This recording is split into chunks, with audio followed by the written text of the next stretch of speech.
The Blue Castle, Lucy M. Montgomery. Chapter 1. If it had not rained on a certain May morning, Valency Sterling's whole life would have been entirely different.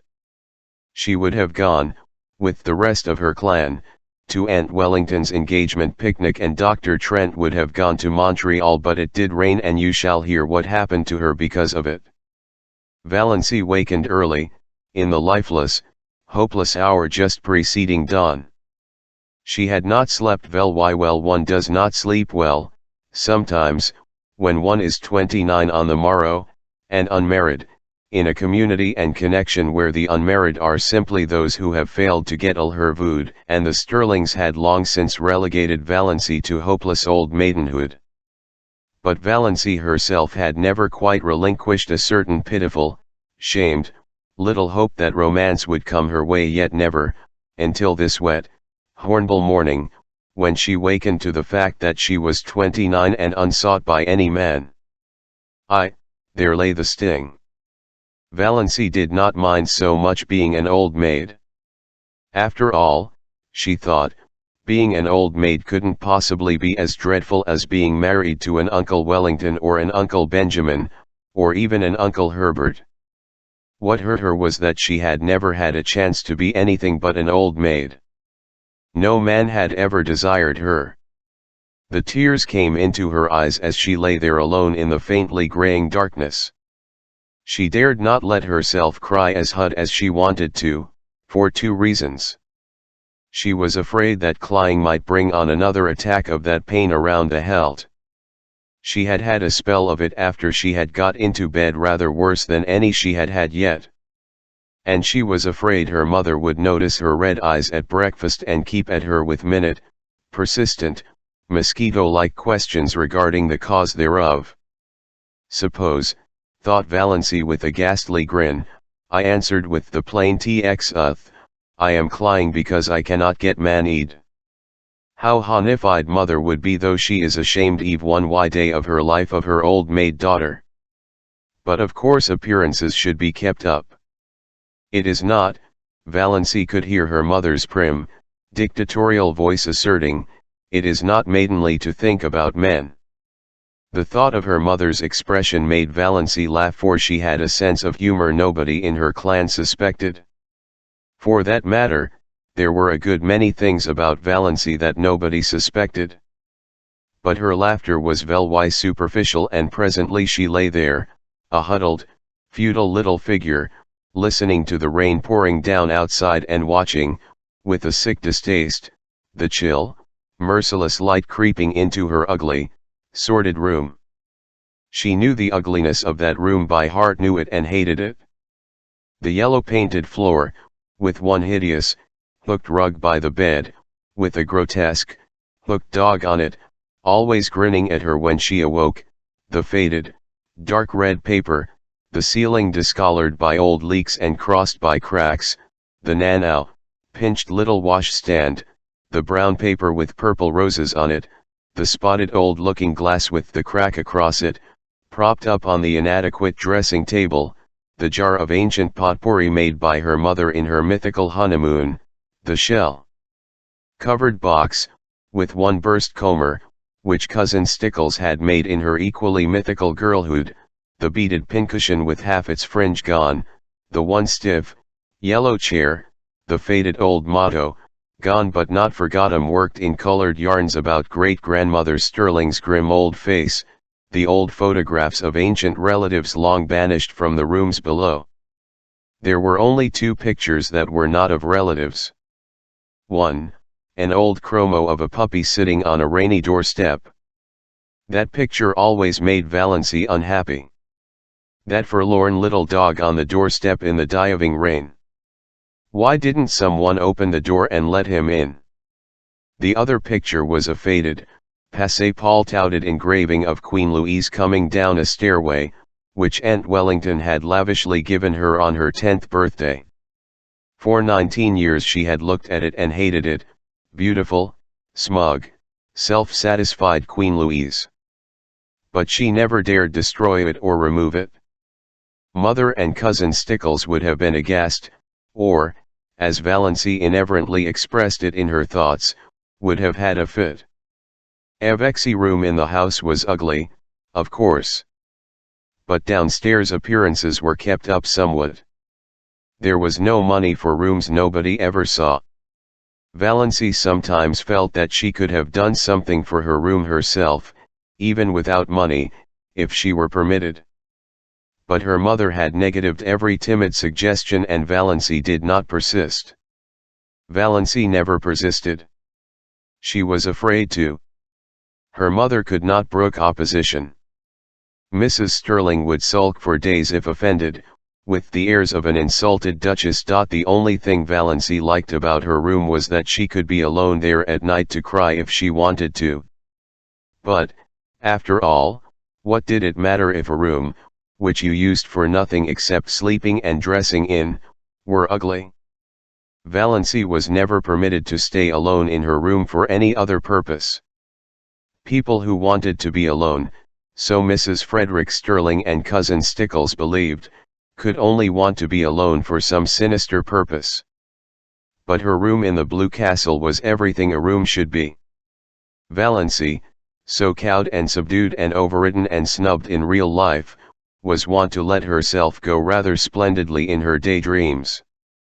Nobody in the Sterling clan, or its ramifications, suspected this, least of all her mother and Cousin Stickles. They never knew that Valency had two homes: the ugly red brick box Ofa home, on Elm Street, and the Blue Castle in Spain. Valency had lived spiritually in the Blue Castle ever since she could remember. She had been a very tiny child when she found herself possessed of it. Always, when she shut her eyes, she could see it plainly, with its turrets and banners on the pine-clad mountain height, in its faint, blue loveliness, against the sunset skies of a fair and unknown land. Everything wonderful and beautiful was in that castle. Jewels that queens might have wom, robes of moonlight and fire, couches of roses and gold, long flights of shallow marble steps, with great, white urns, and with slender, mist-clad maidens going up and down them, courts, marble-pillared, where shimmering fountains fell and nightingales sang among the myrtles, halls of mirrors that reflected only handsome knights and lovely women, herself the loveliest of all, for whose glance men died. All that Sub-Zero wanted her through the boredom of her days was the hope of going on a dream spree at night.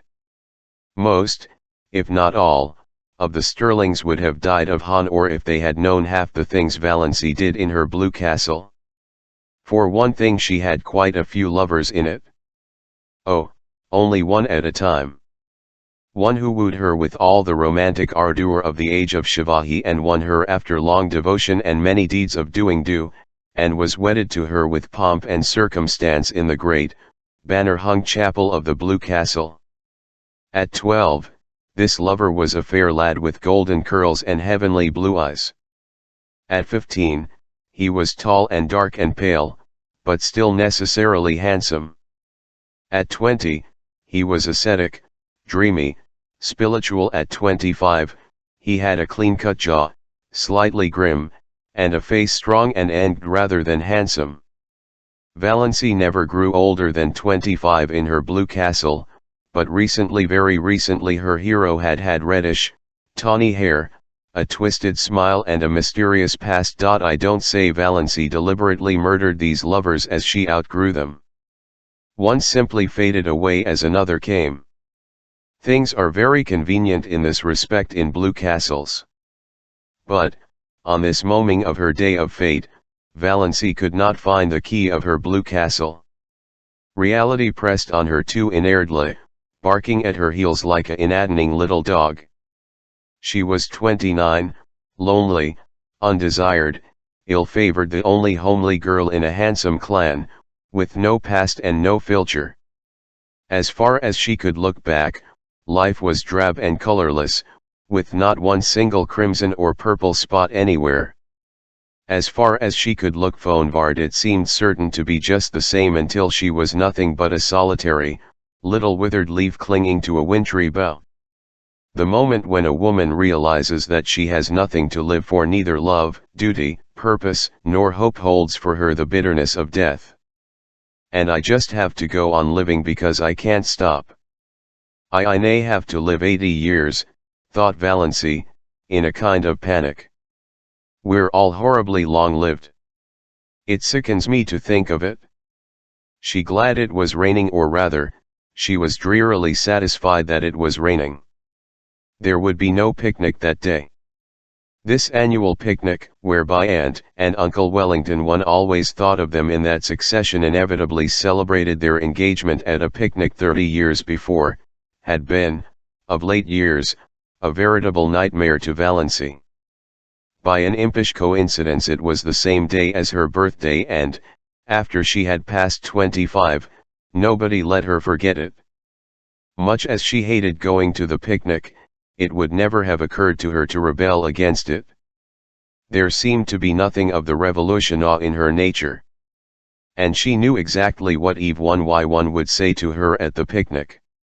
Uncle Wellington, whom she disliked and despised even though he had fulfilled the highest sterling aspiration, manying money, would say to her in a pig's whisper, "Not thinking of getting married yet, my dear," and then go off into the bellow of laughter with which he invariably concluded his dull remarks. Aunt Wellington, of whom Valency stood in abject awe, would tell her about Olive's new chiffon dress and Cecil's last devoted letter. Valency would have to look as pleased and interested as if the dress and letter had been hers, or else Aunt Wellington would be offended. And Valency had long ago decided that she would rather offend God than Aunt Wellington, because God might forgive her but Aunt Wellington never would.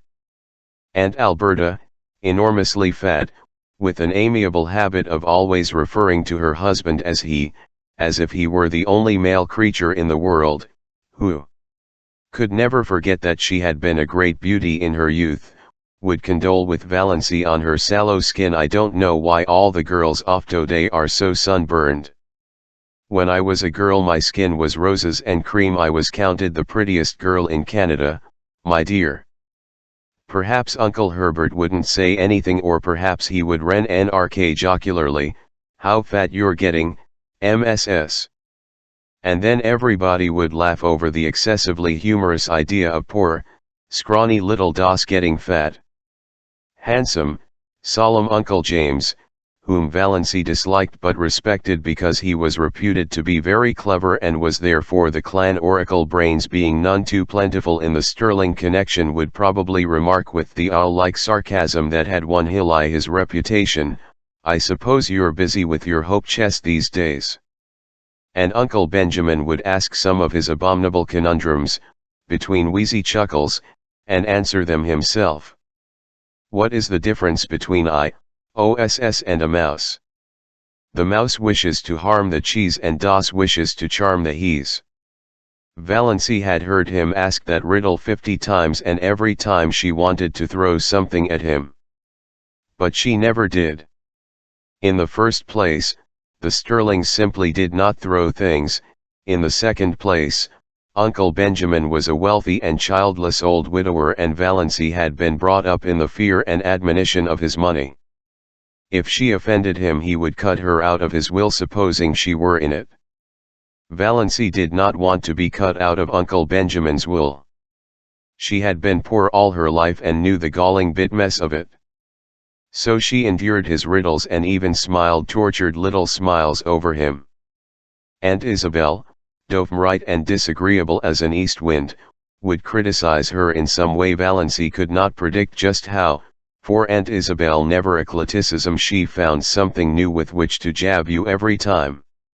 Aunt Isabel prided herself on saying what she thought, but didn't like it so well when other people said what they thought to her. Valency never said what she thought. Cousin Georgiana, named after her great-great-grandmother, who had been named after George V, would recount dolorously the names of all relatives and friends who had died since the last picnic and wonder which of us will be the first to go next. Oppressively competent, Aunt Mildred would talk endlessly of her husband and her odious prodigies of babies to Valency, because Valency would be the only one she could find to put up with it. For the same reason, Cousin Gladys, really First Cousin Gladys once removed, according to the strict way in which the Sterlings tabulated relationship. A tall, thin lady who admitted she had a sensitive disposition, would describe minutely the tortures of her neuritis. And Olive, the wonder girl of the whole Sterling clan, who had everything Valancy had not, beauty, popularity, love, would show off her beauty and presume on her popularity and flaunt her diamond insignia of love in Valancy's dazzled, envious eyes. There would be none of all this today. And there would be no packing up of teaspoons. The packing up was always left for Valancy and Cousin Stickles. And once, 6 years ago, a silver teaspoon from Aunt Wellington's wedding set had been lost. Valancy never heard the last of that silver teaspoon. Its ghost appeared banquo-like at every family feast. Oh, yes, Valancy knew exactly what the picnic would be, and she blessed the rain that had saved her from it. There would be no picnic this year. If Aunt Wellington could not celebrate on the sacred day itself, she would have no celebration at all, thank whatever gods there were for that. Since there would be no picnic, Valancy made up her mind that, if the rain held up in the moon, she would go up to the library and get another of John Foster's books. Valancy was never allowed to read novels, but John Foster's books were not novels. They were nature books. So the ill by 7 Ryan told Mrs. Frederick Sterling all about the woods and birds and bugs and things like that, you know. So Valancy was allowed to read them under protest, for it was only too evident that she enjoyed them too much. It was painless, noble, even laudable, to read to improve your mind and your religion, but a book that was enjoyable was dangerous. Valancy did not know whether her mind was being improved or not, but she felt vaguely that if she had come across John Foster's books years ago, life might have been a different thing for her. They seemed to her to yield glimpses of a world into which she might once have entered, though the door was forever banned to her now. It was only within the last year that John Foster's books had been in the Deerwood Libra 1Y, though the Libralian told Valancy that he had been a well-known mitre for several years. Where does he live? Valancy had asked. Nobody knows. From his books he must be a Canadian, but no more information can be had. His publishers won't say a word. Quite likely John Foster is a nom de plume. HLS books are so popular we can't keep them in at all, though I really can't see what people find in them to rave over. I think they're wonderful, said Valancy, timidly. Oh well, Miss Clarkson smiled in a patronizing fashion that relegated Valancy opinions to limbo. I can't say I care much for bugs myself. But certainly Foster seems to know all there is to know about them. Valancy didn't know whether she cared much for bugs either. It was not John Foster's uncanny knowledge of wild creatures and insect life that enthralled her. She could hardly say what it was, some tantalizing lure of a mystery never revealed, some hint of a great secret just a little further on, some faint, elusive echo of lovely, forgotten things. John Foster's magic was indefinable. Yes, she would get a new Foster book. It was a month since she had Thistle Harvest, so surely mother could not object. Valancy had read it 4 times, she knew whole passages off by heart, and she almost thought she would go and see Dr. Trent about that queer pain around the heart. It had come rather often lately, and the palpitations were becoming annoying, not to speak of an occasional dizzy moment and a queer shortness of breath. But could she go to him without telling anyone? It was a most daring thought. None of the Sterlings ever consulted a doctor without holding a family council and getting Uncle James' approval. Then, they went to Dr. Ambrose Marsh of Pon Lobnitz, who had Monty's second cousin Adelaide Sterling. But Valancy disliked Dr. Ambrose Marsh. And, besides, she could not get to Port Labnitz, 15 miles away, without being taken there. She did not want anyone to know about her health. There would be such a fuss made, and Eve one Y member of the family would come down and talk it over and advise her and caution her and warn her and tell her H01T1 bleat tales of great aunts and cousins 40 times removed who had been just like that and dropped dead without a moment's whamming. My dear Aunt Isabel would remember that she had always said Das looked loose, a girl who would have health trouble so pinched and peaked always, and Uncle Wellington would take it as a personal insult, when no Sterling ever had heart disease before, and Georgiana would forebode in perfectly audible asides that poor, dear little Das isn't long for this world, I'm afraid, and Cousin Gladys would say, why, my health has been like that for years, in a tone that implied no one else had any business even to have a heart, and Olive would merely look beautiful and superior and disgustingly healthy, as if to say, why all this fuss over a faded superfluity like Das when you have me? Valency felt that she couldn't tell anybody unless she had to. She felt quite sure there was nothing at all seriously wrong with her heart and no need of all the pother that would ensue if she mentioned it. She would just slip up quietly and see Dr. Trent that very day. As for his bill, she had the $200 that her father had put in the bank for her the day she was born, but she would secretly take out enough to pay Dr. Trent. She was never allowed to use even the interest of this. Dr. Trent was a gruff, outspoken, absent-minded old fellow, but he was a recognized authority on heart disease, even if he were only a general practitioner in out-of-the-world Deerwood. Dr. Trent was over 70 and there had been rumors that he meant to retire soon. None of the Sterling clan had ever gone to him since he had told Cousin Gladys, 10 years before, that her neuritis was all imaginary and that she enjoyed it. You couldn't put Roney's a doctor who insulted your first cousin once removed like that, not to mention that he was a Presbyterian when all the Sterlings went to the Anglican Church. But Valency, between the devil of disloyalty to clan and the deep of fuss and clatter and advice, thought she would take a chance with the devil. Chapter 11. When Cousin Stickles knocked at her door, Valency knew it was 7:30 and she must get up. As long as she could remember, Cousin Stickles had knocked at her door at 7:30. Cousin Stickles and Mrs. Friedrich Sterling had been up since 7, but Valency was allowed to lie abed half an hour longer because of a family tradition that she was delicate.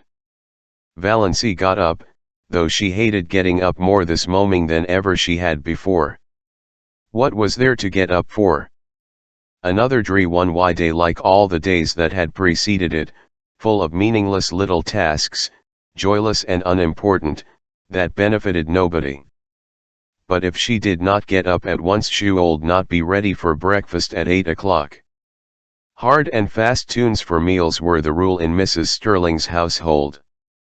Breakfast at 8, dinner at 1, supper at 6, year in and year out.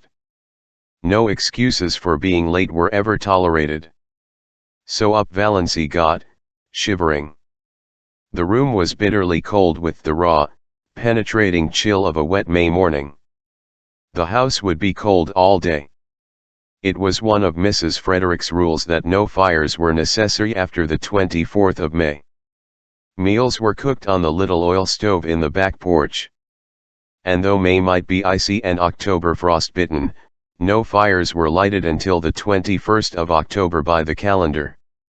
On the 21st of October Mrs. Frederick began cooking over the kitchen range and lighted a fire in the sitting room stove in the evenings.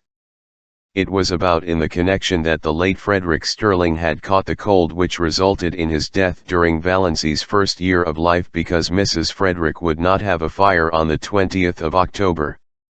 She lighted it the next day, but that was a day too late for Sterling. Valency took off and hung up in the closet her night dress of coarse, unbleached cotton, with high neck and long, tight sleeves. She put on undergarments of a similar nature, a dress of brown gingham, thick, black stockings and rubber-heeled boots. Of late years she had fallen into the habit of doing her hair with the shade of the window by the looking-glass pulled down. The lines on her face did not show so plainly then. But this morning she jerked the shade to the very top and at herself in the leprous mirror with a passionate determination to see herself as the world saw her. The result was rather dreadful. Even a beauty would have found that harsh, unsoftened side light wing.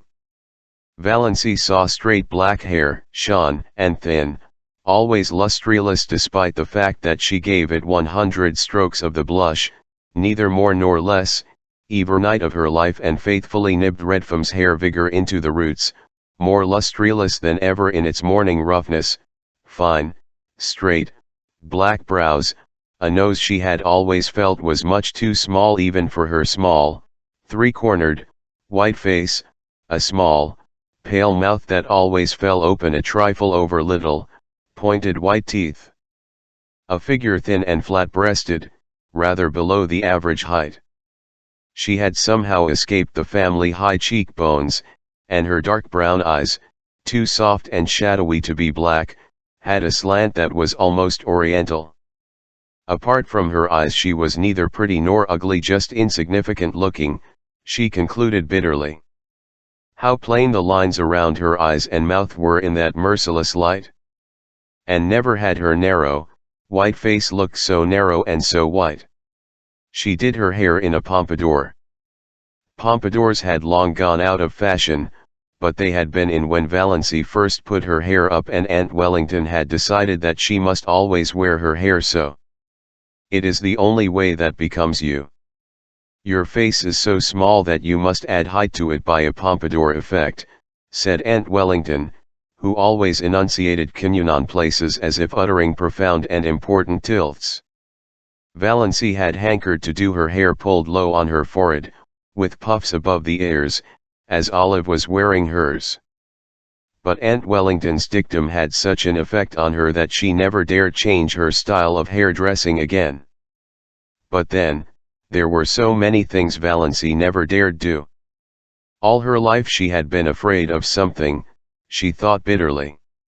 From the very dawn of recollection, when she had been so horribly afraid of the big black bear that lived, so Cousin Stickles told her, in the closet under the stairs. And I always will be, I know it, I can't help it. I don't know what it would be like not to be afraid of something. Afraid of her mother's sulky fits, afraid of offending Uncle Benjamin, afraid of becoming a target for Aunt Wellington's contempt, afraid of Aunt Isabel's biting comments, afraid of Uncle James' disapproval, afraid of offending the whole clan's opinions and prejudices, afraid of not keeping up appearances, afraid to say what she really thought of anything, afraid of poverty in her old age. Fear, fear, fear, she could never escape from it. It bound her and enmeshed her like a spider's web of steel. Only in her blue castle could she find tempora release. And this moming Valency could not believe she had a blue castle. She would never be able to find it again. 29, unmarried, undesired, what had she to do with the chatelaine of the blue castle? She would cut such childish nonsense out of her life forever and face reality unflinchingly. She tumbled from her unfriendly mirror and looked out. The ugliness of the view always stnlck her like a blow, the ragged fence, the tumble-down old canneage shop in the next lot, plastered with CMDE, violently colored advertisements, the gloomy railway station beyond, with the awful derelicts that were always hanging around it even at this early hour. In the pouring rain everything looked worse than usual, especially the beastly advertisement, "Keep that schoolgirl complexion."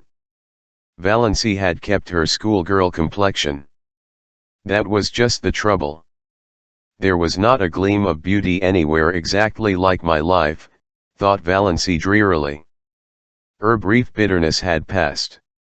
She accepted facts as resignedly as she had always accepted them. She was one of the people whom life always passes by. There was no altering that fact. In this mood Valency went down to breakfast. Chapter M. Breakfast was always the same. Oatmeal porridge, which Valency loathed, toast and tea, and 1 teaspoonful of marmalade. Mrs. Frederick thought 2 teaspoonfuls extravagant, but that did not matter to Valency, who hated marmalade, too. The chilly, gloomy little dining room was chillier and gloomier than usual. The rain streamed down outside the window. Departed sterlings, in atrocious, gilt frames, wider than the pictures, glowered down from the walls. And yet Cousin Stickles wished Valancy many happy returns of the day. "Sit up straight, Doss," was all her mother said. Valancy sat up straight. She talked to her mother and Cousin Stickles of the things they always talked of. She never wondered what would happen if she tried to talk of something else. She knew. Therefore she never did it. Mrs. Frederick was offended with Providence for sending a rainy day when she to go to a picnic, so she ate her breakfast in a sulky silence for which Valancy was rather grateful, but Christine Stickles whined endlessly on as usual, complaining about everything: the wafer, the leak in the pantry, the price of oatmeal and butter. Valancy felt at once she had buttered her toast too lavishly. The epidemic of mumps in Iconwood. "Doss will be sure to catch them," she foreboded. "Doss must not go where she is loosely to catch mumps," said Mrs. Frederick sh01tly. Valancy had never had mumps or whooping cough or chicken pox or measles or anything. She should have had nothing but horrible colds every winter. Doss winter colds were a sort of tradition in the family. Nothing, it seemed, could prevent her from catching them. Mrs. Frederick and Cousin Stickles did their heroic best. One winter they kept Valancy housed up from November to May, in the warm sitting room. She was not even allowed to go to church. And Valancy took cold after cold and ended up with bronchitis in June. "None of my family were ever like that," said Mrs. Frederick, implying that it must be a Sterling tendency. "The Sterlings seldom take cold," said Cousin Stickles resentfully. She had been a Sterling. "I think," said Mrs. Frederick, "that if a person makes up her mind not to have colds she will not have colds." So that was the trouble. It was all Valancy's own fault. But on this particular morning Valancy's unbearable grievance was that she was called IOSS. She had endured it for 29 years, and all at once she felt she could not endure it any longer. Her full name was Valancy Jane. Valancy Jane was rather temble, but she ilk ed Valancy, with its odd, outland tang. It was always a wonder to Valancy that the Sterlings had allowed her to be so christened. She had been told that her maternal grandfather, old Amos Wanspan, had chosen the name for her. Her father had tacked on the Jane by way of civilizing it, and the whole connection got out of the difficulty by nicknaming her IOSS. She never got Valancy from anyone but outsiders. "Mother," she said timidly, "would you mind calling me Valancy after this? Is seems so L don't like it?" Mrs. Frederick looked at her daughter in astonishment. She wore glasses with enormously strong lenses that gave her eyes a peculiarly disagreeable appearance. "What is the matter with MSS? It seems so childish," faltered Valancy. "Oh." Mrs. Frederick had been a Wanspan, and the Wansbara smile was not an asset. "I see. Well, it should suit you then. You are childish enough in all conscience, my dear child." "I am 29, said the dear child desperately. "I wouldn't proclaim it from the housetops if I were you, dear," said Mrs. Frederick. 29. I had been in Orid 9 years when I was 29. "He was in Orid at 17, said Cousin Stickles proudly. Valancy looked at them furtively. Mrs. Frederick, except for those terrible glasses and the hooked nose that made her look, more apparent than a panoti itself could look, was not ill-looking. At 20 she might have been quite pretty. But Cousin Stickles. And yet Christine Stickles had once been desirable in some man's eyes. Valancy felt that Cousin Stickles, with her broad, flat, wrinkled face, a mole right on the end of her dumpy nose, bristling hairs on her chin, wrinkled yellow neck, pale, protruding eyes, and thin, puckered mouth, had yet this advantage over her, this right to look down on her. And even yet Cousin Stickles was necessary to Mrs. Frederick. Valancy wondered pitifully what it would be like to be by someone, needed by someone. No one in the whole world needed her, or would miss anything from life if she dropped suddenly out of it. She was a disappointment to her mother. No one loved her. She had never so much as had a girlfriend. Haven't even a gift for friendship, she had once to herself pitifully. "Das, you haven't eaten your crusts," said Mrs. Frederick rebukingly. It rained all the forenoon without cessation. Valancy pieced a quilt. Valancy hated piecing quilts. And there was no need of it. The house was full of quilts. There were 3 big chests, packed with quilts, in the attic. Mrs. Frederick had begun storing away quilts when Valancy was 17, and she kept on stowing them, though it did not seem why that Valancy would ever need them. But Valancy must be at work, and fancy work materials were too expensive. Idleness was a cardinal sin in the Stern household. When Valancy had been a child, she had been made to down every night, in a small, hated, black notebook, all the minutes she had spent in idleness that day. On Sundays her mother made her tot them up and pray over them. On this particular forenoon of this day of destiny, Valancy spent only 10 minutes in idleness. At least, Mrs. Frederick and Cousin Stickles would have called it idleness. She went to her room to get a better thimble, and she opened Thistle Harvest guiltily at random. "The woods are so human," wrote John Foster, "that to know them one must live with them. An occasional saunter through them, keeping to the well-trodden paths, will never admit us to their intimacy. If we wish to be friends, we must seek them out and win them by frequent, reverent visits at all hours, by morning, by noon, and by night, and at all seasons, in spring, in summer, in autumn, in winter. Otherwise we can never really know them, and any pretense we may make to the contrary will never impose on them. They have their own effective way of keeping aliens at a distance and shutting their hearts to mere casual sightseers. It is of no use to seek the woods from any motive except sheer love of them. They will find us out at once and hide all their sweet, old world secrets from us. But if they know we come to them because we love them, they will be welwigooled to us and give us such treasures of beauty and delight as are not bought or sold in any marketplace. For the woods, when they give at all, give unstintedly and hold nothing back from their worshippers. We must go to them lovingly, humbly, patiently, watchfully, and we shall learn what poignant loveliness lurks in the wild places and silent intervales, lying under starshine and sunset, what cadences of unearthly music are on pine boughs or crooned in copses of Fn, what delicate savors exhale from mosses and ferns in sunny corners or on damp brooklands, what dreams and myths and legends of an older time haunt them.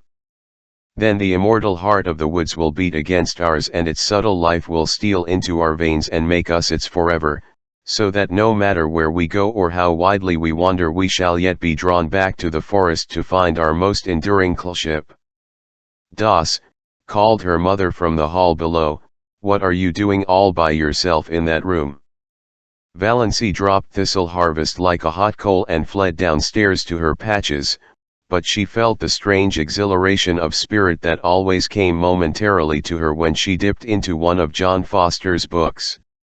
Valancy did not know much about woods except the haunted groves of oak and pine around her blue castle. But she had always secretly hankered after them, and a Foster book about woods was the next best thing to the woods themselves. At noon it stopped raining, but the sun did not come out until 3. Then Valancy timidly said she thought she would go up top. "What do you want to go up top for?" demanded her mother. "I want to get a book from the library." "You got a book from the library only last week." "No, it was 4 weeks. 4 weeks. Nonsense. Really it was, mother. You are mistaken. It cannot possibly have been more than 2 weeks. I dislike contradiction. And I do not see what you want to get a book for, anyhow. You waste too much time reading. Of what value is my time? Asked Valency bitterly. Das. Don't speak in that tone to me. We need some tea, said Cousin Stickles. She might go and get that if she wants a walk, though this damp weather is bad for colds. They argued the matter for 10 minutes longer, and finally Mrs. Frederick agreed rather grudgingly that Valency might go. Chapter 4. Got your elbers on, called Cousin Stickles, as Valency left the house. Christine Stickles had never once forgotten to ask that question when Valency went out on a damp day. Yes. Have you got your flannel petticoat on? Asked Mrs. Frederick. No. Das, I really do not understand you. Do you want to catch your death of cold again? Her voice implied that Valency had died of a cold several times already. Go upstairs this minute and put it on. Mother, I don't need a flannel petticoat. My sateen one is warm enough. Das, remember you had bronchitis 2 years ago. Go and do as you are. Valency went, though nobody will ever know just how near she came to hurling the lubber plant into the street before she went. She hated that grey flannel petticoat more than any other garment she owned. Olive never had to wear flannel petticoats. Olive wore ruffled silk and sheer lawn and filmy laced flounces. But Olive's father had married money and Olive never had bronchitis. So there you were. Are you sure you didn't leave the soap in the water? Demanded Mrs. Frederick. But Valency was gone. She turned at the corner and looked back down the ugly, prim, respectable street where she lived. The Sterling house was the ugliest on it, more like a red brick box than anything else. Too high for its breadth, and made still higher by a bulbous glass cupola on top. About it, the desolate, barren of an old house whose life is loved. There was a very pretty house, with leaded casements and dubbed gables. Just around the corner a new house, one of those houses you love the minute you see them. Clayton Markley had built it for his bride. He was to be married to Jenny Lloyd in June. The little house, it was said, was furnished from attic to cellar, in complete readiness for its mistress. Don't envy Jenny the man, thought Valency sincerely. Clayton Markley was not one of her many ideals, but I do envy her the house. It's such a nice young house. Oh, if I could only have a house of my own, ever so poor, so tiny, but my But then, she added bitterly, there is no use in yowling for the moon when you can't even get a tallow candle. In dreamland nothing would do Valency but a castle of pale sapphire. In real life she would have been fully satisfied with a little house of her own. She envied Jenny Lloyd more fiercely than ever today.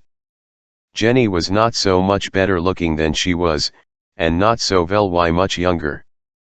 Yet she was to have this delightful house.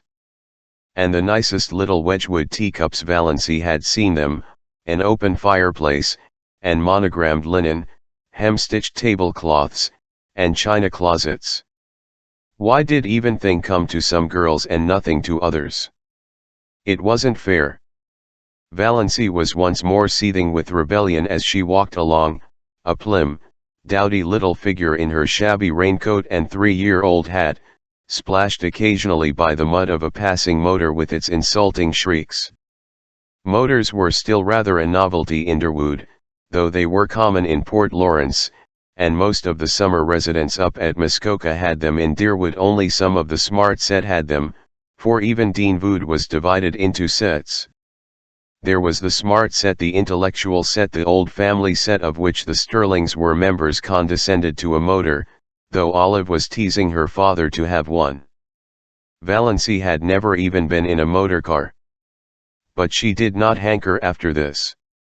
In truth, she felt rather afraid of motor cars, especially at night. They seemed to be too much big purring beasts that might turn and crush you or nuke some Turnbull savage leap somewhere. On the steep mountain trails around her blue castle only gaily caparisoned steeds might proudly pace. In real life Valency would have been quite contented to drive in a buggy behind a nice horse. She got a buggy drive only when some uncle or cousin remembered to fling her a chance, like a bone to a dog. Chapter V. Of course she must buy the tea in Uncle Benjamin's grocery store. To buy it anywhere else was unthinkable. Yet Valency hated to go to Uncle Benjamin's store on her 29th birthday. There was no hope that he would not remember it. "Why," demanded Uncle Benjamin, leeringly, as he tied up her tea, "are young ladies like bad Gramians?" Valency, with Uncle Benjamin's will in the background of her mind, said meekly, "I don't know." "Why?" "Because," chuckled Uncle Benjamin, "they can't decline matrimony." The two clerks, Joe Hammond and Claude Beltram, chuckled also, and Valency disliked them a little more than ever. On the first day Claude Beltram had seen her in the store she had heard him whisper to Joe, "Who is that?" And Joe had said, "Valency Sterling, one of the Enwood old maids." "Curable or incurable?" Claude had asked with a snicker, evidently thinking the question very clever. Valency smarted anew with the sting of that old recollection. 29, Uncle Benjamin was saying. "Dear me, Doss, you're dangerously near the second corner and not even thinking of getting inarred yet." 29. "It seems impossible." Then Uncle Benjamin said an original thing. Uncle Benjamin said, "How tune does fly?" "I think it crawls," said Valency passionately. Passion was so alien to Uncle Benjamin's conception of Valency that he didn't know what to make of her. To cover his confusion, he asked another conundrum as he tied up her beans. Cousin Stickles had remembered at the last moment that they must have beans. Beans were cheap and filling. "What two ages are apt to prove illusory?" asked Uncle Benjamin, and, not waiting for Valency to give it up, he added, "Mere age and marriage." "Mirage is pronounced miraz," said Valency shortly, picking up her tea and her beans. For the moment she did not care whether Uncle Benjamin cut her out of his will or not. She walked out of the store while Uncle Benjamin stared after her with his mouth open. Then he shook his head. "Poor Iss is taking it hard," he said. Valency was sorry by the time she reached the next crossing. Why had she lost her patience like that? Uncle Benjamin would be annoyed and would likely tell her mother that Doss had been me. And her mother would lecture her for a week. "I've held my tongue for 20 years, thought Valency. Why couldn't I have held it once more? Yes, it was just 20, Valency reflected, since she had first been twitted with her loverless condition. She remembered the bitter moment perfectly. She was just 9 years old and she was standing alone on the school playground while the other little girls of her class were playing a game in which you must be chosen by a boy as his partner before you could play. Nobody had chosen Valency, little, pale, black-haired Valency, with her plim, long-sleeved apron and odd, slanted eyes. "Oh," said a pretty little girl to her, "I'm so sorry for you. You haven't got a beau." Valency had said defiantly, as she continued to say for 20 years, "I don't want a beau." But this afternoon Valency once and for all stopped saying that. "I'm going to be honest with myself anyhow," she thought savagely. "Uncle Benjamin's riddles hurt me because they are TME. I do want to be married. I want a house of my own, I want a husband of my own, I want sweet, little fat babies of my own." Valency stopped suddenly, aghast at her own recklessness. She felt sure that Reverend Dr. Stalling, who passed her at this moment, read her thoughts and disapproved of them thoroughly.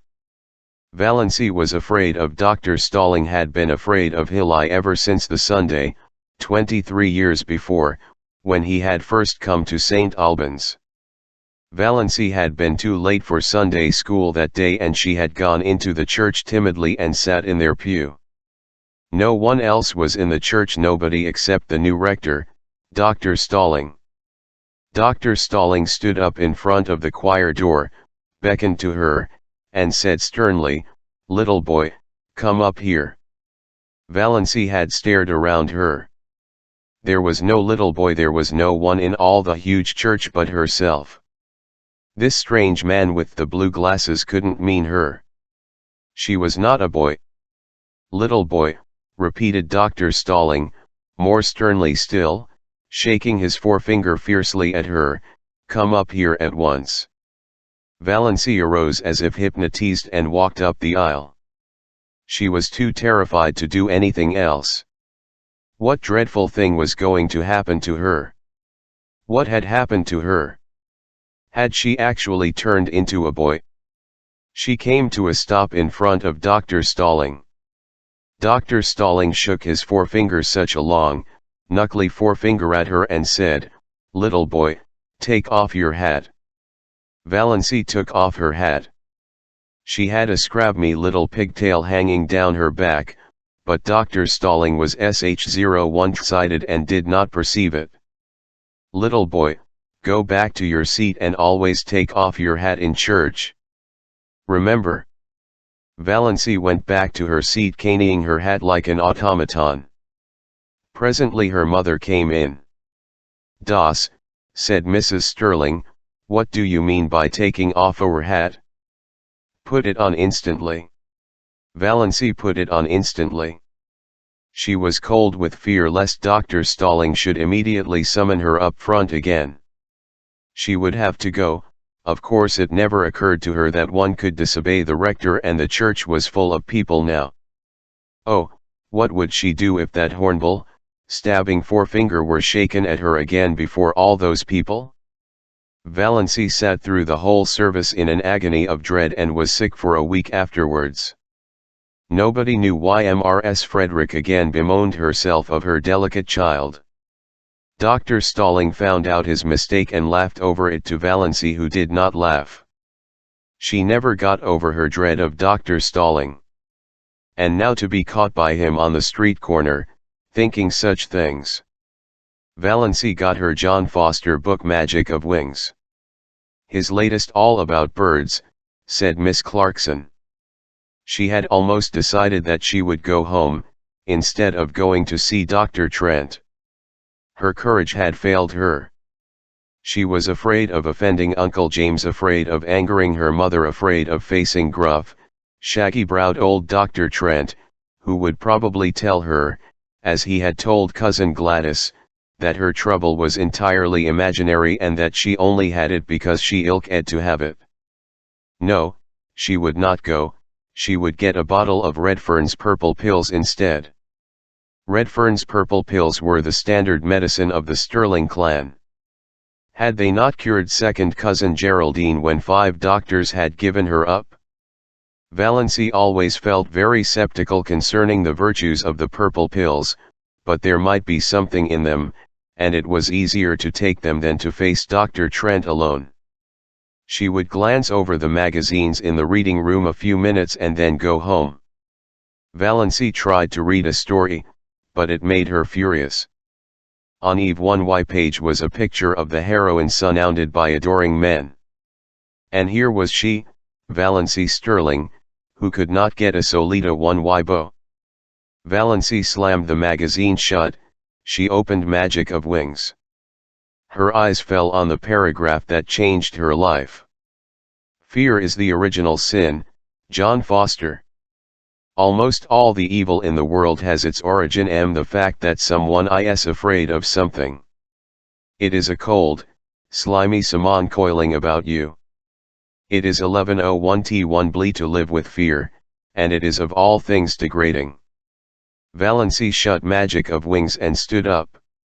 She would go and see Dr. Chapter 6. The ordeal was not so dreadful, after all. Dr. Trent was as gruff and abrupt as usual, but he did not tell her her ailment was imaginary. After he had listened to her symptoms and asked a few questions and made a quick examination, he sat for a moment looking at her quite intently. Valency thought he looked as if he were sorry for her. She caught her breath for a moment. Was the trouble serious? Oh, it couldn't be, surely it really hadn't bothered her much, only lately it had got a little worse. Dr. Trent opened his mouth, but before he could speak the telephone at his elbow rang sharply. He picked up the receiver. Valency, watching him, saw his face change suddenly as he listened. A brief interval, my God. Dr. Trent dropped the receiver, dashed out of the room and upstairs without even a glance at Valency. She heard him rushing madly about overhead, barking out a few remarks to somebody, presumably his housekeeper. Then he came tearing downstairs with a club bag in his hand, snatched his hat and coat from the rack, jerked open the street door and rushed down the street in the direction of the station. Valency sat alone in the little office, feeling more absolutely foolish than she had ever felt before in her life. Foolish and humiliated. So this was all that had come of her heroic determination to live up to John Foster and cast fear aside. Not only was she a failure as a relative and non-existent as a sweethext or friend, but she was not even of any importance as a patient. Dr. Trent had forgotten her vexy presence in his excitement over whatever message had come by the telephone. She had gained nothing by ignoring Uncle James and flying in the face of family tradition. For a moment she was afraid she was going to cry. It was all so ridiculous. Then she heard Dr. Trent's housekeeper coming down the stairs. Valency rose and went to the office door. "The doctor forgot all about me," she said with a twisted smile. "Well, that's too bad," said Mrs. Patterson sympathetically. "But it wasn't much wonder, poor man. That was a telegram they phoned over from the port. His son has been terribly injured in an auto accident in Montreal. The doctor had just 10 minutes to catch the train. I don't know what he'll do if anything happens to Ned. He's just bound up in the boy. You'll have to come again, Miss Sterling. I hope it's nothing serious." "Oh, no, nothing serious," agreed Valency. She felt a little less humiliated. It was no wonder poor Dr. Trent had forgotten her at such a moment. Nevertheless, she felt very flat and discouraged as she went down the street. Valency went home by the shortcut of Lover's Lane. She did not often go through Lover's Lane, but it was getting near supper time and it would never do to be late.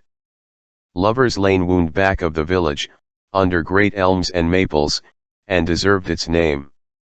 It was hard to go there at any tune and not find some canoodling couple or young girls in pairs, arms intertwined, earnestly talking over their secrets.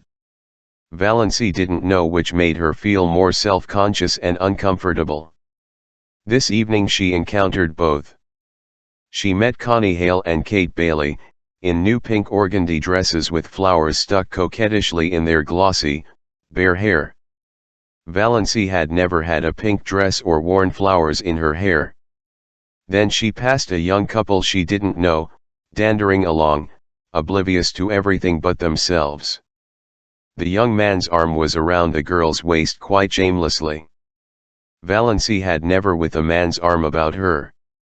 She felt that she ought to be shocked they might that sort of thing for the screening twilight, at least, but she wasn't shocked. In another flash of desperate, stark honesty she owned to herself that she was merely envious. When she passed them she felt quite sure they were laughing at her, pitying her. "There's that queer little old maid, Valency Sterling. They say she never had a beau in her whole." Fairly ran to get out of Lover's Lane. Never had she felt so utterly colorless and skinny and insignificant. Just where Loved's Lane debouched on the street, an old car was parked. Valency knew that car well by sound, at least, and everybody in Deerwood knew it. This was before the phrase Tin Lizzie had come into circulation in Deerwood, at least, but if it had been known, This car was the tiniest of Lizzie's, though it was not a Ford but an old grey Slauson. Nothing more battered and disreputable could be imagined. It was Bamie Snaitha's car, and Bamie himself was just scrambling up from under it, in overalls plastered with mud. Valancy gave him a swift, furtive look as she hurried by. This was only the second tune she had ever seen the notorious Barney Snaith, though she had heard enough about him in the 5 years that he had been living up back in Muskoka. The first tune had been nearly a year ago, on the Muskoka Road. He had been crawling out from under his car then, too, and he had given her a cheerful grin as she went by, a little, whimsical grin that gave him the look of an amused gnome. He didn't look bad. She didn't believe he was bad, in spite of the wild yams that were always being told of him. Of course he went tearing in that terrible old grey Slauson through Deerwood at hours when all decent people were in bed, often with old Roaring Abel, who made the night hideous with his howls, both of them dead drunk, my dear. And everyone knew that he was an escaped convict and a defaulting bank clerk and a murderer in hiding and an infidel and an illegitimate son of old Roaring Abel Gay and the father of Roaring Abel's illegitimate grandchild and a counterfeiter and a forger and a few other awful things. But still Valancy didn't believe he was bad. Nobody with a smile like that could be bad, no matter what he had done. It was that night the Prince of the Blue Castle changed from a being of grim jaw and hair with a dash of premature grey to a rakish individual with overlong, tawny hair, dashed with red, dark brown eyes, and ears that stuck out just enough to give him an alert 100k but not enough to be flying jibs. But he still retained something a little grim about the jaw. Bamie Snaith looked even more disreputable than usual just now. It was very evident that he hadn't shaved for days, and his hands and arms, bare to the shoulders, were black with grease. But he was whistling gleefully to himself, and he seemed so happy that Valancy envied him. She envied him his light-heartedness and his irresponsibility and his mysterious little cabin up on an island in Lake Mistassini and his rackety old grey Slauson. Neither he nor his car had to be respectable and live up to traditions. When he rattled past her a few minutes later, bareheaded, leaning back in his Lizzie at a rakish angle, his longish hair blowing in the wind, a villainous-looking old black pipe in his mouth, she envied him again. Men had the best of it, no doubt about that. This outlaw was happy, whatever he was or wasn't. She, Valancy Sterling, respectable, well-behaved to the last degree, was unhappy and had always been unhappy. So there you were. Valancy was just in time for supper. The sun had clouded over, and a dismal, dazzling rain was falling again. Cousin Stickles had the neuralgia. Valancy had to do the family darning, and there was no time for magic of wings. "Can't the darning wait till tomorrow?" she pleaded. "Tomorrow will bring its own duties," said Mrs. Frederick inexorably. Valancy darned all the evening and listened to Mrs. Frederick and Cousin Stickles talking the eternal, niggling gossip of the clan, as they knitted drearily at interminable black stockings. They discussed second cousin Lillian's approaching wedding in all its bearings. On the whole, they approved. Second cousin Lillian was doing well for herself. "Though she hasn't hurried," said Cousin Stickles. "She must be 25. "There have not fortunately been many old Enids in our connection," said Mrs. Frederick bitterly. Third cousin Aaron Gray had been scratched by a cat and had blood poisoning in his finger. "Cats are most dangerous animals," said Mrs. Frederick. "Elle would never have a cat about the house." She glared significantly at Valancy through her terrible glasses. Once, 5 years ago, Valancy had asked if she might have a cat. She had never referred to it since, but Mrs. Frederick still heard of harboring the unlawful desire in her heart of hearts. Once Valancy sneezed. Now, in the Sterling Code, it was very bad form to sneeze in public. "You can always repress a sneeze by pressing your finger on your upper lip," said Mrs. Frederick rebukingly. 9:30 and so, as Mr. Pepys would say, to bed. But first Cousin Stickles' neuralgic back must be nibbed with Redfern's liniment. Valancy did that. Valancy always had to do it. She hated the smell of Redfern's liniment. She hated the smug, beaming, baldly, bewhiskered, bespectacled picture of Dr. Redfern on the bottle.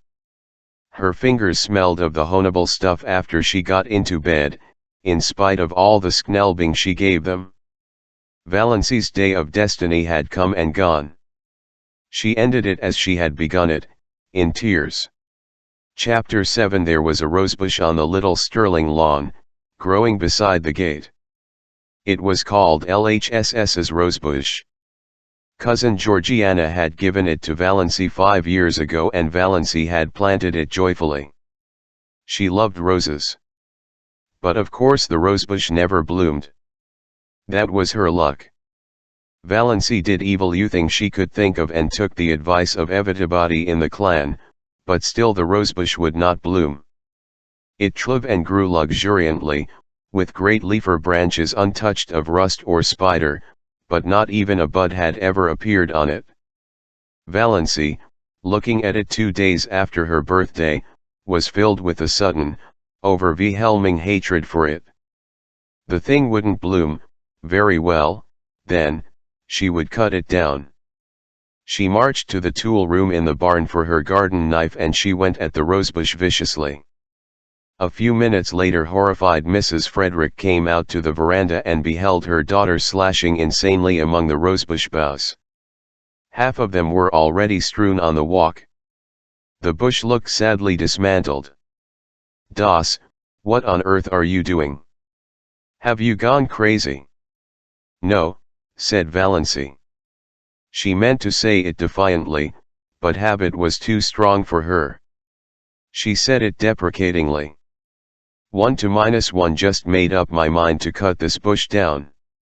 It is no good. It never blooms, never will bloom. That is no reason for destroying it, said Mrs. Frederick sternly. It was a beautiful bush and quite ornamental. You have made a sorry-looking thing of it. Rose trees should bloom, said Valancy a little obstinately. Don't argue with me, Das. Clear up that mess and leave the bush alone. I don't know what Georgiana will say when she sees how you have hacked it to pieces. Really, I'm surprised at you. And to do it without consulting me. The bush is mine, muttered Valancy.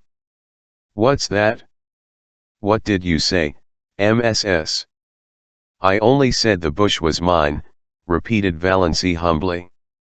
Mrs. Frederick tummed without a word and marched back into the house. The mischief was done now.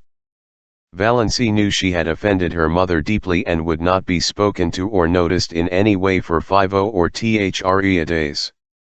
Cousin Stickles would see to Valancy's bringing up, but Mrs. Frederick would preserve the stony silence of outraged majesty. Valancy sighed and put away her garden knife, hanging it precisely on its precise nail in the tool shop. She cleared away the several branches and swept up the leaves. Her lips twitched as she looked at the straggling bush. It had an odd resemblance to its shaken, scrawny donor, little cousin Georgiana herself. I certainly have made an awful-looking thing of it, thought Valancy. But she did not feel repentant, only sorry she had offended her mother. Things would be so uncomfortable until she was forgiven. Mrs. Frederick was one of those women who can make their anger felt all over a house. Walls and doors are no protection from it. You'd better go uptown and get the mail, said Cousin Stickles, when Valancy went in. One can't go, I feel all sorter peaky and piney this spring. I want you to stop at the drugstore and get me a bottle of Redfern's Blood Bitters. There's nothing like Redfern's Bitters for building a body up. Cousin James says the purple pills are the best, but I know better. My poor dear husband took Redfern's Bitters right up to the day he did. Don't let them charge you more'n 90 cents. I can get it for that at the port. And what have you been saying to your poor mother? You ever stop to think, Das, that you KHL only have one mother? One is enough for me, thought Valency undutifully, as she went uptown. She got Cousin Stickles' bottle of bitters and then she went to the post office and asked for her mail at the General Delivery. Her mother did not have a box. They got too little mail to bother with it. Valency did not expect any mail, except the Christian Times, which was the only paper they took. They hardly ever got any letters.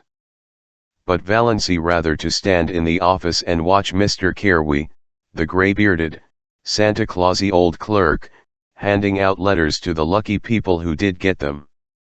He did it with such a detached, impersonal, Jove-like air, as if it did not matter in the least to him what supreme joys or shattering honors might be in those letters for the people to whom they were addressed.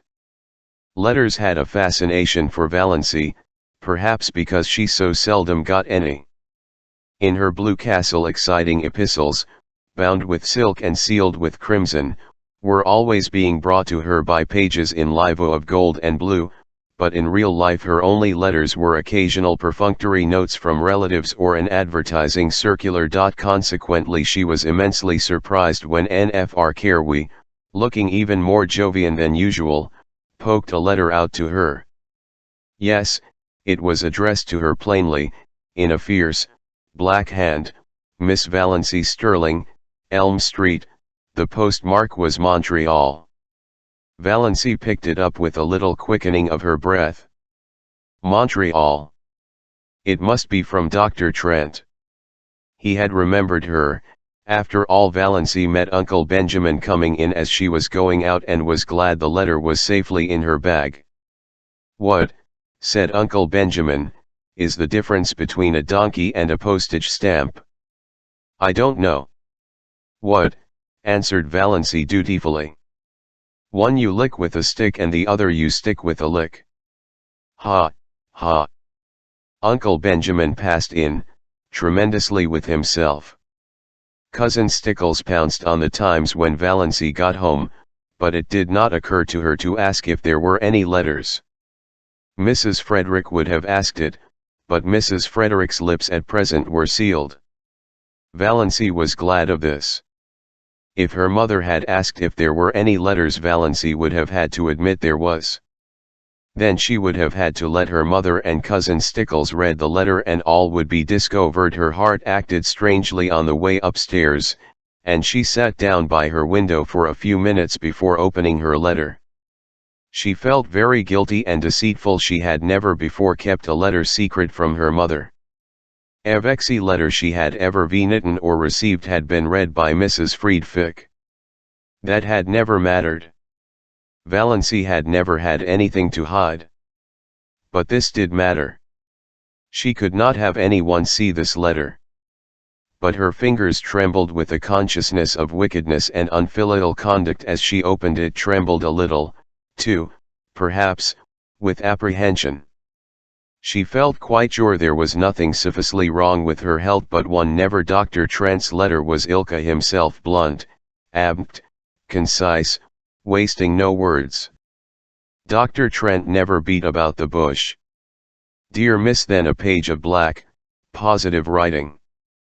Valency seemed to read it at a glance. She dropped it on her lap, her face ghost white.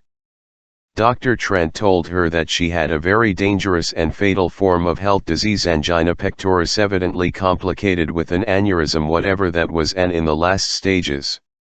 He said, without mincing matters, that nothing could be done for her.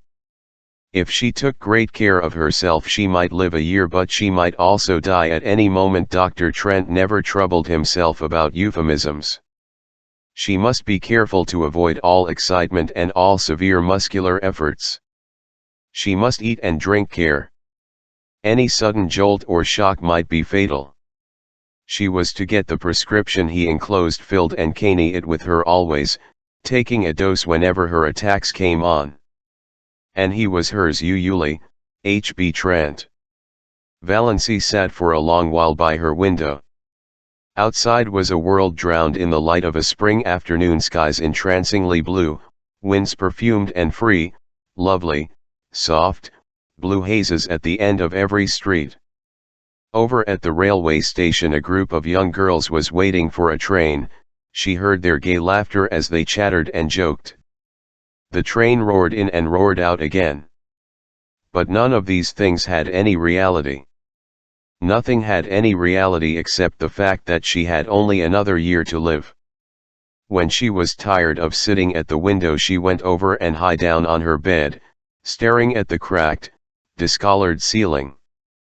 The curious numbness that follows on a staggering blow possessed her. She did not feel anything except a boundless surprise and incredulity behind which was the conviction that Dr. Trent knew his business and that she, Valancy Sterling, who had never lived, was about to die. When the gong rang for supper Valancy got up and went downstairs mechanically, from force of habit. She wondered that she had been let alone so long. But of course her mother would not pay any attention to her just now. Valancy was thankful for this.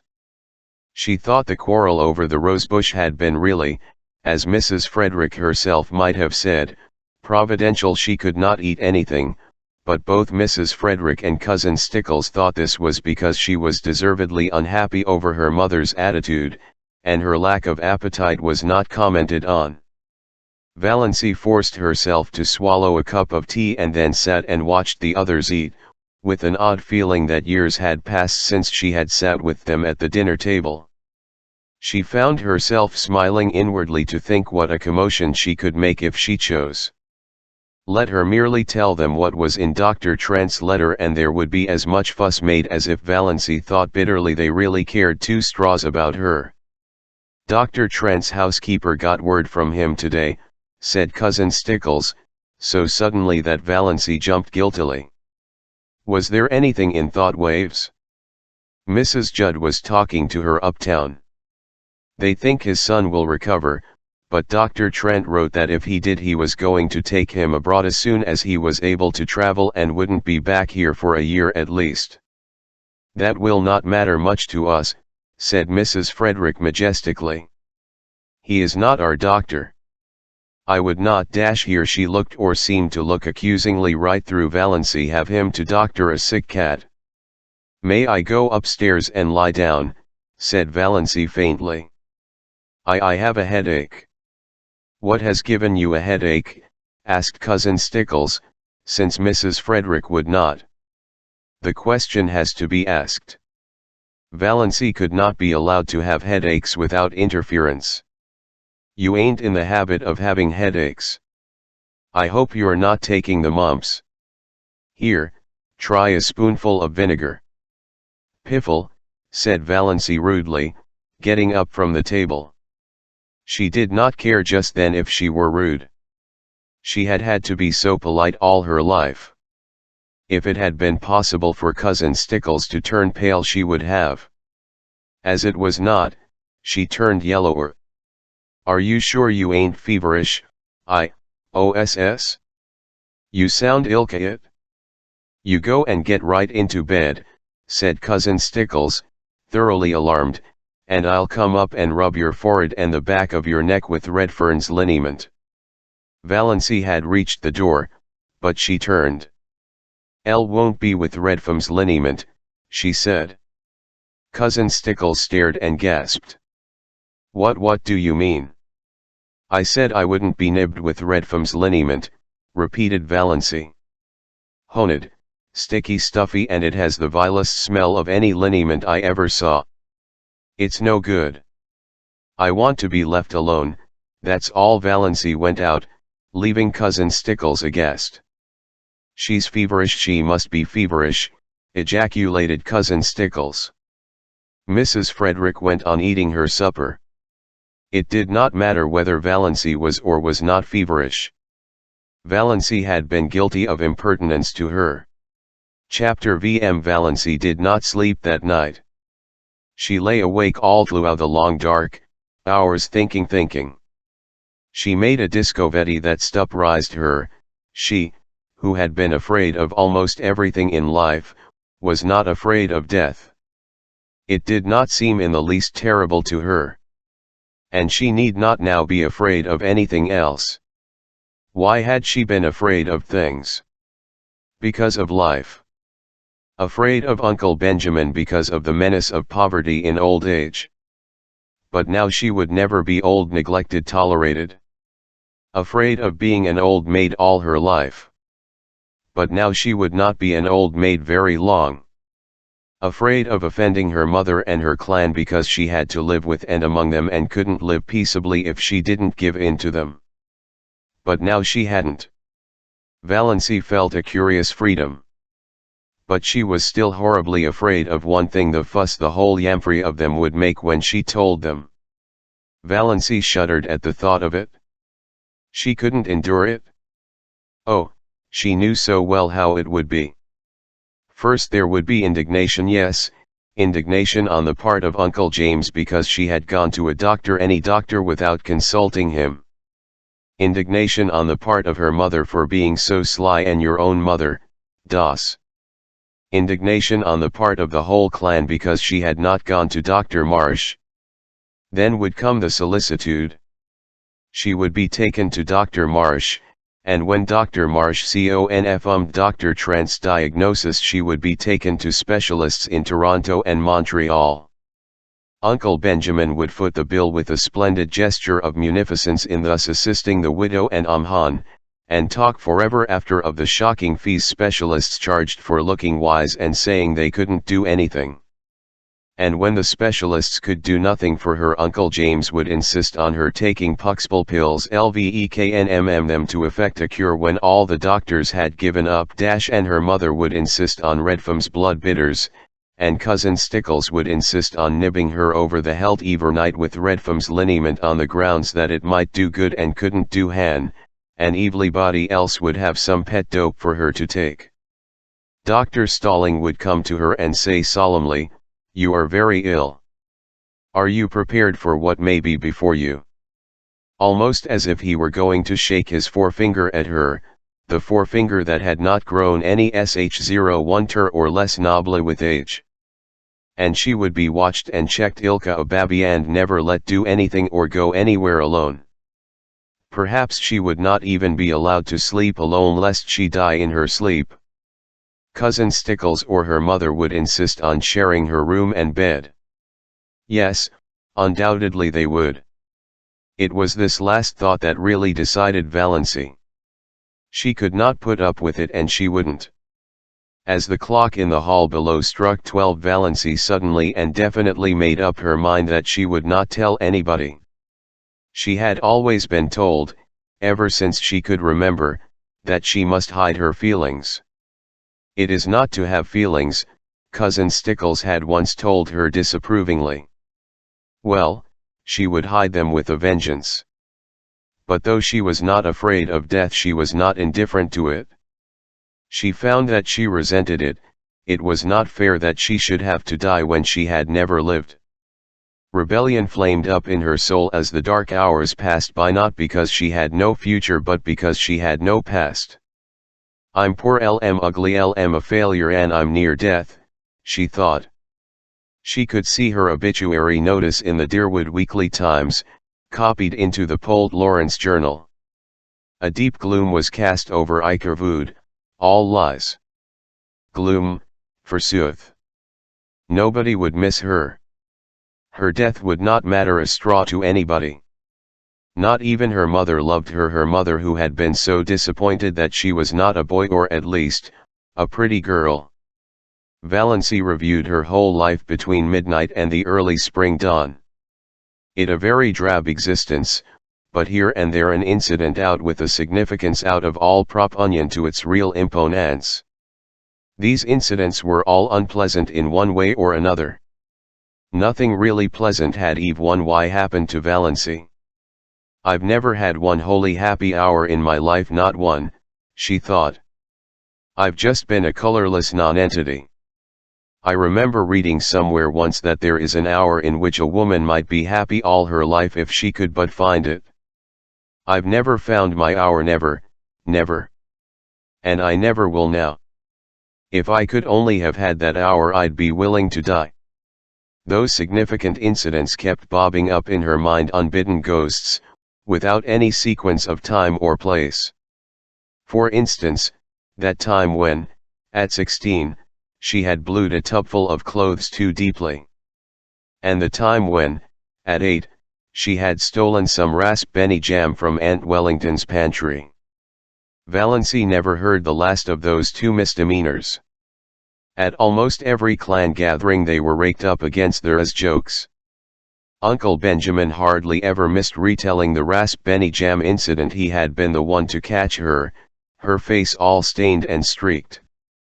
I have really done so few bad things that they have to keep harping on the old ones, thought Valency. Why, I've never even had a quarrel with anyone. I haven't an enemy. What a spineless thing I must be not to have even one enemy. There was that incident of the dust pile at school when she was 7. Valency always recalled it when Dr. Stalling referred to the text, "To him that hath shall be given, and from him that hath not shall be taken even that which he hath." Other people might puzzle over that text, but it never puzzled Valency. The whole relationship between herself and Olive, dating from the day of the dust pile, was a commentary on it. She had been going to school a year, but Olive, who was a year younger, had just begun and had about her all the glamour of a new girl, and an exceedingly pretty girl at that. It was at recess and all the girls, big and little, were out on the road in front of the school making dust piles. The aim of each girl was to have the biggest pile. Valency was good at making dust piles. There was an art in it, and she had secret hopes of leading. But Olive, working off by herself, was suddenly discovered to have a larger dust pile than anybody. Valency felt no jealousy. Her dust pile was quite big enough to please her. Then one of the older girls had an inspiration. "Let's put all our dust on Olive's pile and make a tremendous one," she exclaimed. A frenzy seemed to seize the girls. They swooped down on the dust piles with pails and shovels, and in a few seconds Olive's pile was a veritable pyramid. In vain Valency, with scrabby, outstretched little hands, tried to protect hers. She was meticulously swept aside, her dust pile scooped up and poured on Olive's. Valency tumbled away resolutely and began building another dust pile. Again a bigger girl pounced on it. Valency stood before it, flushed, indignant, hands outspread. "Don't take it," she pleaded. "Please don't take it." "But why?" demanded the older girl.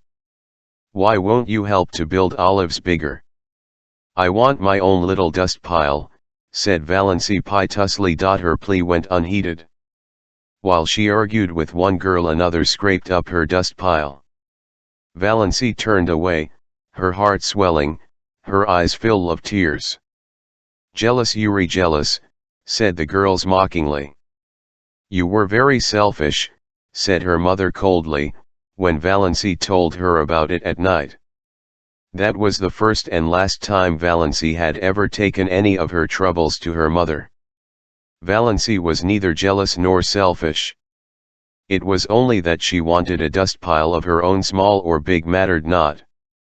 A team of horses came down the street. Olive's dust pile was scattered over the roadway. The bell rang. The girls trooped into school and had forgotten the whole affair before they reached their seats. Valency never forgot it. To this day she resented it in her secret soul, but was it not symbolical of her life? "I've never been able to have my own dust pile," thought Valency. The enormous red moon she had seen rising right at the end of the street one autumn evening of her 6th year. She had been sick and cold with the awful, uncanny horror of it. So near to her. So big. She had run in trembling to her mother, and her mother had laughed at her. She had gone to bed and hidden her face under the clothes in terror lest she might 100k at the window and see that hornble moon glaring in at her through it. The boy who had tried to kiss her at a party when she was 15. She had not let him. She had evaded him and run. He was the only boy who had ever tried to kiss her. Now, 14 years later, Valency found herself wishing that she had let him. The time she had been made to apologize to Olive for something she hadn't done. Olive had said that Valency had pushed her into the mud and spoiled her new shoes on purpose. Valency knew she hadn't. It had been an accident and even that wasn't her fault, but nobody would believe her. She had to apologize and kiss Olive to make up. The injustice of it bummed in her soul tonight. That summer when Olive had the most beautiful hat, trimmed with creamy yellow net, with a wreath of roses and little ribbon bows under the chin. Valency had wanted a hat like that more than she had ever wanted anything. She pleaded for one and had been laughed at all summer. She had to wear a horrid little brown sailor with elastra that cut behind her ears. None of the girls would go around with her because she was so shabby. Nobody but Olive. People had thought Olive so sweet and unselfish. I was an excellent foil for her, thought Valency. Even then she knew Valency had tried to win a prize for attendance in Sunday school once. But Olive won it. There were so many Sundays Valency had to stay home because she had colds. She had once tried to say a piece in school one Friday afternoon and had broken down in it. Olive was a good reciter and never got stuck. The night she had spent in Port Lawrence with Aunt Isabel when she was 10. Byron Sterling was there, from Montreal, 12 years old, conceited, clever. At family prayers in the morning Byron had reached across and given Valency's thin arm such a savage pinch that she screamed out with pain. After prayers were over she was to Aunt Isabel's bar of judgment. But when she said Byron had pinched her, Byron denied it. He said she cried out because the kitten scratched her. He said she had put the kitten up on her chair and was playing with it when she should have been listening to Uncle David's prayer. He was believed. In the Sterling clan the boys were always believed before the girls. Valency was sent home in disgrace because of her exceeding bad behavior during family prayers, and she was not asked to Aunt Isabel's again for nanny moons. The time cousin Betty Sterling was married. Somehow Valency got wind of the fact that Betty was going to ask her to be one of her bridesmaids. Valency was secretly uplifted. It would be a delightful thing to be a bridesmaid. And of course she would have to have a new dress for it, a pretty new dress, a pink dress. Betty wanted her bridesmaids to dress in pink. But Betty had never asked her, after all. Valency couldn't guess why, but long after her secret tears of disappointment had been dried, Olive told her. Betty, after much consultation and reflection, had decided that Valency was too insignificant. She would spoil the effect. That was 9 years ago. But tonight Valency caught her breath with the old pain and sting of it. That day in her 11th year when her mother had badgered her into confessing something she had never done. Valency had denied it for a long time, but eventually for peace sake she had given in and pleaded guilty.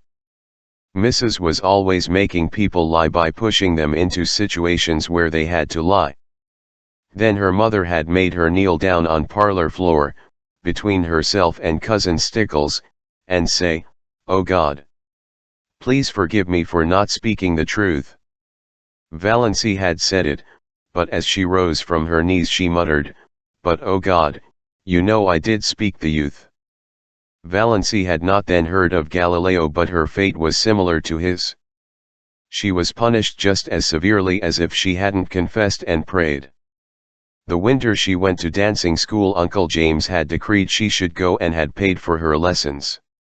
How she had looked forward to it! And how she had hated it! She had never had a voluntary partner. The teacher always had to tell some boy to dance with her, and generally he had been sulky about it. Yet Valency was a good dancer, as light on her feet as thistledown. Olive, who never lacked eager partners, was heavy. The affair of the button string, when she was 10. All the girls in school had button strings. Olive had a very long one with a great many beautiful buttons. Valency had one. Most of the buttons on it were very commonplace, but she had 6 that had come off grandmother Sterling's wedding gown, sparkling buttons of gold and glass, much more beautiful than any Olive had. Their possession conferred a certain distinction on Valency. She knew every little girl in school envied her the exclusive possession of those buttons. When Olive saw them on the button string, she had looked at them narrowly but said nothing then. The next day Aunt Wellington had come to Elm Street and told Mrs. Frederick that she thought Olive should have some of those buttons. Grandmother Sterling was just as much Wellington's mother as Frederick's. Mrs. Frederick had agreed amiably. She could not afford to fall out with Aunt Wellington. Moreover, the matter was of no importance whatever. Aunt Wellington caned off 4 of the buttons, generously leaving 2 for Valency. Valency had torn these from her sewing and flung them on the floor. She had not yet learned that it was unladylike to have feelings, and had been sent supperless to bed for the exhibition. The night of Margaret Blunt's party. She had made such pathetic efforts to be pretty that night. Rob Walker was to be there, and 2 nights before, on the moonlit veranda of Uncle Herbert's cottage at Mistawey's, Rob had really seemed attracted to her. At Margaret's party Rob never even asked her to dance, did not notice her at all. She was a wallflower, as usual. That, of course, was years ago. People in Dean Wood had long since given up inviting Valency to dances. But to Valency its humiliation and disappointment were of the other day. Her face bummed in the darkness as she recalled herself, sitting there with her pitifully crimped, thin hair and the cheeks she had pinched for an hour before coming, in an effort to make them red. All that came of it was a wild story that Valency Sterling was rouged at Margaret Blunt's party. In those days in Deerwood that was enough to wreck your character forever. It did not wreck Valency's, or even damage it. People knew she couldn't be fast if she tried. They only laughed at her. I've had nothing but a second-hand existence, decided Valency. All the great emotions of life have passed me by. I've never even had a grief. And have I ever really loved anybody? I really love Mother? No, I don't. That's the youth, whether it is disgraceful or not. I don't love her, I've never loved her. What's worse, I don't even her. So I don't know anything about any kind of love. My life has been empty. Nothing is worse than emptiness. Nothing. Valency ejaculated the last nothing aloud passionately. Then she moaned and stopped thinking about anything for a while. One of her attacks of pain had come on. When it was over, something had to Valency, perhaps the culmination of the process that had been going on in her mind ever since she had read Dr. Trent's letter. It was 3 o'clock in the morning, the wisest and most accursed hour of the clock. But sometimes it sets us free. I've been trying to please other people all my life, and she said. After this I shall please myself. I shall never pretend anything again. I've breathed an atmosphere of fibs and pretenses and evasions all my life. What a luxury it will be to tell the TNLTH. I may not be able to do much that I want to do, but I won't do another thing that I don't want to do. Mother can pout for weeks, I shan't worry over it. Despair is a free man, hope is a slave. Valency got up and dressed, with a deepening of that curious sense of freedom. When she had finished with her hair, she opened the window and hurled the jar of pot bounty over into the next lot. It smashed gloriously against the schoolgirl complexion on the old canaille shop. I'm sick of fragrance of dead things, said Valency. Chapter IX. Uncle Herbert and Aunt Alberta's silver wedding was delicately referred to among the Sterlings during the following weeks as the time we first noticed poor Valency was a little, you understand. Not for words would any of the Sterlings have said out and out at first that Valency had gone mildly insane, or even that her mind was slightly deranged.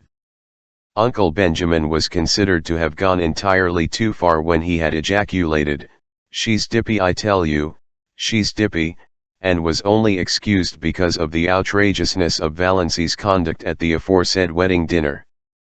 But Mrs. Frederick and Cousin Stickles had noticed a few things that made them uneasy before the dinner. It had begun with the rosebush, of course, and Valency never was really quite right again. She did not seem to worry in the least over the fact that her mother was not speaking to her. You would never suppose she noticed it at all. She had flatly to take either purple pills or Redfern's bitters. She had announced coolly that she did not intend to answer to the name of Doss any longer.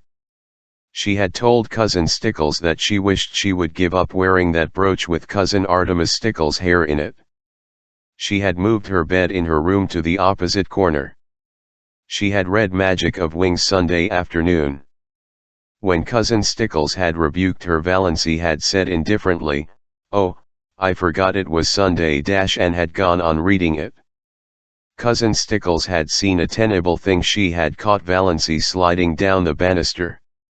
Cousin Stickles did not tell Mrs. Frederick this. Poor Amelia was worried enough as it was. But it was Valency's announcement on Saturday night that she was not going to go to the Anglican church any more that broke through Mrs. Frederick's stony silence. Not going to church any more. "Doss, have you absolutely taken leave?" "Oh, I'm going to church," said Valency airily. "I'm going to the Presbyterian church. But to the Anglican church I will not go." This was even worse.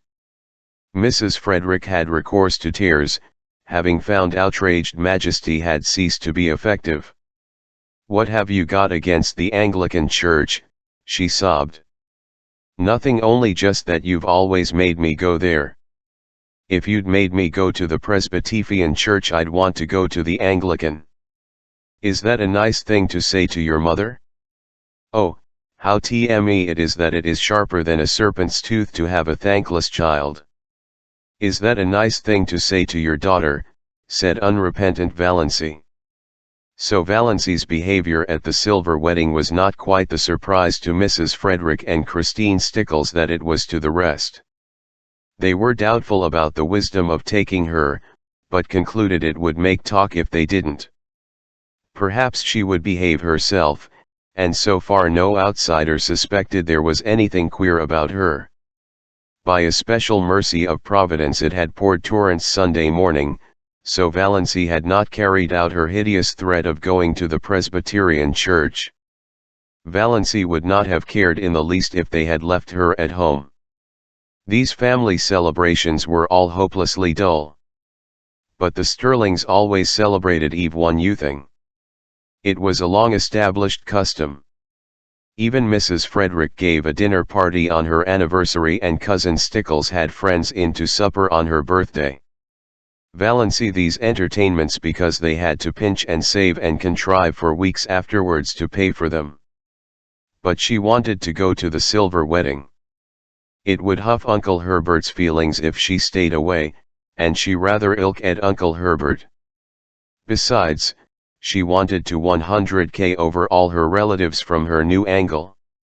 It would be an excellent place to make public her of independence if occasion offered. "Put on your brown silk dress," said Mrs. Sterling. As if there were anything else to put on. Valency had only the one festive dress that snuffy brown silk Aunt Isabel had given her. Aunt Isabel had decreed that Valency should never wear colors. They did not become her. When she was young they allowed her to wear white, but that had been tacitly dropped for some years. Valency put on the brown silk. It had a high collar and long sleeves. She had never had a dress with low neck and elbow sleeves, although they had been worn, even in Iconwood, for over a year. But she did not do her hair pompadour. She knotted it on her neck and pulled it out over her ears. She thought it became her, only the little knot was so absurdly small. Mrs. Frederick resented the hair but decided it was wisest to say nothing on the eve of the party. It was so imponent that Valency should be kept in good humor, if possible, until it was over. Mrs. Friedrich did not reflect that this was the first time in her life that she had thought it necessary to consider Valency's humors. But then Valency had never been queer before. On their way to Uncle Herbert's MRS. Frederick and Cousin Stickles walking in front, Valency trotting meekly along behind. Roaring Abel drove past them drunk as usual, but not in the roaring stage. Just drunk enough to be excessively polite. He raised his disreputable old tartan cap with the air of a monarch saluting his subjects and swept them a grand bow. Mrs. Frederick and Cousin Stickles dared not cut Roaring Abel altogether. He was the only person in Deanwood who could be got to do odd jobs of carpentering and repairing when they needed to be done, so it would not do to offend him, but they responded with only the stiffest, slightest of bows. Roaring Abel must be kept in his place. Valency, behind them, did a thing they were fortunately spared seeing. She smiled gaily and waved her hand to Roaring Abel /vh. Why not? She had always liked the old sinner. He was such a jolly, picturesque, unashamed reprobate, and stood out against the drab respectability of Deanwood and its customs like a flame-red flag of revolt and protest. Only a few nights ago Abel had gone through Deanwood in the wee SMAs, shouting oaths at the top of his stentorian voice which could be heard for miles, and lashing his horse into a furious gallop as he tore along prim, proper Elm Street. Yelling and blaspheming like a fiend, shuddered Cousin Stickles at the breakfast. L cannot understand why the judgment of the Lord has not fallen upon that man long ere this, said Mrs. Frederick petulantly, as if she thought Providence was very dilatory and ought to have a gentle reminder. He'll be picked up dead some morning, he'll fall under his horse's hoofs and be trampled to death, said Cousin Stickles reassuringly. Valency had said nothing, of course, but she wondered to herself if Roaring Abel's patriotical sprees were not his futile protest against the poverty and and monotony of his existence. She went on dream sprees in her blue castle. Roaring Abel, having no imagination, could not do that. His escapes from reality had to be concrete. So she waved at him today with a sudden fellow feeling, and Roaring Abel, not too drnk to be astonished, nearly fell off his seat in his amazement. By this time they had reached Maple Avenue and Uncle Herbert's house, a large, pretentious structure peppered with meaningless bay windows and excrescent porches. A house that always looked like a stupid, prosperous, self-satisfied man with warts on his face. A house like that, said Valency solemnly, is a blasphemy. Mrs. Frederick was shaken to her soul. What had Valency said? Was it profane? Or only just queer? Mrs. Frederick took off her hat in Aunt Alberta's spare room with trembling hands. She made one more feeble attempt to avert disaster. She held Valency back on the landing as Cousin Stickles went downstairs. "Won't you try to remember you're a lady?" she pleaded. "Oh, if there were only any hope of being able to forget it," said Valency wearily. Mrs. Frederick felt that she had not deserved this from Providence. Chapter X. Bless this food to our use and consecrate our lives to thy service, said Uncle Herbert briskly. Aunt Wellington frowned. She always considered Herbert's graces entirely too short and flippant. A grace, to be a grace in Aunt Wellington's eyes, had to be at least 3 minutes long and uttered in an unearthly tone, between a groan and a chant.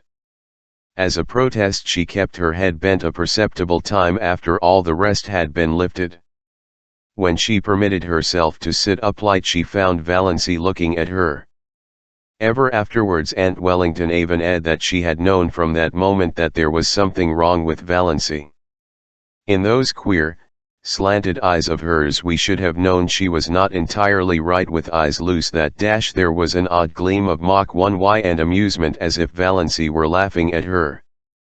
Such a thing was unthinkable, of course. Aunt Wellington at once ceased to think it. Valency was enjoying herself. She had never enjoyed herself at a family reunion before.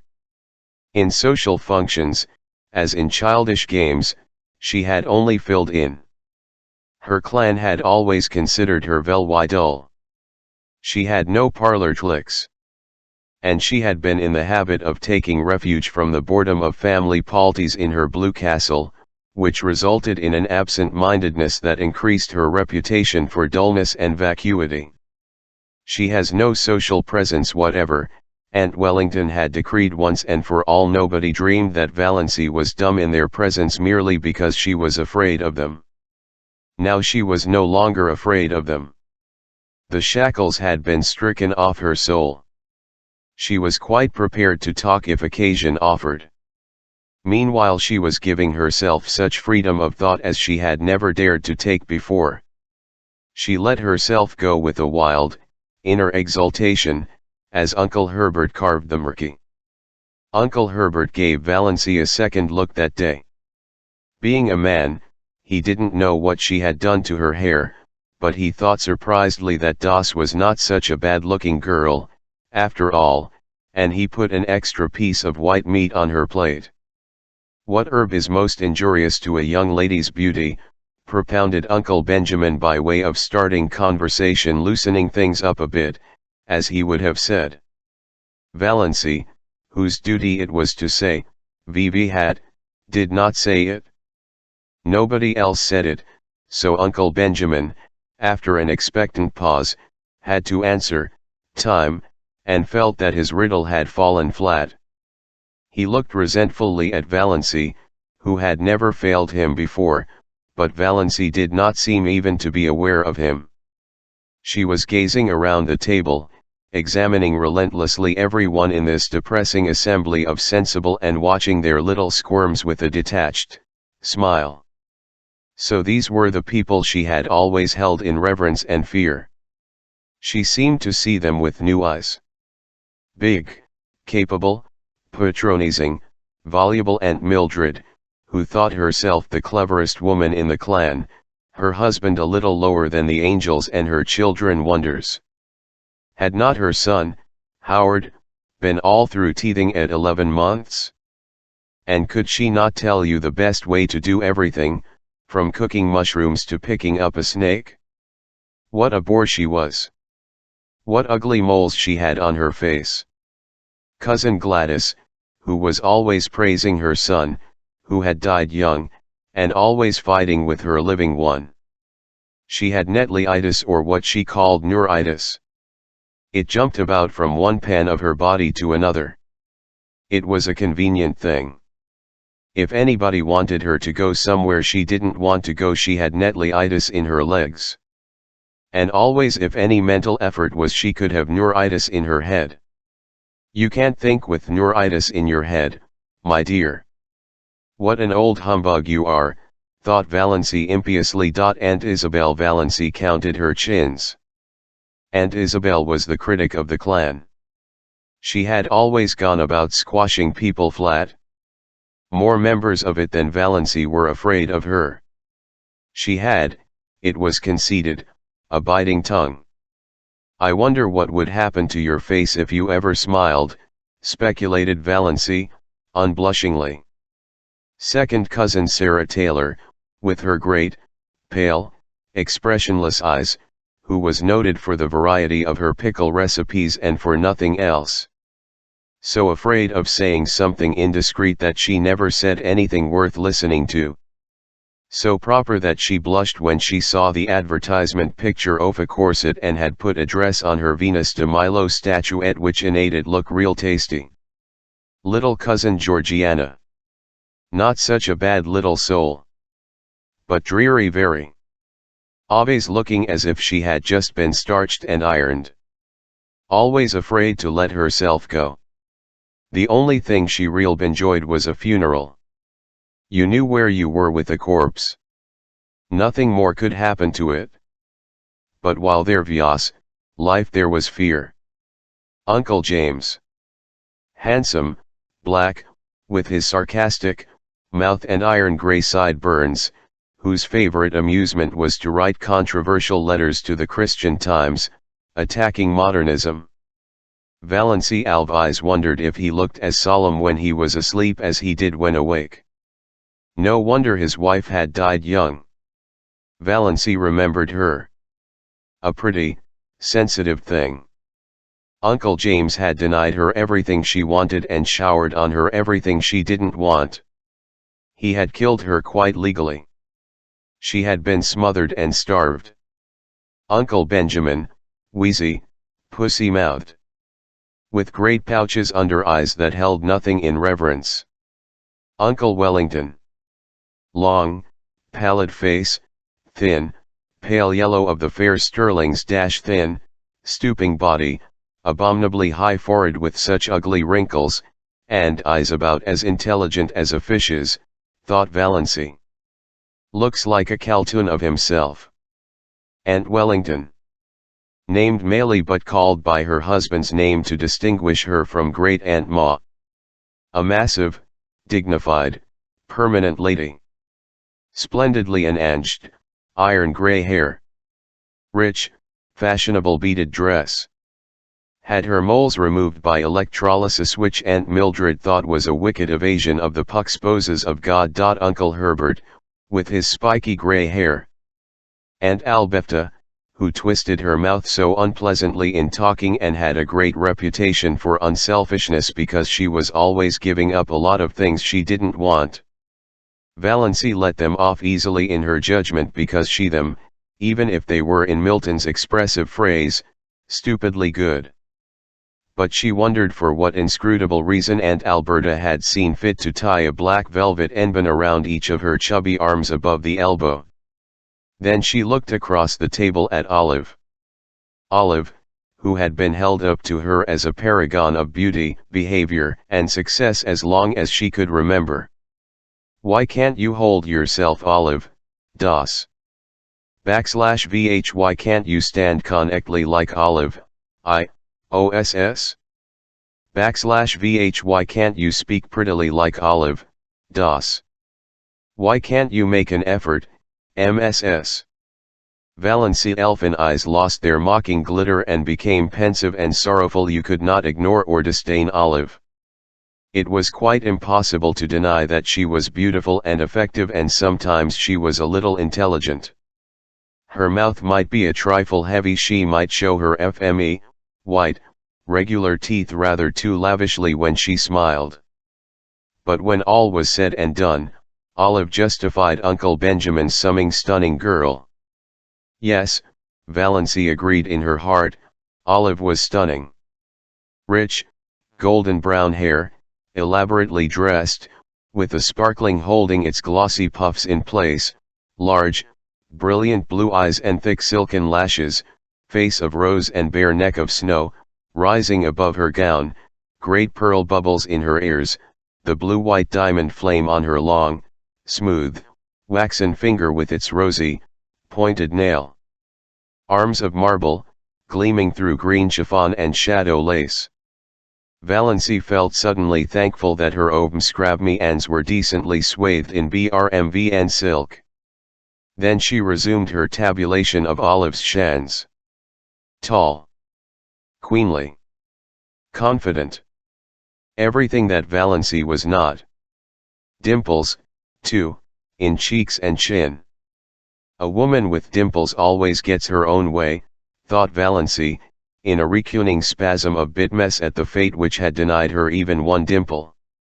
Olive was only a year younger than Valency, though a stranger would have thought that there was at least 10 years between them.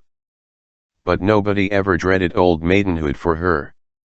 Olive had been surrounded by a crowd of eager beaux since her early teens, just as her minor was always surrounded by a fringe of cards, photographs, programs, and invitations. At 18, when she had graduated from Havergal College, Olive had been engaged to Will Desmond, lawyer in embryo. Will Desmond had died and Olive had mourned for him properly for TWO years.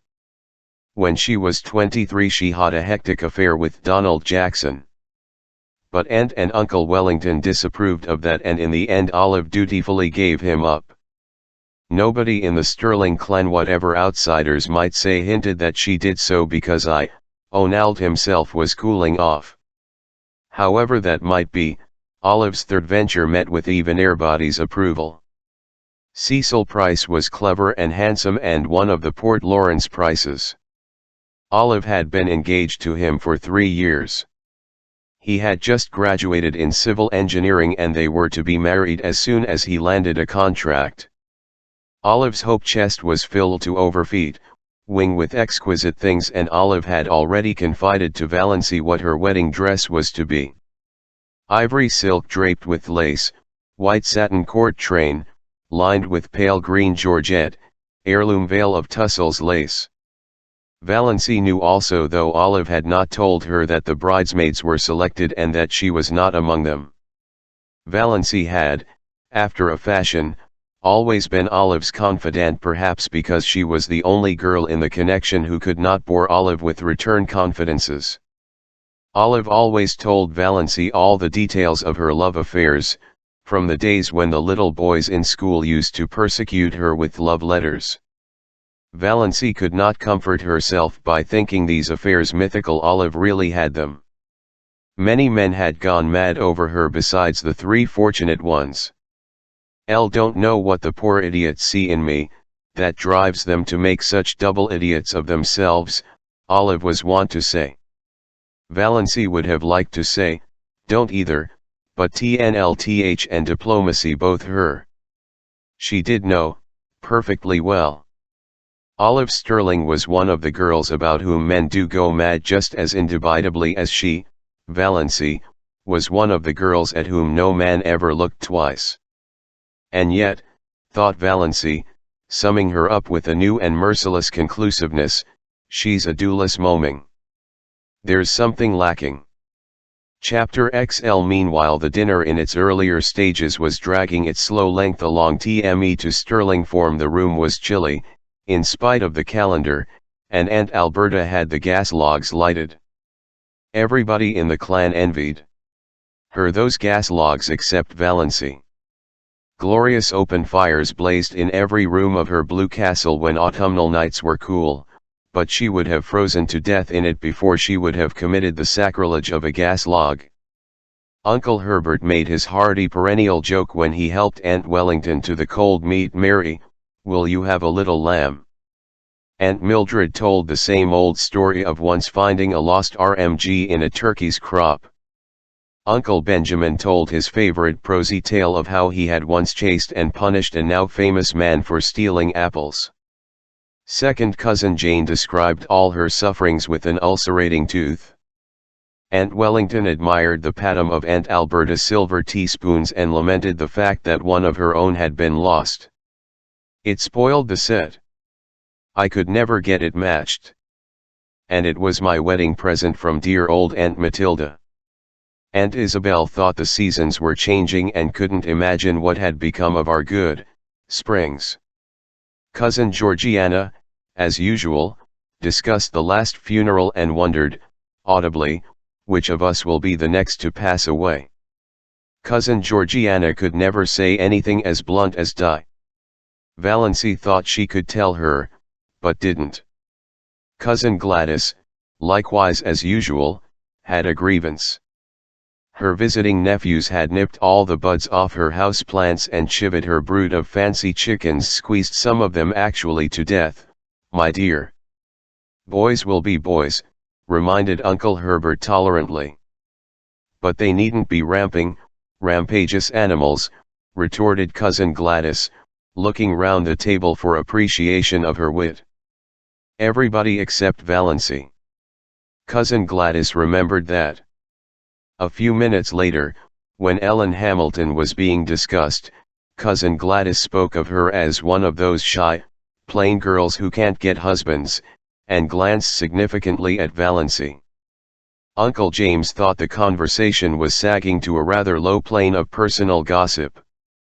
He tried to elevate it by staffing an abstract discussion on the greatest happiness. Everybody was asked to state his or her idea of the greatest happiness. Aunt Mildred thought the greatest happiness for a woman was to be a loving and beloved wife and mother. Aunt Wellington thought it would be to travel in Europe. Olive thought it would be to be a great singer tetrazani. Cousin Gladys remarked mournfully that her greatest happiness would be to be free, absolutely free from neuritis. Cousin Georgiana's greatest happiness would be to have her dear, dead brother Richard back. Aunt Alberta remarked vaguely that the greatest happiness was to be found in the poetry of life, and hastily gave some directions to her in it to prevent anyone asking her what she meant. Mrs. Frederick said the greatest happiness was to spend your life in loving service for others, and Cousin Stickles and Aunt Isabel agreed with her. Aunt Isabel with a resentful air, as if she thought Mrs. Frederick had taken the wind out of her sails by saying it first.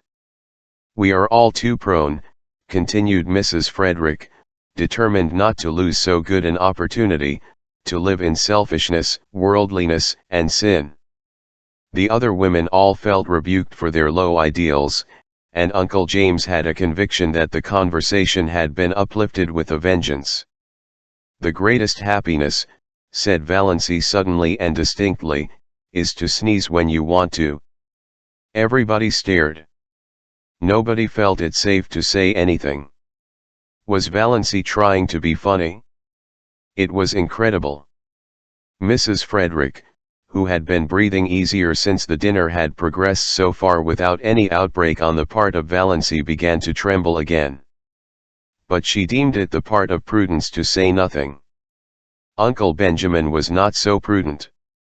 He rashly rushed in where Mrs. Frederick feared to tread. "Das," he chuckled, "what is the difference between a young girl and an old maid? One is happy and careless and the other is cappy and hairless," said Valency. "You have asked that riddle at least 50 times in my recollection, Uncle Ben. Why don't you hunt up some new riddles if riddle you must? It is such a fatal mistake to try to be funny if I don't succeed." Uncle Benjamin stared foolishly. Never in his life had he, Benjamin Sterling, of Sterling and Frost, been spoken to so. And by Valency of all people. He looked feebly around the table to see what the others thought of it. Everybody was looking rather blank. Poor Mrs. Frederick had shut her eyes. And her lips moved tremblingly as if she were maying. Perhaps she was. The situation was so unprecedented that nobody knew how to meet it. Valency went on calmly eating her salad as if nothing out of the usual had occurred. Aunt Albina, to save her dinner, plunged into an account of how a dog had bitten her recently. Uncle James, to back her up, asked where the dog had bitten her. "Just a little below the Catholic Church," said Aunt Alberta. At that point Valency laughed. Nobody else laughed. What was there to laugh at? "Is that a vital part?" asked Valency. "What do you mean?" said bewildered Aunt Alberta, and Mrs. Frederick was almost driven to believe that she had served God all her years, for Aunt Isabel concluded that it was up to her to suppress Valency. "Das, you are horribly thin," she said. "You are all corners. You ever try to fatten up a little?" "No." Valency was not asking quarter or giving it. "But I can tell you where you'll find a beauty parlor in Port Lawrence where they can reduce the number of your chins." Valency. The protest was wrung from Mrs. Frederick. She meant her tone to be stately and majestic, as usual, but it sounded more like an imploring whine. And she did not say "Das." "She's feverish," said Cousin Stickles to Uncle Benjamin in an whisper. "We've thought she seemed feverish for several days." "She's gone dippy, in my opinion," growled Uncle Benjamin. "If not, she ought to be spanked." "Yes, spanked." "You can't spank her." Cousin Stickles was much agitated. "She's 29 years old. So there is that advantage, at least, in being 29, said Valency, whose ears had caught this aside.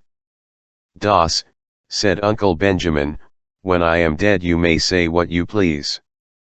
As long as I am alive I demand to be treated with respect." "Oh, But you know we're all dead, said Valency, the whole Sterling clan. Some of us are buried and some aren't yet. That is the only difference. Das, said Uncle Benjamin, thinking it might cow Valency, do you remember the time you stole the raspberry jam? Valency flushed scarlet with suppressed laughter, not shame.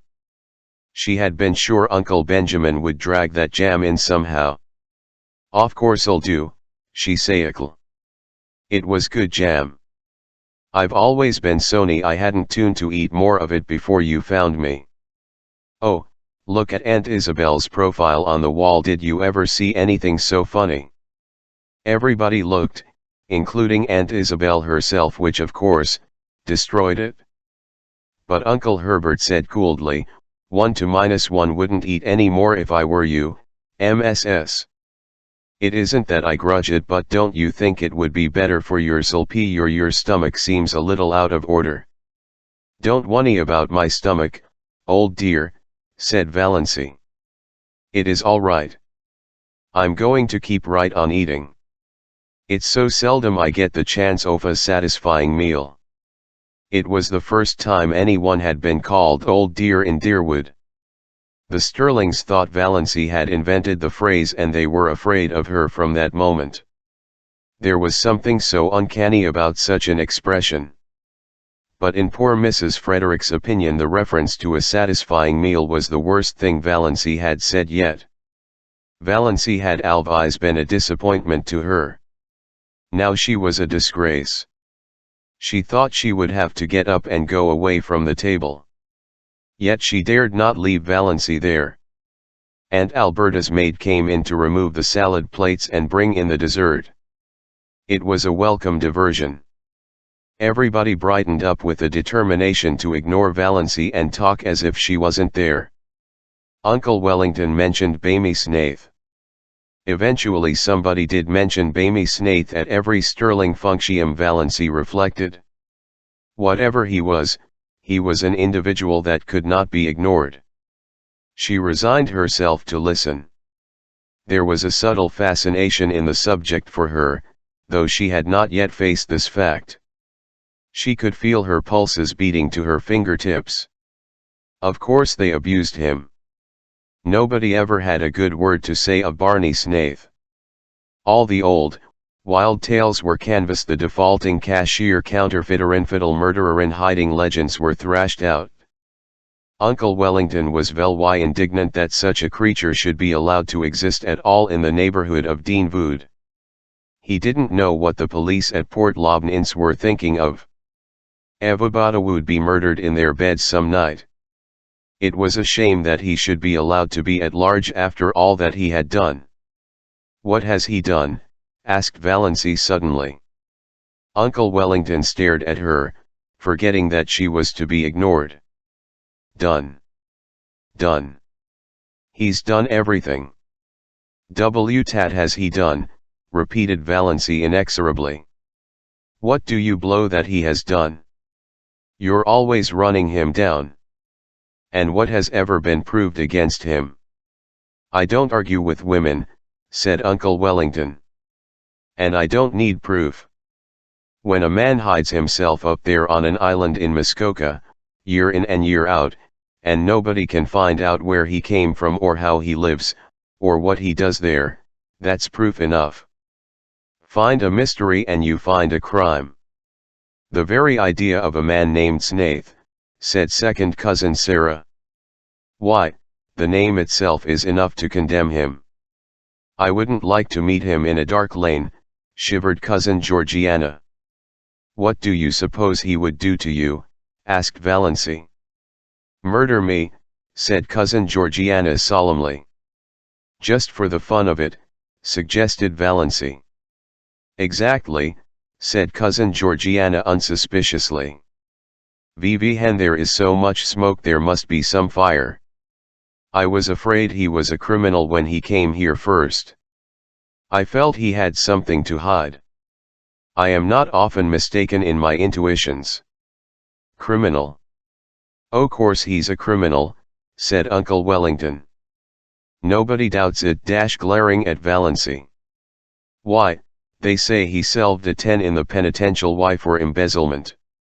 I don't doubt it. And they say he's in with that gang that are penetrating all those bank robberies round the county. Why? WT10 say, asked Valency. Uncle Wellington nodded his ugly forehead at her. What had got into this confounded girl, anyway? He ignored the question. He has the identical look of a jawbird, snapped Uncle Benjamin. I noticed it the first time I saw him. A fellow by the hand and side to do a deed of shame, of nature marked, declaimed Uncle James. He looked enormously pleased over the managing to work that quotation in at last. He had been waiting all his life for the chance.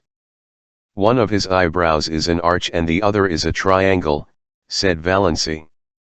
Is that why you think him so villainous? Uncle James lifted his eyebrows. Generally when Uncle James lifted his eyebrows the world came to an end. This time it continued to function. How do you know his eyebrows so well, OSS, asked Olive, a trifle maliciously. Such a remark would have covered Valency with confusion 2 weeks ago, and Olive knew it. Yes, how? Demanded Aunt Wellington.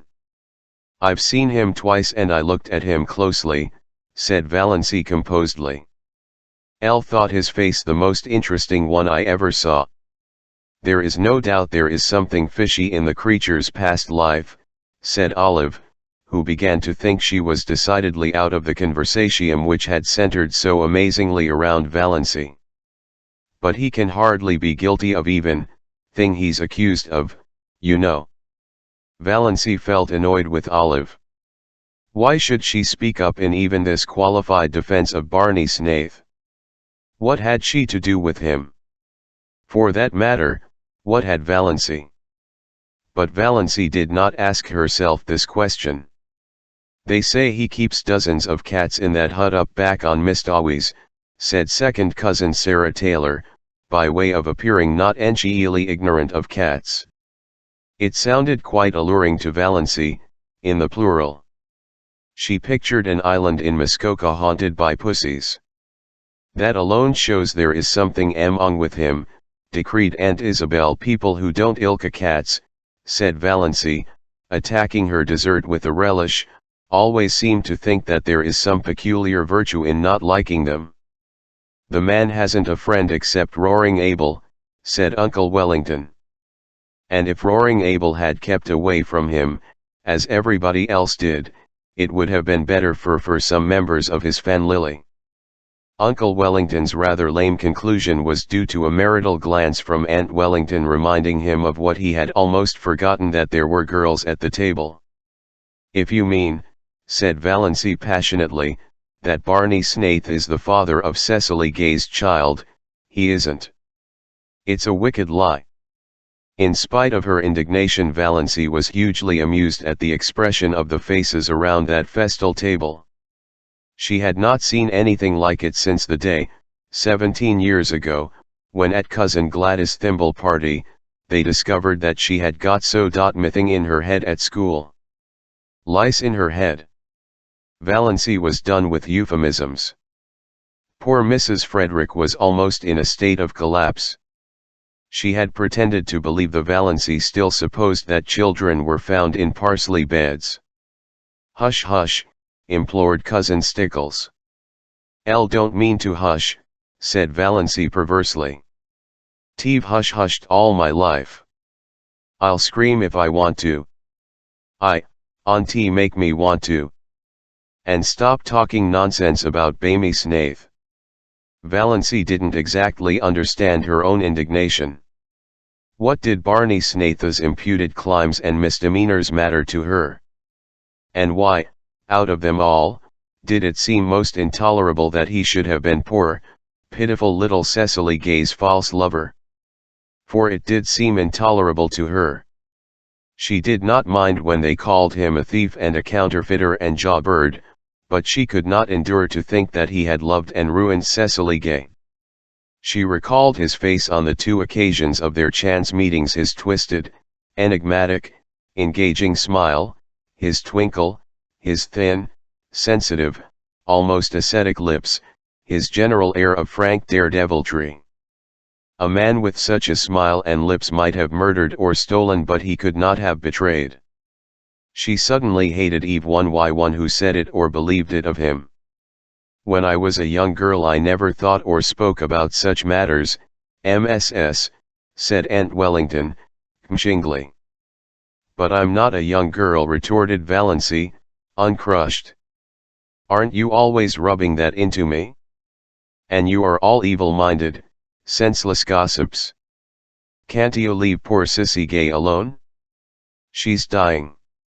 Whatever she did, God or the devil has punished her enough for it. You needn't take a hand, too.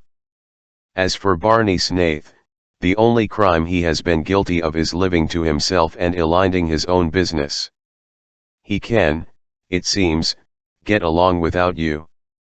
Which is an unpardonable sin, of course, in your little snowbocracy. Valancy coined that concluding word suddenly and felt that it was an inspiration. That was exactly what they were, and not one of them was fit to mend another. Valancy, your poor father would turn over in his grave if he could hear you, said Mrs. Frederick. I dare say he would like that for a change, said Valancy brazenly. Das, said Uncle James heavily, the 10 Commandments are fairly up to date still, especially the 5th. Have you forgotten that? No, said Valancy, but I thought you had, especially the 9th. Have you ever thought, Uncle James, how dull life would be without the 10 Commandments? It is only when things are forbidden that they become fascinating. But her excitement had been too much for her. She knew, by certain unmistakable warnings, that one of her attacks of pain was coming on. It must not find her there. She rose from her chair. I am going home now. I only came for the dinner. It was very good, Aunt Alberta, although your salad dressing is not salt enough and a dash of cayenne would improve it. None of the flabbergasted silver wedding guests could think of anything to say until the long gate clanged behind Valancy in the dusk. Then she's feverish, LVE said. Right along she was feverish, moaned Cousin Stickles. Uncle Benjamin punished his pudgy left hand fiercely with his pudgy right. She's dippy, I tell you she's gone dippy, he snorted angrily. That's all there is about it. Clean dippy. Oh, Benjamin, said Cousin Georgiana soothingly, don't condemn her too rashly. We must remember what dear old Shakespeare says, that charity thinketh no evil. Charity. Poppycock, snorted Uncle Benjamin. I never heard a young woman talk such stuff in my life as she just did. Talking about things she ought to be ashamed to think of, much less mention. Blaspheming. Insulting us. What she wants is a generous dose of spankweed, and I'd like to be the one to administer it. H. Uncle Benjamin gulped down the half of a scalding cup of coffee. Do you suppose that the mumps could work on a person that way? Wailed Cousin Stickles. I opened an umbrella in the house yesterday, sniffed Cousin Georgiana. I hell at Beto ken some misfortune. Have you tried to find out if she has a temperature? Asked Cousin. She wouldn't let Amelia put the thermometer under her tongue, whimpered Cousin Stickles. Mrs. Frederick was openly in tears. All her defenses were down.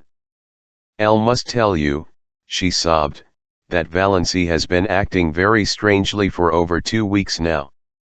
She hasn't been a bit ilka herself, Christine could tell you. I have hoped against hope that it was only one of her colds coming on. But it must be something worse. This is bringing on my neuritis again, said Cousin Gladys, putting her hand to her head. Don't cry, Amelia, said her belt kindly, pulling nervously at his spiky grey hair. He hated family elections. Vel why inconsiderate of Das to staff one at his silver wedding. Who could have supposed she had it in her? You'll have to take her to a doctor. This may be only brainstorm. There are such things as brainstorms nowadays, aren't there?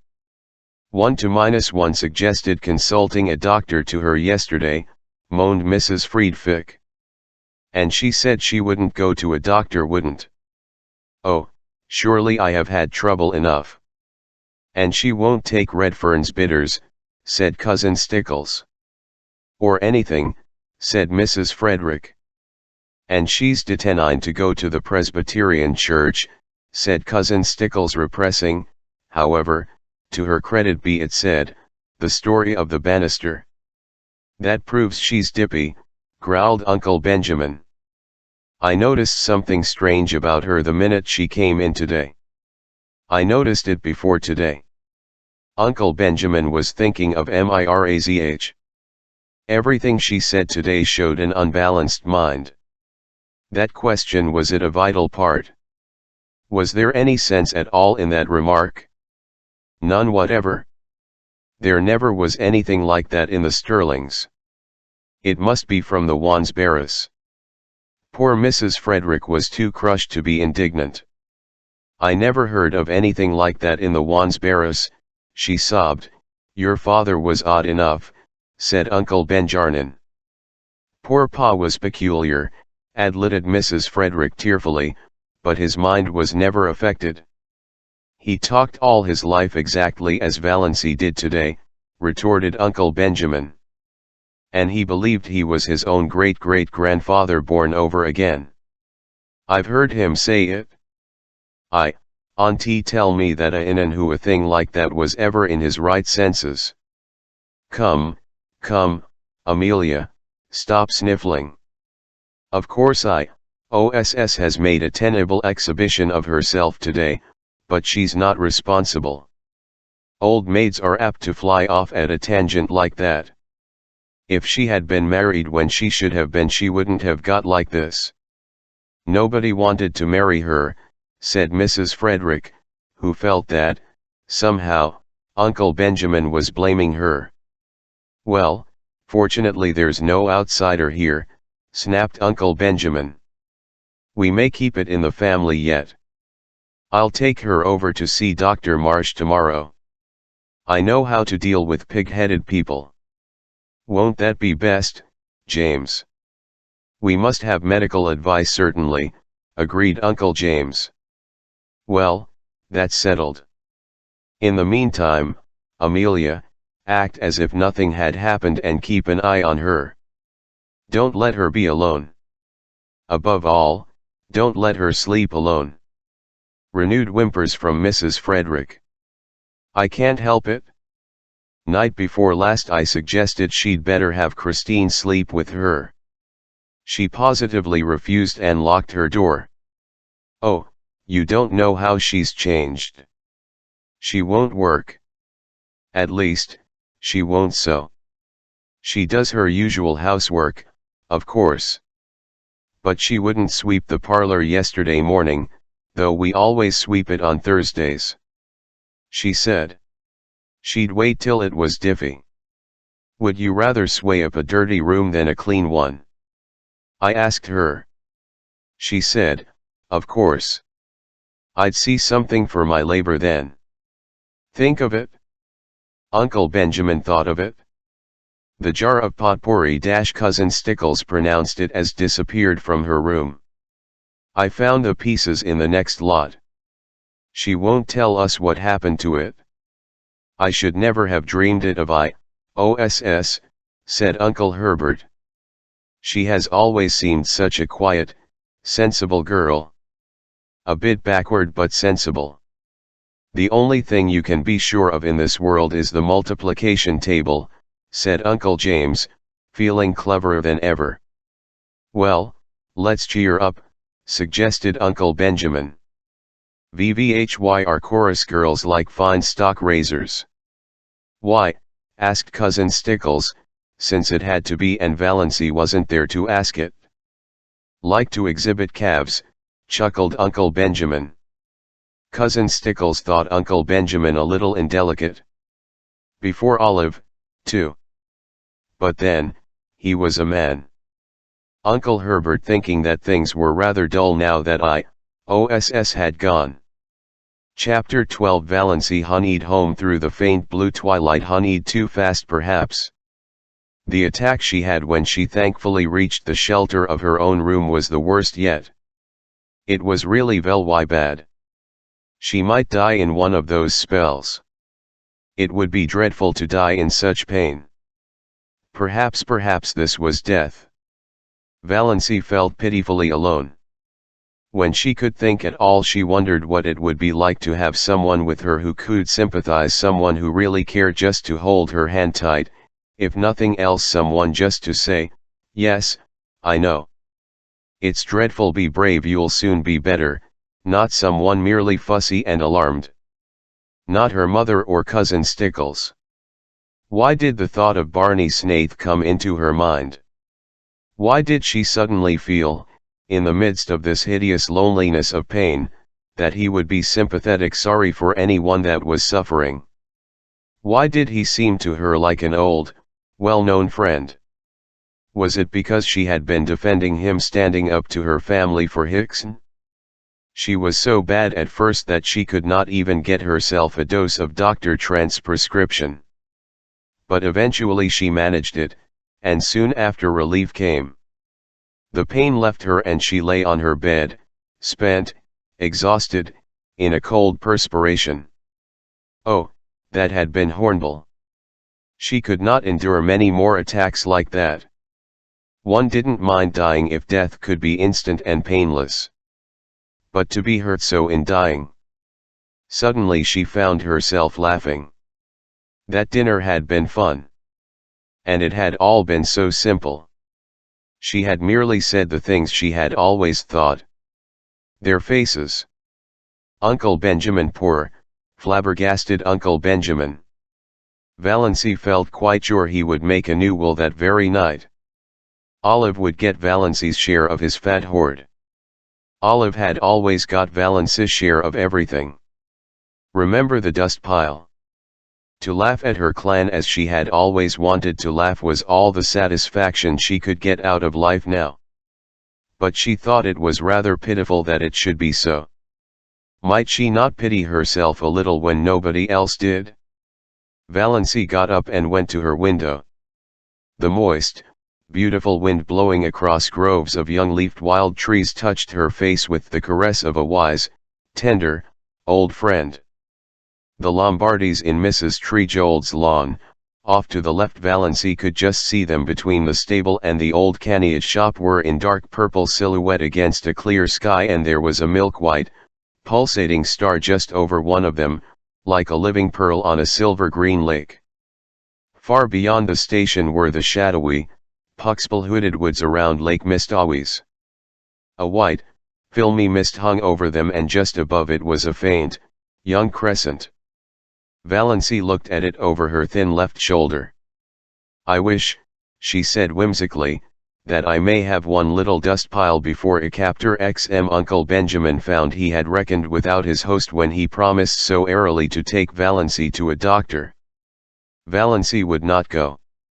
Valency laughed in his face. "Why on earth should I go to Dr. Marsh? There's nothing the matter with my mind. Though you all think I've suddenly gone crazy. Well, I haven't. I've simply grown tired of living to please other people and have decided to please myself.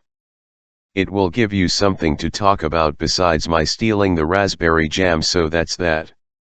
"Das," said Uncle Benjamin, solemnly and helplessly, "you are yourself." "Who am I like, then?" asked Valency. Uncle Benjamin rather posed. "Your grandfather wants banana," he answered desperately. "Thanks." Valency looked pleased. That's a real compliment. I remember grandfather Wansbera. He was one of the few human beings I have known, almost the only one. Now, it is of no use to scold or entreat or command Uncle Benjamin or exchange anguished glances with mother and cousin Stickles. I am not going to any doctor. And if you bring any doctor here, I won't see him.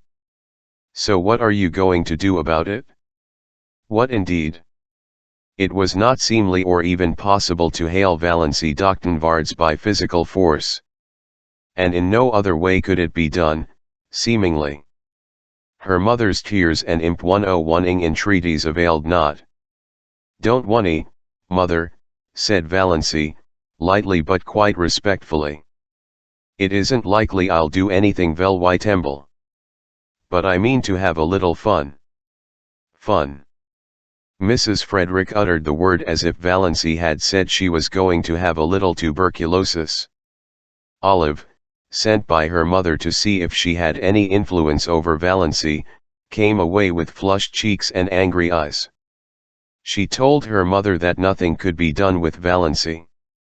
After she, Olive, had talked to her just like a sister, tenderly and wisely, all Valency had said, narrowing her funny eyes to mere slips, was, "I don't show my gums when I laugh." More as if she were talking to herself than to me. Indeed, mother, all the tune I was talking to her she gave me the impression of not really listening. And that wasn't all. When I finally decided that what I was saying had no influence over her, I begged her, when Cecil came next week, not to say anything queer before him, at least. Mother, what do you think she said? I'm sure I can't imagine, groaned Aunt Wellington, prepared for anything. She said, I'd rather to shock Cecil. His mouth is too red for a man's. Mother, I can never feel the same to Valency again. Her mind is affected, Olive, said Aunt Wellington solemnly. You must not hold her responsible for what she says. When Aunt Wellington told Mrs. Frederick what Valency had said to Olive, Mrs. Frederick wanted Valency to apologize. You made me apologize to Olive 15 years ago for something I didn't do, said Valency. That old apology will do for now. Another solemn family conclave was held. They were all there except Cousin Gladys, who had been suffering such tortures of neuritis in her head ever since poor IOSS went queer that she couldn't undertake any responsibility. They decided, that is, they accepted a fact that thrust in their faces, that the wisest thing was to leave Valency alone for a while, give her her head as Uncle Benjamin expressed, a careful eye on her, but let her pretty much alone. The 10 of watchful waiting had not been invented then, but that was practically the policy Valency's distracted relatives decided to follow. We must be guided by developments, said Uncle Benjamin. It is solemnly easier to scramble eggs than unscramble them. Of course, if she becomes violent, Uncle James consulted Dr. Ambrose Marsh. Dr. Ambrose Marsh approved their decision. He pointed out to irate Uncle James, who would have liked to lock Valency up somewhere, out of hand, that Valency had not, as yet, really done or said anything that could be construed as proof of lunacy, and without proof you cannot lock people up in this degenerate age. Nothing that Uncle James had reported seemed very alarming to Dr. Marsh, who put up his hand to conceal a smile several times. But then he himself was not a sterling. And he knew very little about the old Valency. Uncle James stalked out and drove back to Deerwood, thinking that Ambrose Marsh wasn't much of a doctor, after all, and that Adelaide Sterling might have done better for herself. Chapter XLV. Life cannot stop because tragedy enters it. Meals must be made ready though a son dies, and porches must be even if your only daughter is going out of her mind. Mrs. Frederick, in her systematic way, had long ago appointed the second week in June for the repairing of the front, the roof of which was sagging dangerously. Roaring Abel had been engaged to do it many moons before, and Roaring Abel promptly on the moming of the first day of the second week, and fell to work. Of course he was drunk. Roaring Abel was never anything but drunk. But he was only in the first stage, which made him talkative and genial. The odor of whiskey on his breath nearly drove Mrs. Frederick and Cousin Stickles wild at dinner. Even Valency, with all her emancipation, did not ilka it. But she liked Abel and she liked his vivid, eloquent talk, and after the dinner dishes she went out and sat on the steps and to him. Mrs. Frederick and Cousin Stickles thought it a tenable proceeding, but what could they do? Valancy only smiled mockingly at them when they called her in, and did not go. It was so easy to defy once you got staffed. The first step was the only one that really counted. They were both afraid to say anything more to her lest she might make a scene before Roaring Abel, who would spread it all over the countrywide with his own characteristic comments and exaggerations. It was too cold a day, in spite of the June sunshine, for Mrs. Friedrich to sit at the dining room window and listen to what was said. She had to shut the window and Valancy and Roaring Abel had their talk to themselves.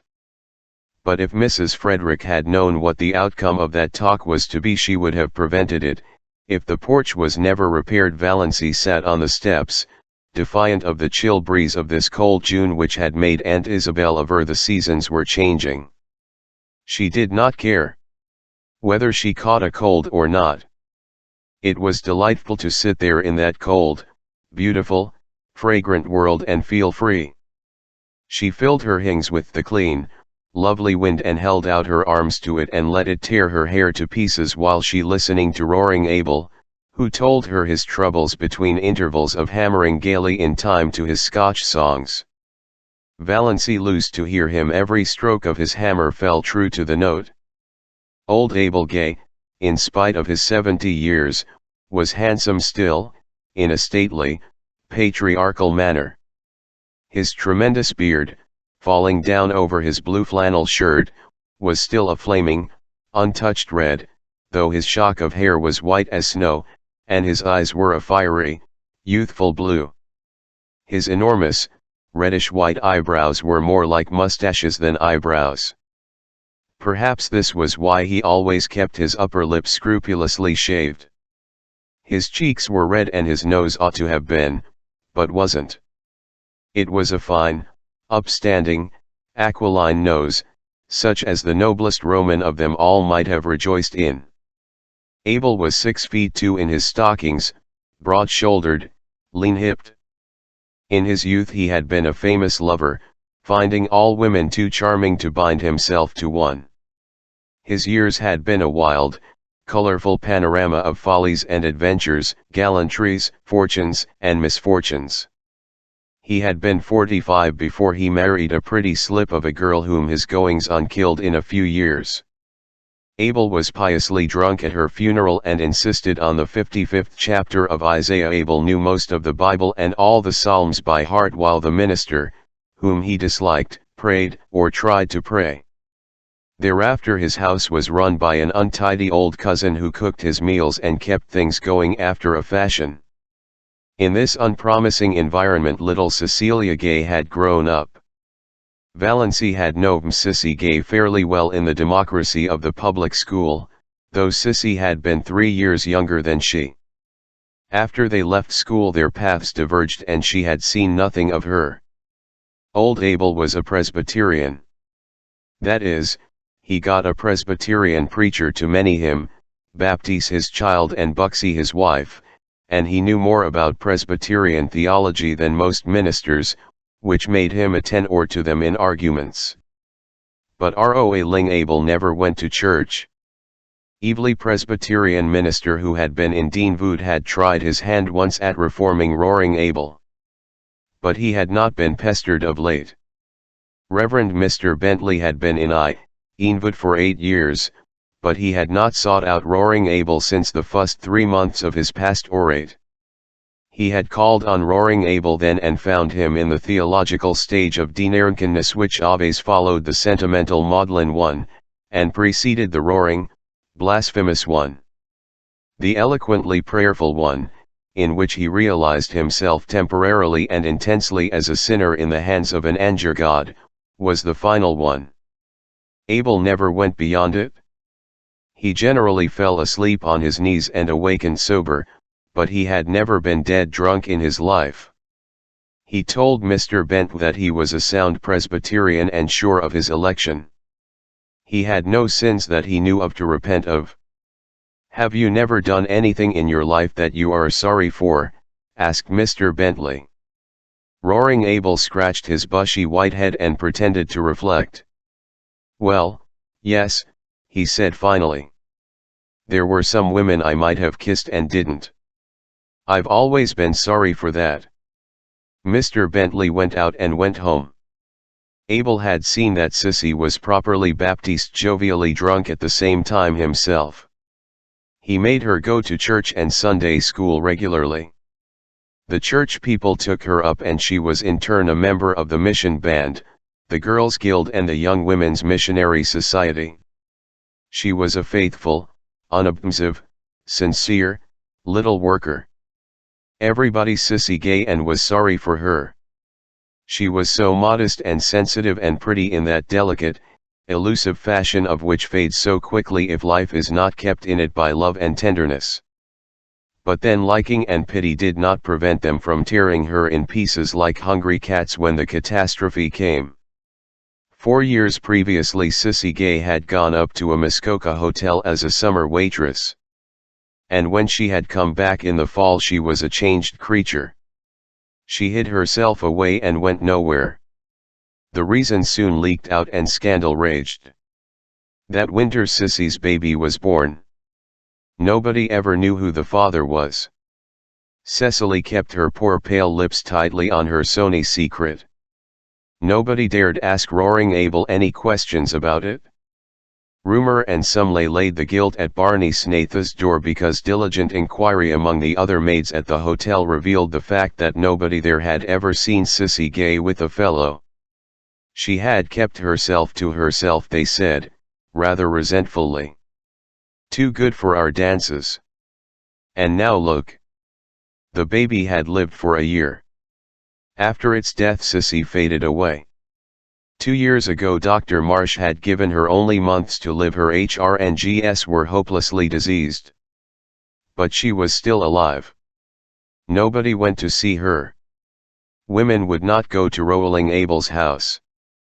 Mr. Bentley had gone once, when he knew Abel was away, but the dreadful old creature who was scumbing the kitchen floor told him Sissy wouldn't see anyone.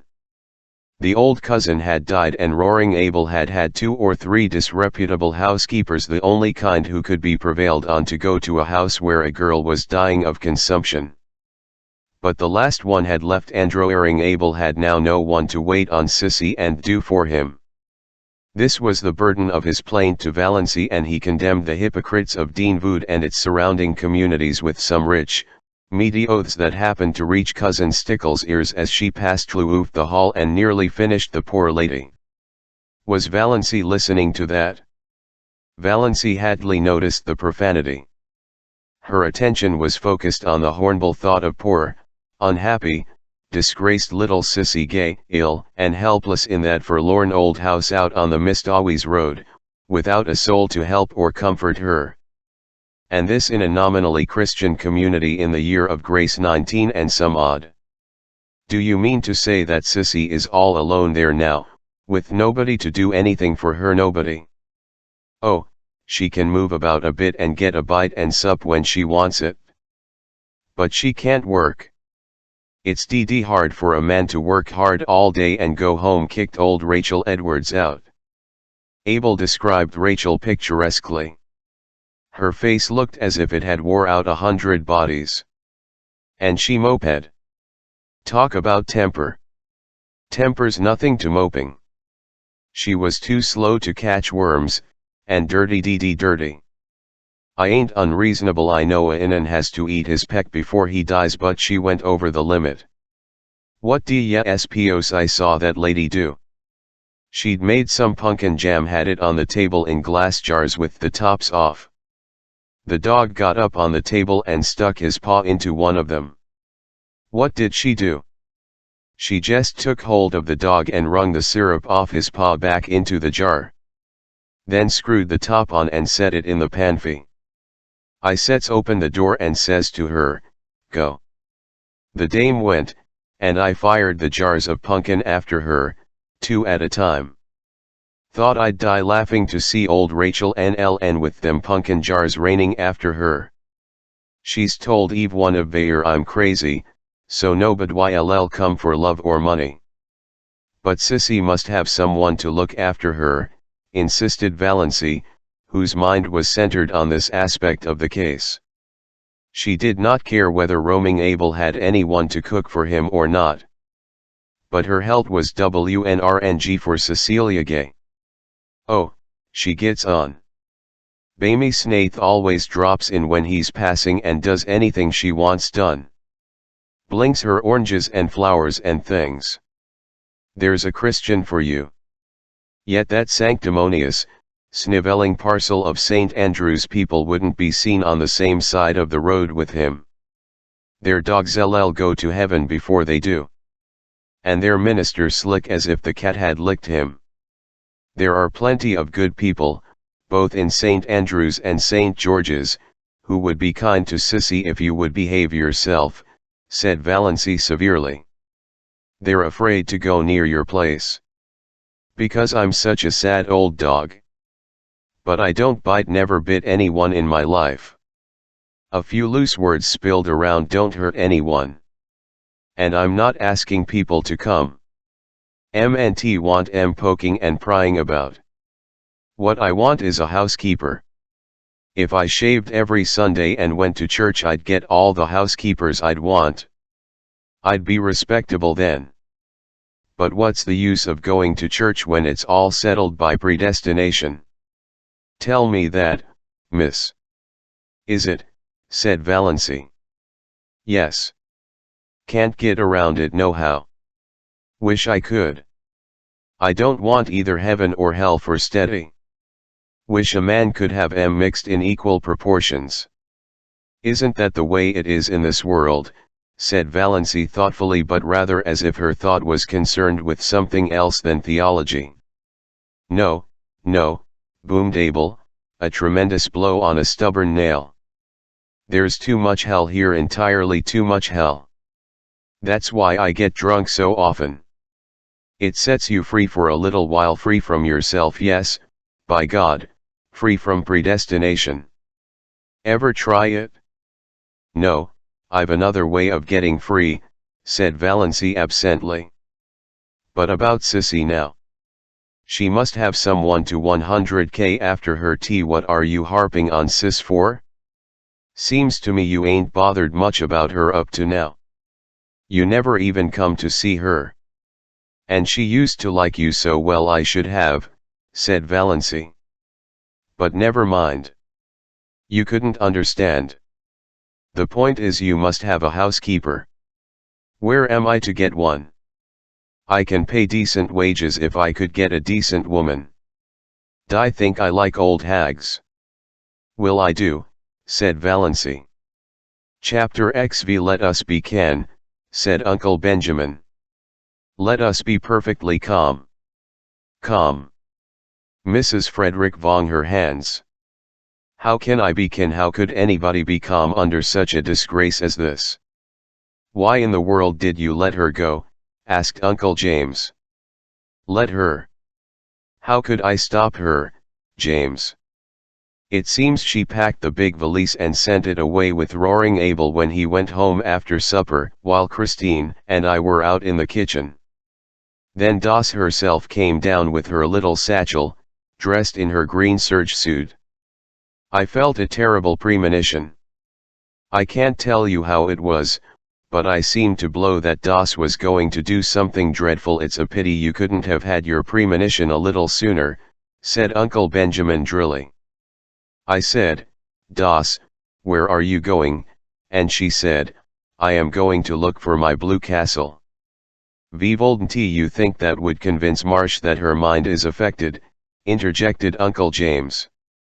And I said, Valency, what do you mean? And she said, I am going to keep house for roaring Abel and nurse Sissy.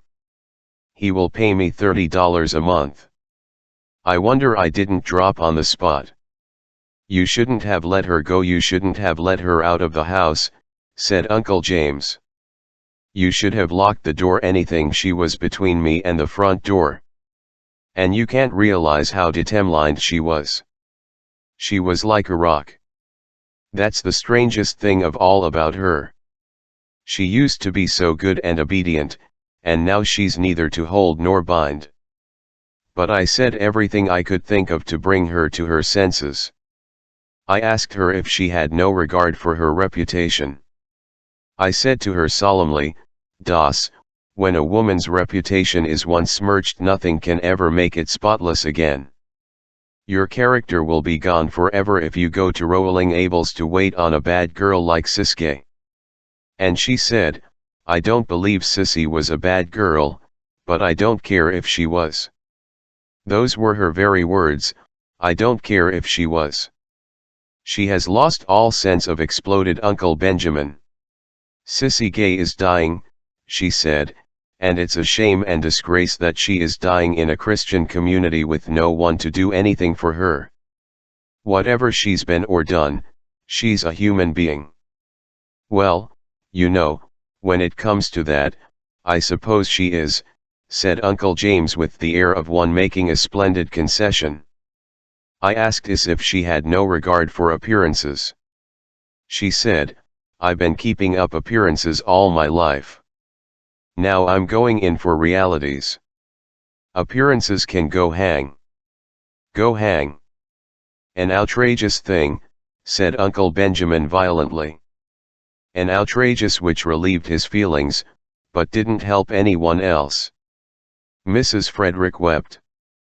Cousin Stickles took up the refrain between her moans of despair. We both told her that Roaring Abel had certainly killed his wife in one of his drunken rages and would kill her.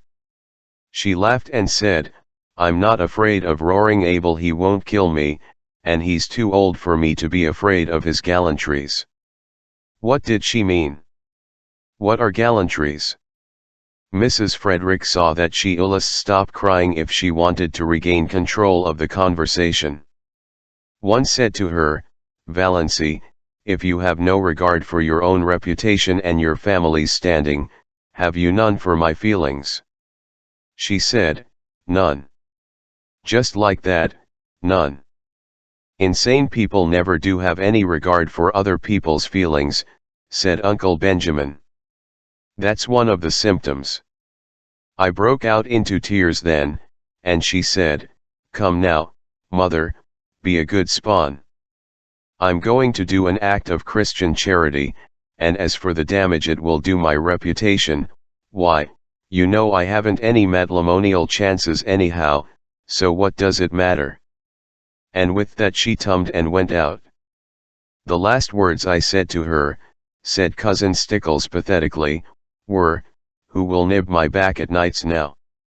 And she said, but no, I cannot repeat it." "Nonsense," said Uncle Benjamin. "Out with it. This is no time to be squeamish." She said.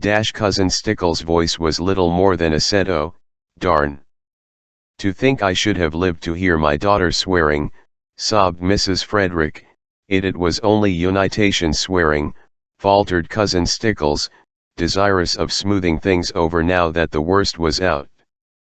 But she had never told about the banister. "It will be only a step from that to real swearing," said Uncle James sternly. "The worst of this Mrs. Frederick hunted for a dry spot on her handkerchief is that everyone will know now that she is deranged. We can't keep it a secret any longer. Oh, I cannot bear it." "You should have been stricter with her when she was young," said Uncle Benjamin. "Don't see how I could have been," said Mrs. Enough. "The worst feature of the case is that Snaith scoundrel is always hanging around Roaring Abel's," said Uncle James. "I shall be thankful if nothing worse comes of this mad freak than a few weeks at Roaring Abel's. Sissy Gay can't live much longer. And she didn't even take her flannel petticoat," lamented Cousin Stickles. "I'll see Ambrose Marsh again about this," said Uncle Benjamin, meaning Valency, not the flannel petticoat. "I'll see Lawyer Ferguson," said Uncle James. "Meanwhile," added Uncle Benjamin, "let us be calm. Chapter XVI Valency had walked out to Roaring Abel's house on the Mistawies road under a sky of purple and amber, with a queer exhilaration and expectancy in her heart. Back there, behind her, her mother and cousin Stickles were crying over themselves, not over her. But here the wind was in her face, soft, dew-wet, cool, blowing along the grassy roads. Oh, she loved the wind.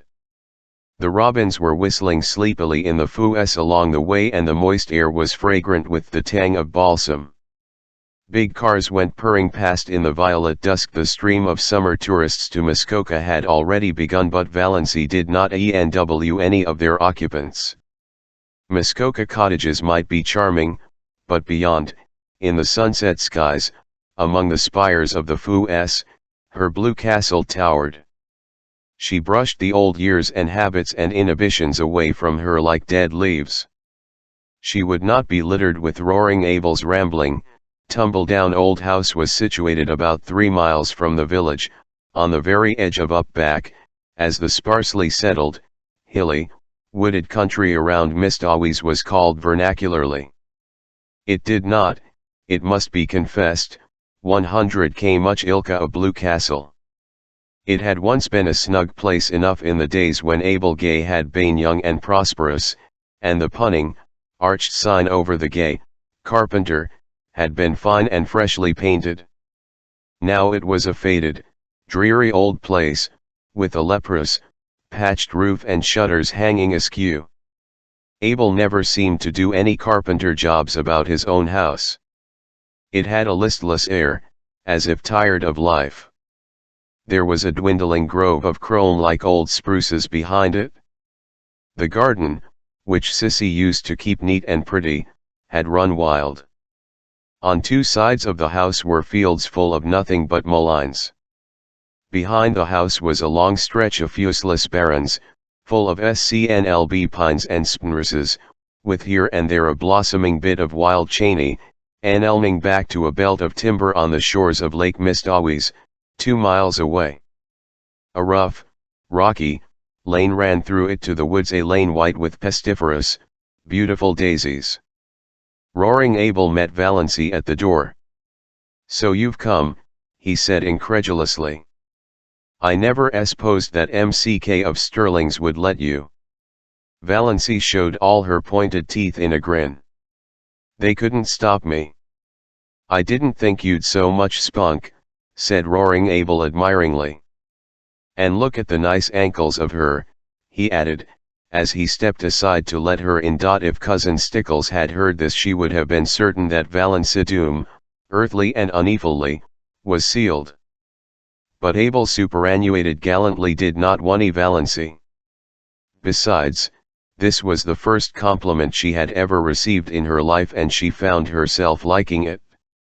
She sometimes suspected she had nice ankles, but nobody had ever mentioned it before. In the Sterling clan, ankles were among the unmentionables. Roaring Abel took her into the kitchen, where Sissy Gay was lying on the sofa, breathing quickly, with little scarlet spots on her hollow cheeks. Valency had not seen Cecilia Gay for years.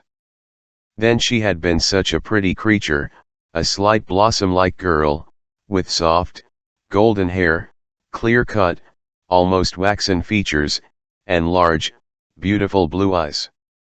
She was shocked at the change in her. Could this be sweet Sissy, this pitiful little thing that looked like a tired broken flower? She had wept all the beauty out of her eyes, they looked too big, enormous in her face. The last time Valency had seen Cecilia Gay, those faded, piteous eyes had been limpid, shadowy blue pools aglow with mirth. The contrast was so tenable that Valency's eyes filled with tears. She knelt down by Sissy and put her arms about her. "Sissy dear, I've come to 100k after you. I'll stay with you long as you want." Oh. Sissy put her thin arms about Valency's neck. "Oh, will you? It's been so lonely. I can wait on myself, but it's been so lonely. It would just be like heaven to have someone here like you." You were always so sweet to me long ago. Valency held Sissy close. She was suddenly happy. Here was someone who needed her, someone she could help. She was no longer a superfluity. Old things had passed away, everything had become new. Most things are predestinated, but some are just damn sheer luck, said Roxing Abel, complacently smoking his pipe in the corner. Chapter XVII. When Valency had lived for a week at Roaring Abel's, she felt as if years had separated her from her old life and all the people she had known in it. They were beginning to seem, as the days went on they seemed still more so, until they ceased to matter altogether. She was happy. Nobody ever bothered her with conundrums or insisted on giving her purple pills. Nobody called her Das or worried her about catching cold. There were no quilts to piece, no abominable rubber plant to water, no ice-cold in-at-em-all tantrums to endure. She could be alone whenever she liked, go to bed when she sneezed, when she in the long, wondrous, northern twilights, when Sissy was asleep and Roaring Abel away, she could sit for hours on the shaky back veranda steps, looking out over the barrens to the hills beyond, covered with their fine, purple bloom, listening to the friendly wind singing wild, sweet melodies in the little spruces, and drinking in the aroma of the sunned grasses, until darkness flowed over the landscape, a cool welcome wave. Sometimes of an moon, when Sissy was strong enough, the two girls went into the barrens and looked at the wood flowers. But they did not pick any. Valency had read to Sissy the gospel thereof according to John Foster, "It is a pity to gather wood flowers. They lose half their witchery away from the green and the flicker. The way to enjoy wood flowers is to track them down to their remote haunts, gloat over them and then leave them with backward glances, taking with us only the beguiling memory of their grace and fragrance." Valency was in the midst of realities after a lifetime of unrealities. And busy, vexy busy. The house had to be cleaned. Not for nothing had Valency been brought up in the sterling habits of neatness and cleanliness. If she found satisfaction in cleaning diffy rooms, she got her fill of it there. Roaming Abel thought she was foolish to bother doing so much more than she was asked to do, but he did not interfere with her. He was very well satisfied with his bargain. Valency was a good cook. Abel said she got a flavor into things. The only fault he found with her was that she did not sing at her work. Folks should always sing at their work, he insisted. Sounds cheerful like. Not always, retorted Valency. Fancy a butcher singing at his work. Or an undertaker. Abel burst into his great broad laugh. There's no getting the better of you. You've got an answer every time. I should think the Sterlings would be glad to be rid of you. They don't, being sassied back. During the day Abel was generally away from home, if not working, then shooting or fishing with Bamy Snaith. He generally came home at nights, always very late and often very drunk. The first night they heard him come howling into the yard, Sissy had told Valency not to be afraid. Father never does anything, he just makes a noise.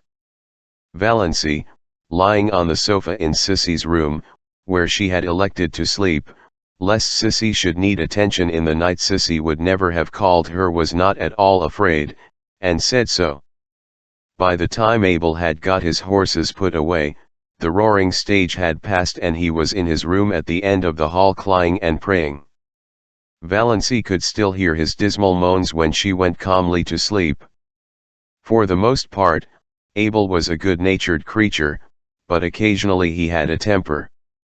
Once Valency asked him coolly, "What is the use of getting in a rage?" "It's such a relief," said Abel. They both burst out laughing together. "You're a great little sport," said Abel admiringly. "Don't mind my bad French. I don't mean a thing by it. Just habit. Say, I ilka a woman that ain't afraid to speak to me. Sis there was always too meek. That's why she got adrift. I like you. All the same, said Valency determinedly, there is no use in sending things to hell as you're always doing. And I'm not going to have you tracking mud all over a floor I've just scrubbed. You must use the scraper whether you consign it to perdition or not. Sissy loved the cleanness and neatness. She had kept it so, too, until her strength failed. She was very pitifully happy because she had Valency with her. It had been so terrible the long, lonely days and nights with no companionship save those dreadful old women who came to work. Sissy had hated and feared them. She clung to Valency like a child. There was no doubt that Sissy was dying. Yet at no time did she seem alarmingly ill. She did not even cough a great deal. Most days she was able to get up and dress, sometimes even to work about in the garden or the barrens for an hour or two. For a few weeks after Valency's coming she seemed so much better that Valency began to hope she might get well. But Sissy shook her head. No, I can't get well, my lungs are almost gone. And I don't want to. I'm so tired, Valency. Only dying can rest me. But it's lovely to have you here. You'll never know how much it means to me. But Valency, you work too hard. You don't need to. Father only wants his meals cooked. I don't think you are strong yourself. You tum so pale sometimes. And those drops you take. Are you well, dear? I'm all right, said Valency lightly. She would not have Sissy worried. And I'm not working hard. I'm glad to have some work to do, something that really wants to be done. Then Sissy slipped her hand wistfully into let's talk any more about my being sick. Let's just forget it. Let's pretend I'm a little girl again and you have come here to play with me. I used to wish that long ago, wish that you could come. I knew you couldn't, of course. But how I did wish it. You always seemed so different from the other girls, so kind and sweet, and as if you had something in yourself nobody knew about, some dear, pretty secret. Had you, Valency? I had my blue castle, said Valency, laughing a little. She was pleased that Sissy had thought of her like this. She had never that anybody liked or admired or wondered about her. She told Sissy all about her blue castle. She had never told anyone about it before. Everyone has a blue castle, I think, said Sissy softly. Only everyone has a different name for it. I had mine once. She put her two thin little hands over her face. She did not tell Valency then who had destroyed her blue castle. But Valency knew that, whoever it was not Bamy Snaith. Chapter XVM. Valency was acquainted with Barney by now, well acquainted, it seemed, though she had spoken to him only a few times. But then she had felt just as well acquainted with him the first time they had met. She had been in the garden at twilight, hunting for a few stalks of white narcissus for Sissy's room, when she heard that Turnbull old grey Slosson coming down through the woods from Mistaus. One could hear it miles away. Valency did not look up as it drew near, thumping over the rocks in that crazy lane. She had never looked up, though Barney had gone racketing past every evening since she had been at Roaring Abel's. This time he did not racket past. The old grey Slosson stopped with even more terrible noises than it made going. Valency was conscious that Barney had sprung from it and was leaning over the ramshackle gate. She suddenly straightened up and looked into his face. Their eyes met. Valency was suddenly conscious of a delicious weakness. Was one of her heart attacks coming? This was a new symptom. His eyes, which she had always thought brown, now seen close, were deep violet, translucent and intense. Neither of his eyebrows looked ilka the other. He was thin, too thin. She could feed him up a bit. She wished she could sew the buttons on his coat and make him cut his hair and shave every day. There was something in his face, one hardly knew what it was. Tiredness. Sadness. Disillusionment. He had dimples in his thin cheeks when he smiled. All these thoughts flashed through Valency's mind in that one moment while his eyes looked into hers. "Good evening, Miss Sterling." Nothing could be more commonplace and conventional. Anyone might have said it. But Bamy Snaith had a way of saying things that gave them poignancy. When he said good evening, you felt that it was a good evening and that it was partly his doing that it was. Also, you felt that some of the credit was yours. Valency felt all this vaguely, but she couldn't imagine why she was trembling from head to foot. It must be her health. If only he didn't notice it. "I'm going over to the port," Bamy was saying.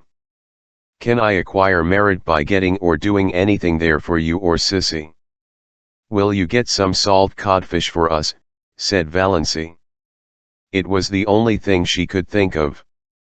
Rolling Abel had expressed a desire that day for a dinner of boiled salt codfish.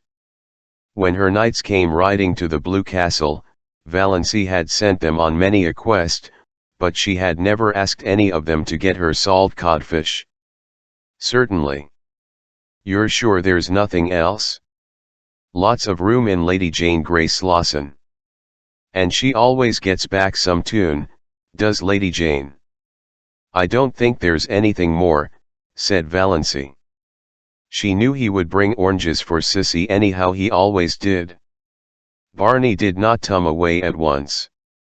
He was silent for a little. Then he said, slowly and whimsically, "Miss Sterling, you're a brick. You're a whole cartload of bricks. To come here and look after Sissy under the circumstances." "There's nothing so bricky about that," said Valency. "I'd nothing else to do. And I like it here. I don't feel as if I'd done anything specially meritorious. NFR. Gay is paying me fair wages. I never earned any money before and I like it." It seemed so easy to talk to Barney Snaith, someway this terrible Bamy Snaith of the lurid tales and mysterious past, as easy and natural as if talking to herself. "All the money in the world couldn't buy what you're doing for Sissy Gay," said Bamy. "It's splendid and fine of you. And if there's anything I can do to help you in any way, you have only to let me know. If Roaring Abel ever tries to annoy you, he doesn't. He's lovely to me." "I Roaring Abel," said Valency frankly. "So do I. But there's one stage of his drunkenness perhaps you haven't encountered it yet, when he sings ribald songs. Oh, yes. He came home last night like that. Sissy and I just went to our room and shut ourselves in where we couldn't hear him. He apologized this morning. I'm not afraid of any of Roaring Abel's stages." "Well, I'm sure he'll be decent to you, appalled from his inebriated yowls," said Bamy.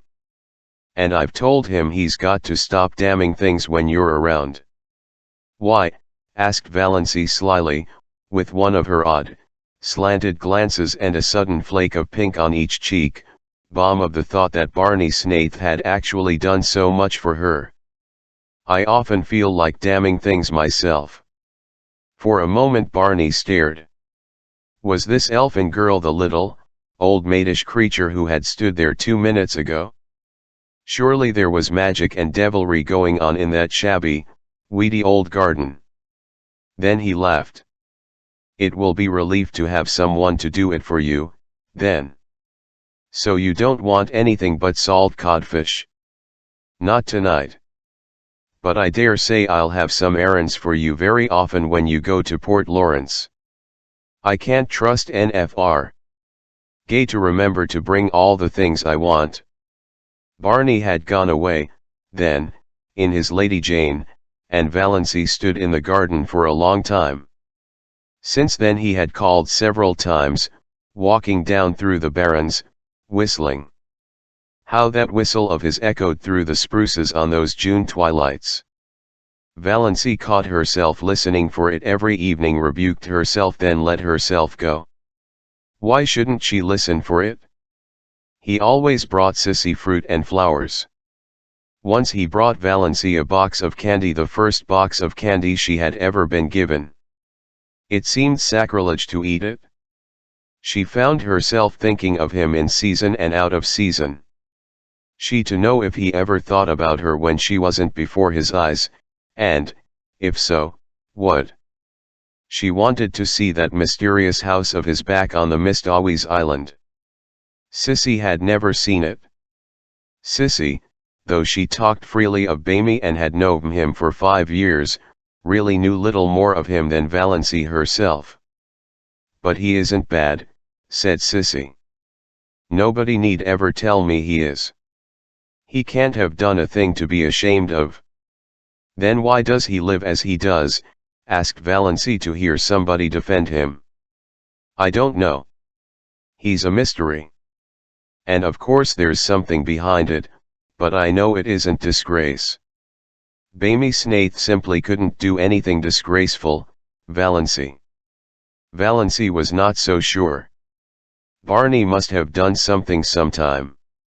He was a man of education and intelligence.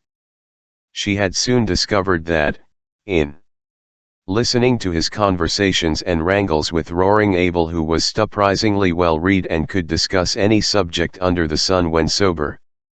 Such a man wouldn't bury himself for 5 years in Muskoka and live and look like a tramp if there were not too good or bad a reason for it. But it didn't matter.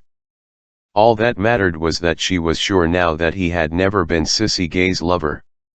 There was nothing that between them. Though he was very fond of Clssy and she of him, as anyone could see.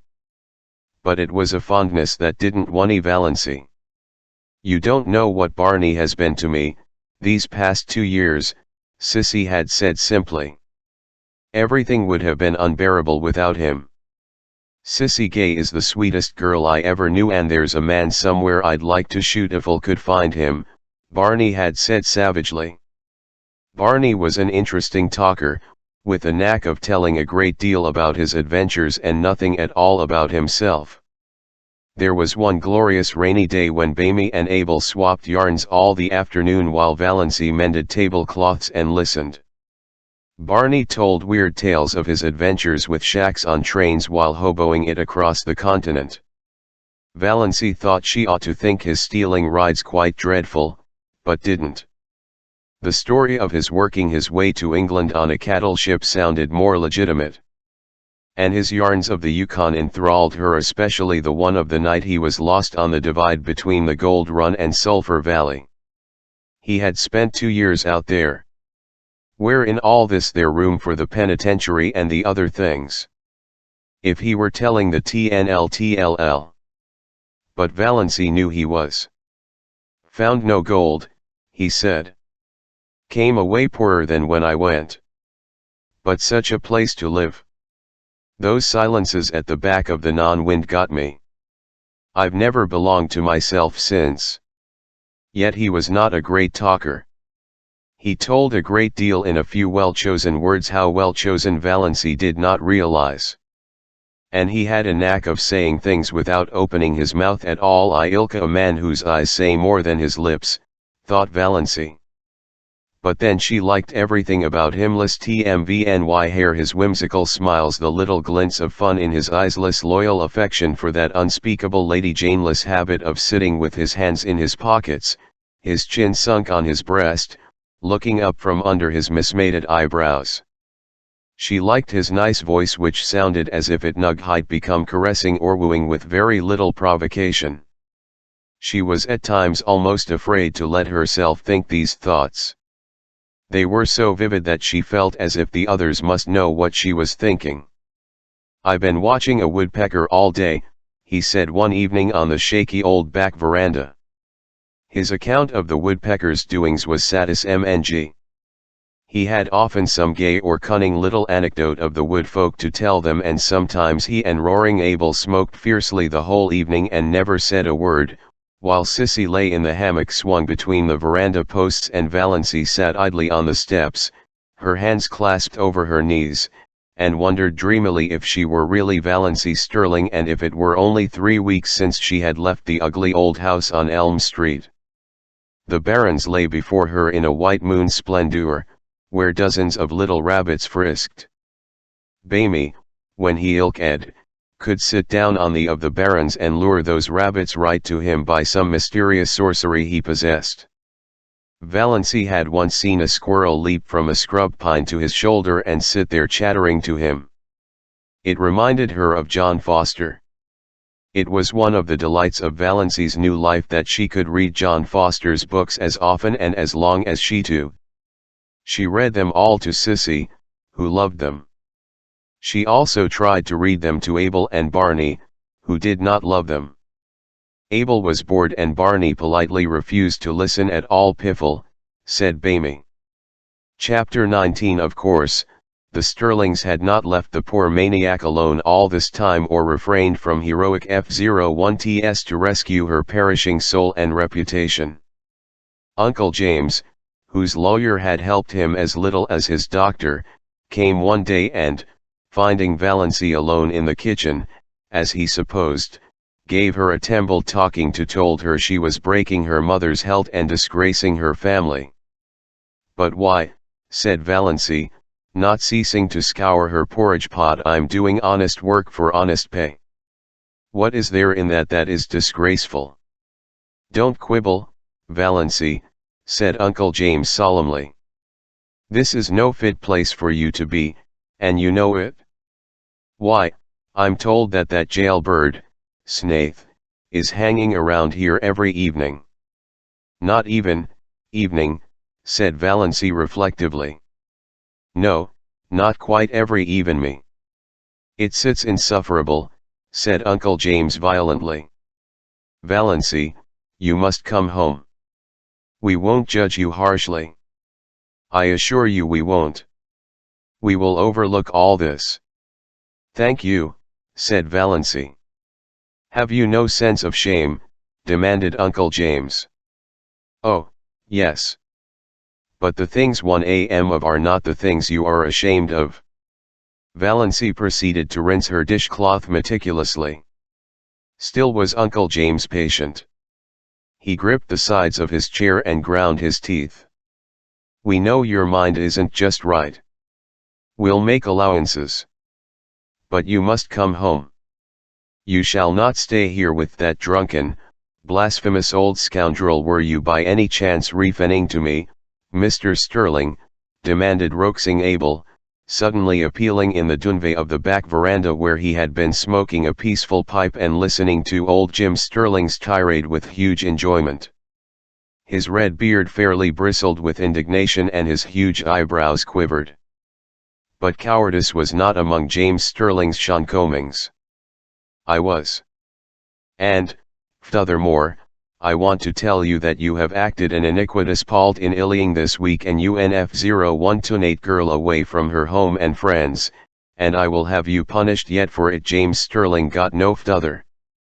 Roaring Abel crossed the kitchen at a bound, caught him by his collar and his trousers, and hurled him through the doorway and over the garden paling with as little apparent effort as he might have employed in whisking a troublesome kitten out of the way. The next time you come back here, he bellowed, I'll throw you through the window, and all the better if the window is shut. Coming here, thinking yourself God to put the world to rights. Valency candidly and unashamedly owned to herself that she had seen few more satis MNG sights than Uncle James' coattails flying out into the asparagus bed. She had once been afraid of this man's judgment. Now she saw clearly that he was nothing but a rather stupid little village tin god. Roaring Abel turned with his great broad laugh. He'll think of that for years when he wakes up in the night. The Almighty made a mistake in making so many Sterlings. But since they are made, we've got to reckon with them, too many to out. But if they come here bothering you, I'll shoo 'em off before a cat could lick its ear. The next time they sent Dr. Stalling. Surely Roaring Abel would not throw him into asparagus beds. Dr. Stalling was not so sure of this and had no great liking for the task. He did not believe Valency Sterling was out of her mind. She had always been queer. He, Dr. Stalling, had never been able to understand her. Therefore, beyond doubt, she was queer. She was only just a little queerer than usual now. And Dr. Stalling had his own reasons for disliking Roaring Abel. When Dr. Stalling had first come to Deanwood, he had had a liking for long hikes around Mistawis and Muskoka. On one of these occasions he had got lost and after much wandering had fallen in with Roaring Abel with his gun over his shoulder. Dr. Stalling had contrived to ask his question in about the most idiotic manner possible. He said, "Can you tell me where I'm going?" "How the devil should I know where you're going, Gosling?" retorted Abel contemptuously. Dr. Stalling was so enraged that he could not speak for a moment or two, and in that moment Abel had disappeared in the woods. Dr. Stalling had eventually found his way home, but he had never hankered to encounter Abel Gay again. Nevertheless he came now to do his duty. Valancy greeted him with a sinking heart. She had to own to herself that she was tenmi afraid of Dr. Stalling. Still she had a miserable conviction that if he shook his long, bony finger at her and told her to go home, she dared not disobey. "Mr. Gay," said Dr. Stalling politely and condescendingly, "may I see Miss Sterling alone for a few minutes?" Roaring Abel was a little drunk, just drunk enough to be excessively polite and very cunning.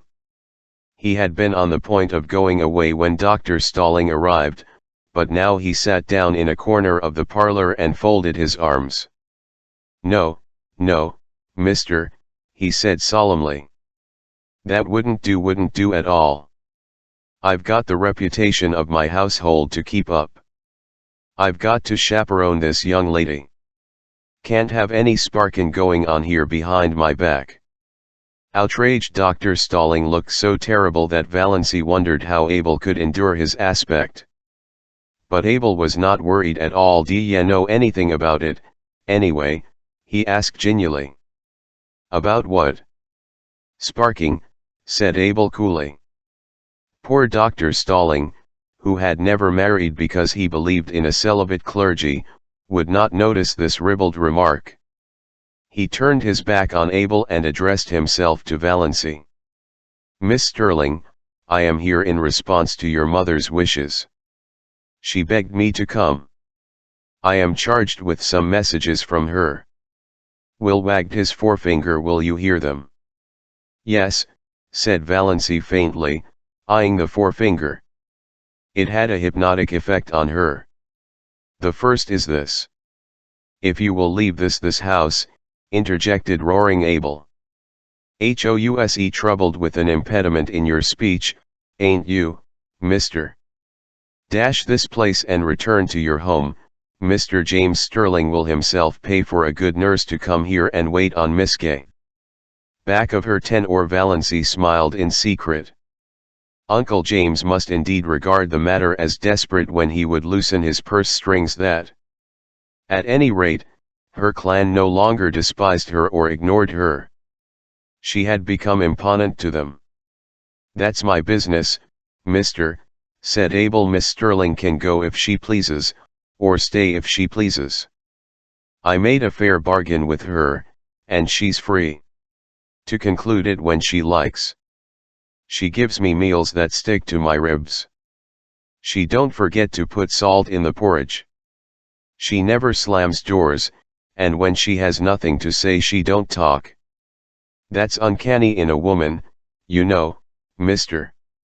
I'm satisfied. If she isn't, she's free to go. But no woman comes here in Jim Sterling's pay. If anyone does." Abel's voice was uncannily bland and polite. "I too spatter the road with her brains. Tell that with a Gay's compliments." "Dr. Stalling, a nurse is not what Sissy needs," said Valancy earnestly. "She isn't so ill as that, yet. What she wants is companionship, somebody she knows and likes just to live with her. You can understand that, I'm sure." "I understand that your motive is quite ahem communicable." Dr. Stalling felt that he was very broad-minded indeed, especially as in his secret soul he did not believe Valancy's motive was commendable. He hadn't the least idea what she up to, but he was sure her motive was not commendable. When he could not understand a thing he straightway condemned it. Simplicity itself. But your first duty is to your mother. She needs you. She implores you to come home. She will forgive everything if you will only come home. That's a pretty little thought, remarked Abel meditatively, as he ground some tobacco up in his hand. Dr. Stalling ignored him. She entreats, but I, Miss Stalling, that he was an ambassador of Jehovah. I command. As your pastor and spiritual guide, I command you to come home with me this view day. Get your hat and coat and come now. Dr. Stalling shook his finger at Valency. Before that pitiless finger she drooped and wilted visibly. She's giving in, thought roaring Abel. She'll go with him. Beats all, the power these preacher fellows have over women. Valency was on the point of obeying Dr. Stalling. She must go home with him and give up. She would lapse back to Das Sterling again, and for her few remaining days or weeks be the cowed, futile creature she had always been. It was her fate typified by that relentless, uplifted forefinger. She could no more escape from it than Gable from his predestination. She eyed it as the fascinated bird eyes the snake. Another moment. Fear is the original sin, suddenly said a still, small voice away back of Valency's consciousness. Almost all the evil in the world has its origin in the fact that someone is afraid of something. Valency stood up. She was still in the clutches of fear, but her soul was her own again. She would not be false to that mnr voice. Dr. Stalling, she said slowly, I do not at present owe any duty to my mother. She is quite well, she has all the assistance and companionship she requires, she does not need me at all. I am needed here. I am going to stay. There's spunk for you, said roaring Abel admiringly. Dr. Stalling dropped his forefinger. One could not keep on shaking a finger forever. Miss Sterling, is there nothing that can influence you? You remember your childhood days perfectly? And hate them 1-0. You realize what people will say? What they are saying? I can imagine it, said Valency, with a shrug of her shoulders. She was suddenly free of fear again. Haven't listened to the gossip of Deerwood tea parties and sewing circles 20 years for nothing. But, Dr. Stalling, it doesn't matter in the least to me what they say, not in the least. Dr. Stalling went away then. A girl who cared nothing for public opinion.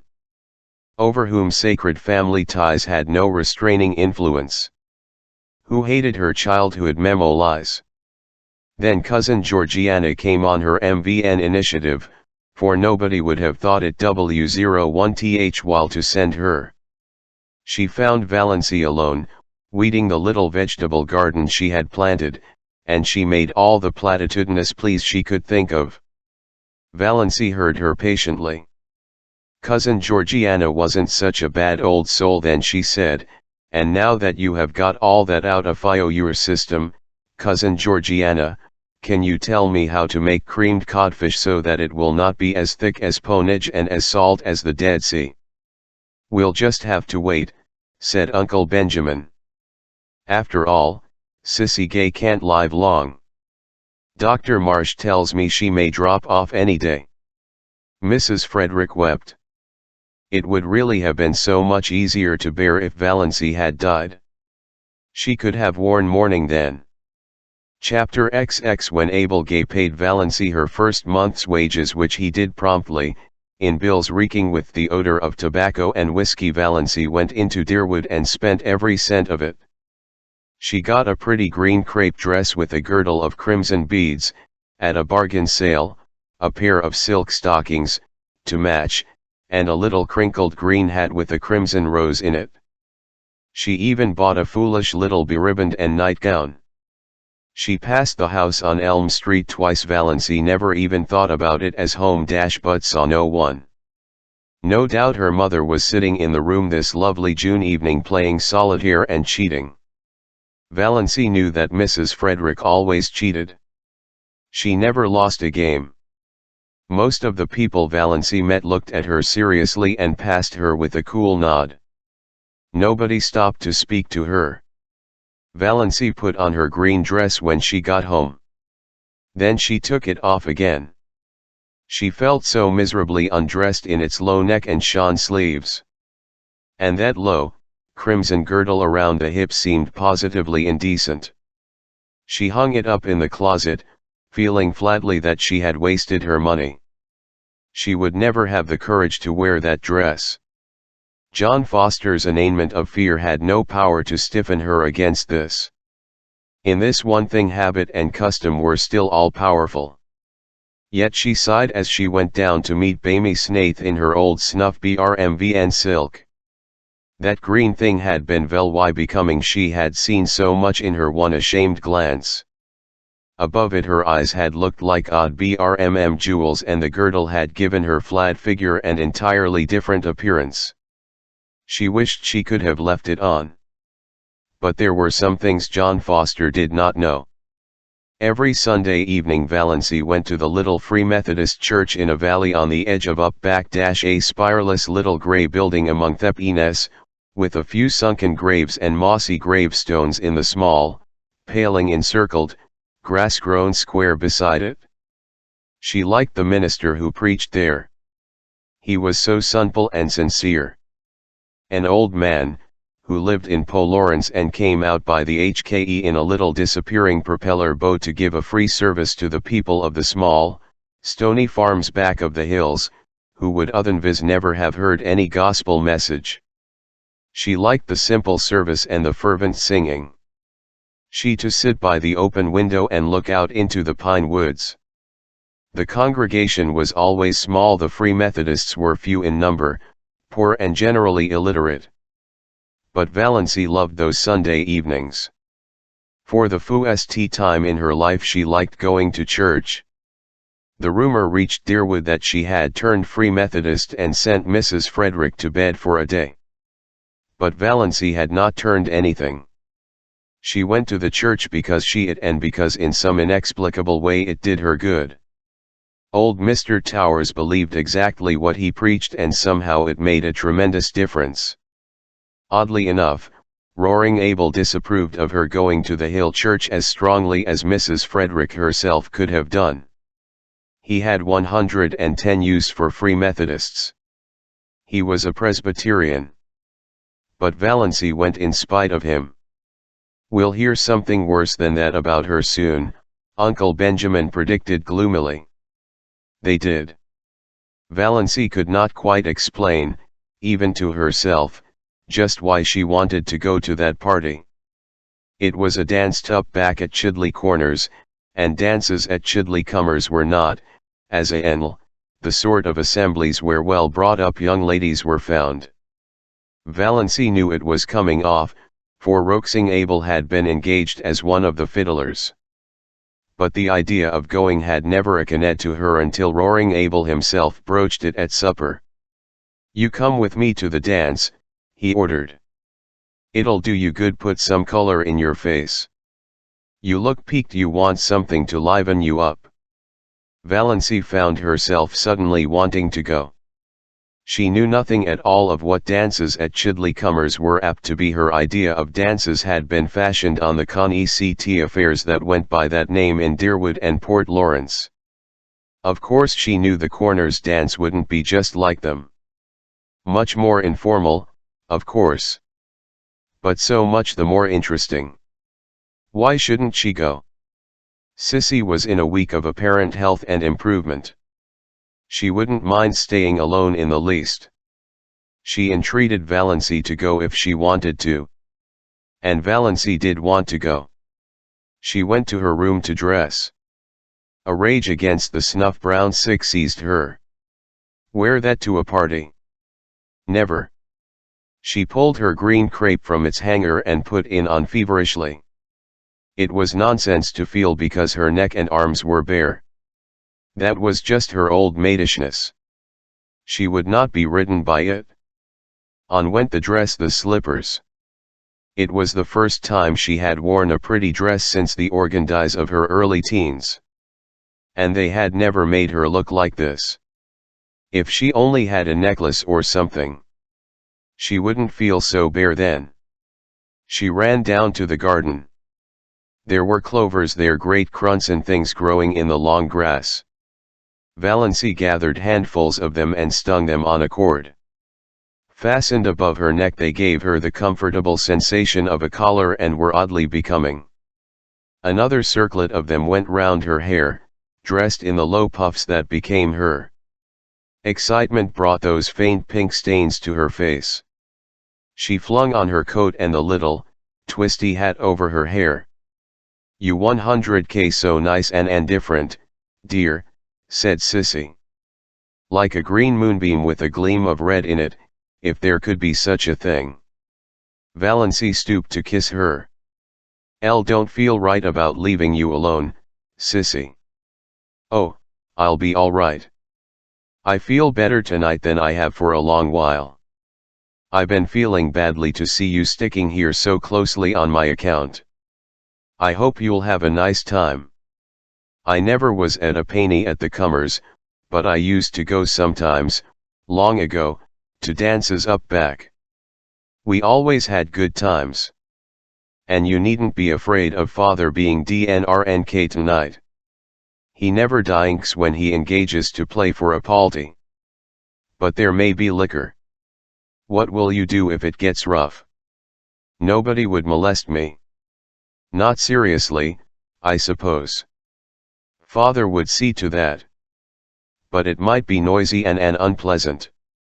"I won't mind. I'm only going as a looker-on. I don't expect to dance. I just want to see what a party up back is like. I've never seen anything except decorous in wood." Sissy smiled rather dubiously. She knew much better than Valency what a palty up back might be like if there should be liquor. "But again there in it be.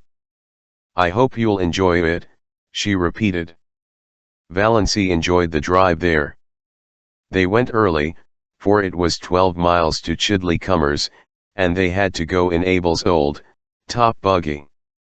The road was rough and rocky, most Muskoka roads, but full of the austere charm of northern woods.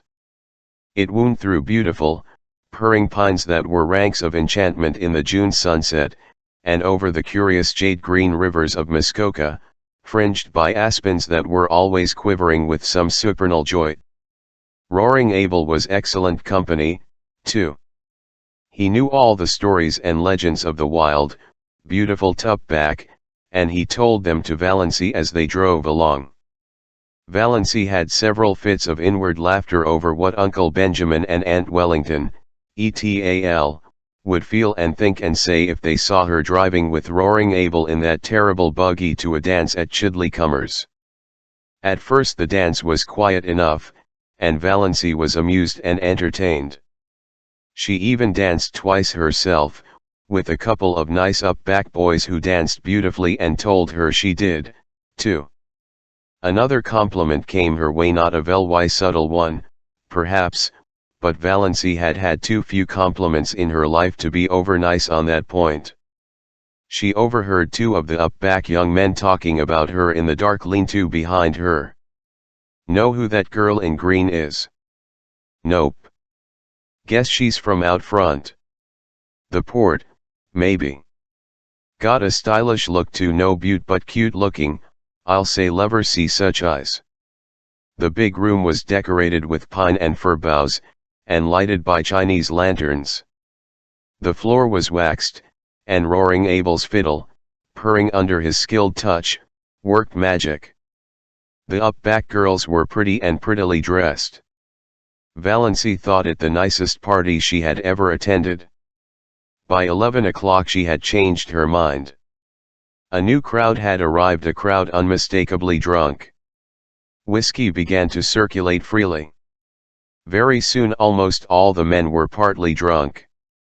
Those in the porch and outside around the door began howling "Come all yes" and continued to howl them. The room grew noisy and reeking. Quanelles started up here and there. Bad language and obscene songs were heard. The girls, swung rudely in the dances, became disheveled and tawdry. Valency, alone in her corner, was feeling disgusted and repentant. Why had she ever come to such a place? Freedom and independence were all very well, but one should not be a little fool. She might have known what it would be, might have taken warning from Sissy's guarded sentences. Her head was aching, she was sick of the whole thing. But what could she do? She must stay to the end. Abel could not leave till then. And that would probably be not till 3 or 4 in the morning. The new influx of boys had left the girls far in the minority and partners were scarce. Valency was pestered with invitations to dance. She refused them all shortly, and some of her refusals were not well taken. There were muttered oaths and sullen looks. Across the room she saw a group of the strangers talking together and glancing meaningly at her. What were they plotting? It was at this moment that she saw Bamy Snaith looking in over the heads of the crowds at the doorway. Valency had 2 distinct convictions. One was that she was quite safe now, the other was that thus was why she had to come to the dance. It had been such an absurd hope that she had not recognized it before, but now she knew she had come because of the possibility that Bamy might be there, too. She thought that perhaps she ought to be ashamed for this, but she wasn't. After her feeling of relief, her next feeling was one of annoyance with Bamy for coming there unshaved. Surely he might have enough self-respect to mom himself up decently when he went to a party. There he was, bareheaded, bristly-chinned, in his old trousers and his blue homespun shin. Not even a coat. Valency could have shaken him in her anger. No wonder people believed everything bad of him. But she was not afraid any longer. One of the Wispermed group left his comrades and came across the room to her, through the whirling couples that now filled it uncomfortably. He was a tall, broad-shouldered fellow, not ill-dressed or ill-looking but unmistakably half-drunk. He asked Valency to dance. Valency declined civilly. His face turned livid. He threw his arm about her and pulled her to him. His hot, whiskied breath burned her face. "We won't have fine lady airs here, my girl. If you ain't too good to come here, you ain't too good to dance with us. Me and my pals have been watching you. You're got to give us each a tum and a kiss to boot." Valency tried desperately and vainly to free herself. She was being dragged out into the maze of shouting, stamping, yelling dancers. The next moment the man who held her went staggering across the room from a neatly planted blow on the jaw, knocking down whirling couples as he went. Valency felt her arm grasped. "This way quick," said Barney Snaith. He swung her out through the open window behind him, vaulted lightly over the sill and caught her hand. "Quick, we must run for it, they'll be after us." Valency ran as she had never run before, clinging tight to Barney's hand, wondering why she did not drop in such a mad scamper. Suppose she did? What a scandal it would make for her poor people. For the first time Valency felt a little sorry for them. Also, she felt glad that she had escaped from that hornbill row. Also, glad that she was holding tight to Barney's hand. Her feelings were badly mixed and she had never had so many in such a brief time in her life. They finally reached a quiet corner in the pine woods. The pursuit had taken a different direction and the whoops and yells behind them were growing faint. Valency, out of breath, with a crazily beating heart, collapsed on the trunk of a fallen pine. "Thanks," she gasped. "What a goose you were to come to such a place," said Bamy. "I didn't know it would be like this," protested Valency. "You should have known. Chidley Cummers. It was just a name to me." Valency knew Barney could not realize how ignorant she was of the regions up back. She had lived in Deerwood all her life, and of course he supposed she knew. He didn't know how she had been brought up. There was no use wing to explain. When I drifted in at Abel's this evening and Sissy told me you'd come here, I was amazed. And downright scared. Sissy told me she was worried about you but hadn't liked to say anything to dissuade you for fear you'd think she was thinking selfishly about herself. So I came on up here instead of going to Eanwood. Valency felt a sudden delightful glow irradiating soul and body under the dark pines. So he had actually come up to look after her. As soon as they stop hunting for us, we'll sneak around to the Muskoka Road. I left Lady Jane down there. I'll take you home. I suppose you've had enough of your party. Quite, said Valency meekly. The first half of the way home neither of them said anything. It would not have been much use. Lady Jane made so much noise they could not have heard each other. Anyway, Valency did not feel conversationally inclined. She was of the whole affair ashamed of her folly in being found in such a place by Bamy Snaith. By Bamy Snaith, reputed jailbreaker, infidel forger, and defaulter. Valency's lips twitched in the darkness as she thought of it. But she was ashamed. And yet she was enjoying herself, was full of a strange exultation bumping over that rough road beside Barney Snaith. The big trees shot by them. The tall mulleins stood up along the road in stiff, orderly ranks like companies of soldiers. The thistles looked like drunken fairies or tipsy elves as their car lights passed over them. This was the first time she had even been in a car. After all, she ilk at it. She was not in the least afraid. With Barney at the wheel her spirits rose rapidly as they tore along. She ceased to feel ashamed. She ceased to feel anything except that she was palled of a comet mishing G101 easily through the night of space. All at once, just where the pine woods frayed out to the SCNRB Banans, Lady Jane became quiet, too quiet. Lady Jane slowed down quietly and stopped. Bamy uttered an aghast exclamation. Got out. Investigated. Came apologetically back. I'm a doddering idiot.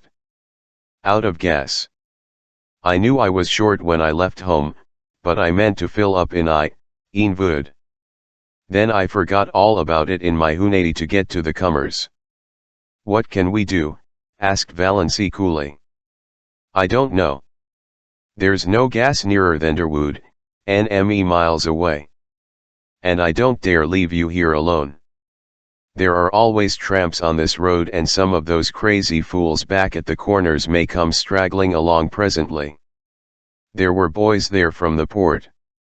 As far as I can see, the best thing to do is for us just to sit patiently here until some car comes along and lends us enough gas to get to Roaring Abel's with. Well, what's the matter with that? Said Valency. We may have to sit here all night, said Barney. I don't mind, said Valency. Barney gave a short laugh. If you don't, I needn't. I haven't any reputation to lose. Nor I, said Valency comfortably. Chapter XX. I will just sit here, said Barney, and if we think of anything worthwhile saying we'll say it. Otherwise, not. Auntie, imagine you're bound to talk to John Foster says, quoted Valency, if you can sit in silence with a person for half an hour and yet be entirely one table, you and that person can be friends. If you cannot, friends you'll never be, and you need not waste time in wing. Evidently John Foster says a sensible thing once in a while, conceded Bamy. They sat in silence for a long while. Little rabbits hopped across the road. Once or twice an owl laughed out delightfully. The road beyond them was fringed with the woven shadow lace of trees. Away off to the southwest the sky was full of silver little cirrus clouds above the spot where Barney's Island must be. Valency was perfectly happy. Some things dawn on you slowly. Some things come by lightning flashes. Valency had had a lightning flash. She knew quite well now that she loved Bamy. Yesterday she had been all her own. Now she was this man's. Yet he had done nothing, said nothing. He had not even looked at her as a woman. But that didn't matter. Nor did it matter what he was or what he had done. She loved him without any reservations. Evil youthing in her went out wholly to him. She had no wish to stifle or disown her love. She seemed to be his so absolutely that thought apart from him, thought in which he did not pred 01 ninit, was an impossibility. She had realized, quite simply and fully, that she loved Hilly, in the moment when he was leaning on the car door, explaining that Lady Jane had no guess. She had looked deep into his eyes in the moonlight and had known. In just that infinitesimal space of time everything was changed. Old things passed away and all things became new. She was no longer unimportant, little old maid Valency Sterling. She was a woman, full of love and therefore rich and significant, justified to herself. Life was no longer empty and futile, and death could cheat her of nothing. Love had cast out her last fear. Love. What a searing, torturing, intolerably sweet thing it was, this possession of body, soul, and mind. With something at its core as fine and remote and purely spiritual as the tiny blue spark in the heart of the unbreakable diamond. No dream had ever been ilka this. She was no longer solitary. She was one of a vast sisterhood, all the women who had ever loved in the world. Bamy need never know it, though she would not in the least have minded his knowing. But she knew it, and it made a tremendous difference to her. Just to love. She did not ask to be loved. It was rapture enough just to sit there beside him in silence, alone in the summer night, in the white splendor of moonshine, with the wind blowing down on them out of the pine woods. She had always envied the wind. So free. Blowing where it listed. Through the hills. Over the lakes. What a tang, what a zip it had. What a magic of adventure. Valency felt as if she had exchanged her shop-worn soul for a fresh one, fire new from the workshop of the gods. As far back as she could look, life had been dull, colorless, savorless. Now she had come to a little patch of violets, purple and fragrant, hers for the plucking. No matter who or what had been in Bamy's past, no matter who or what might be in his future, no one else could ever have this perfect hour. She surrendered herself utterly to the charm of the moment. "Ever dream of ballooning?" said Barney suddenly. "No," said Valency. "I do often. Dream of sailing through the clouds, seeing the glories of sunset, spending hours in the midst of a terrific storm with lightning playing above and below you, skimming above a silver cloud floor under a full moon. Wonderful." "It does sound so," said Valency. "I've stayed on Earth in my dreams." She told him about her blue castle. It was so easy to tell Barney things. One felt he understood one youthing even the things you didn't tell him. And then she told him a little of her existence before she came to Roaring Abel's. She wanted him to see why she had gone to the dance up back. "You see, Lve never had any real life," she said. "Teve just breathed. Every door has always been shut to me." "But you're still young," said Barney. "Oh, I know. Yes, I'm still young, but that's so different from young," said Valency bitterly. For a moment she was tempted to tell Barney why her years had nothing to do with her future, but she did not. She was not going to think of death tonight. "Though I never was really young," she went on, "and flow tonight, she in her heart. Elle never had a life other girls. You couldn't understand. Why, she had a desperate desire that Bamy should know the worst about her. I didn't even love my mother. Isn't it awful that I don't love my mother?" "Rather awful for her," said Bamy drily. "Oh, She didn't know it. She took my love for granted.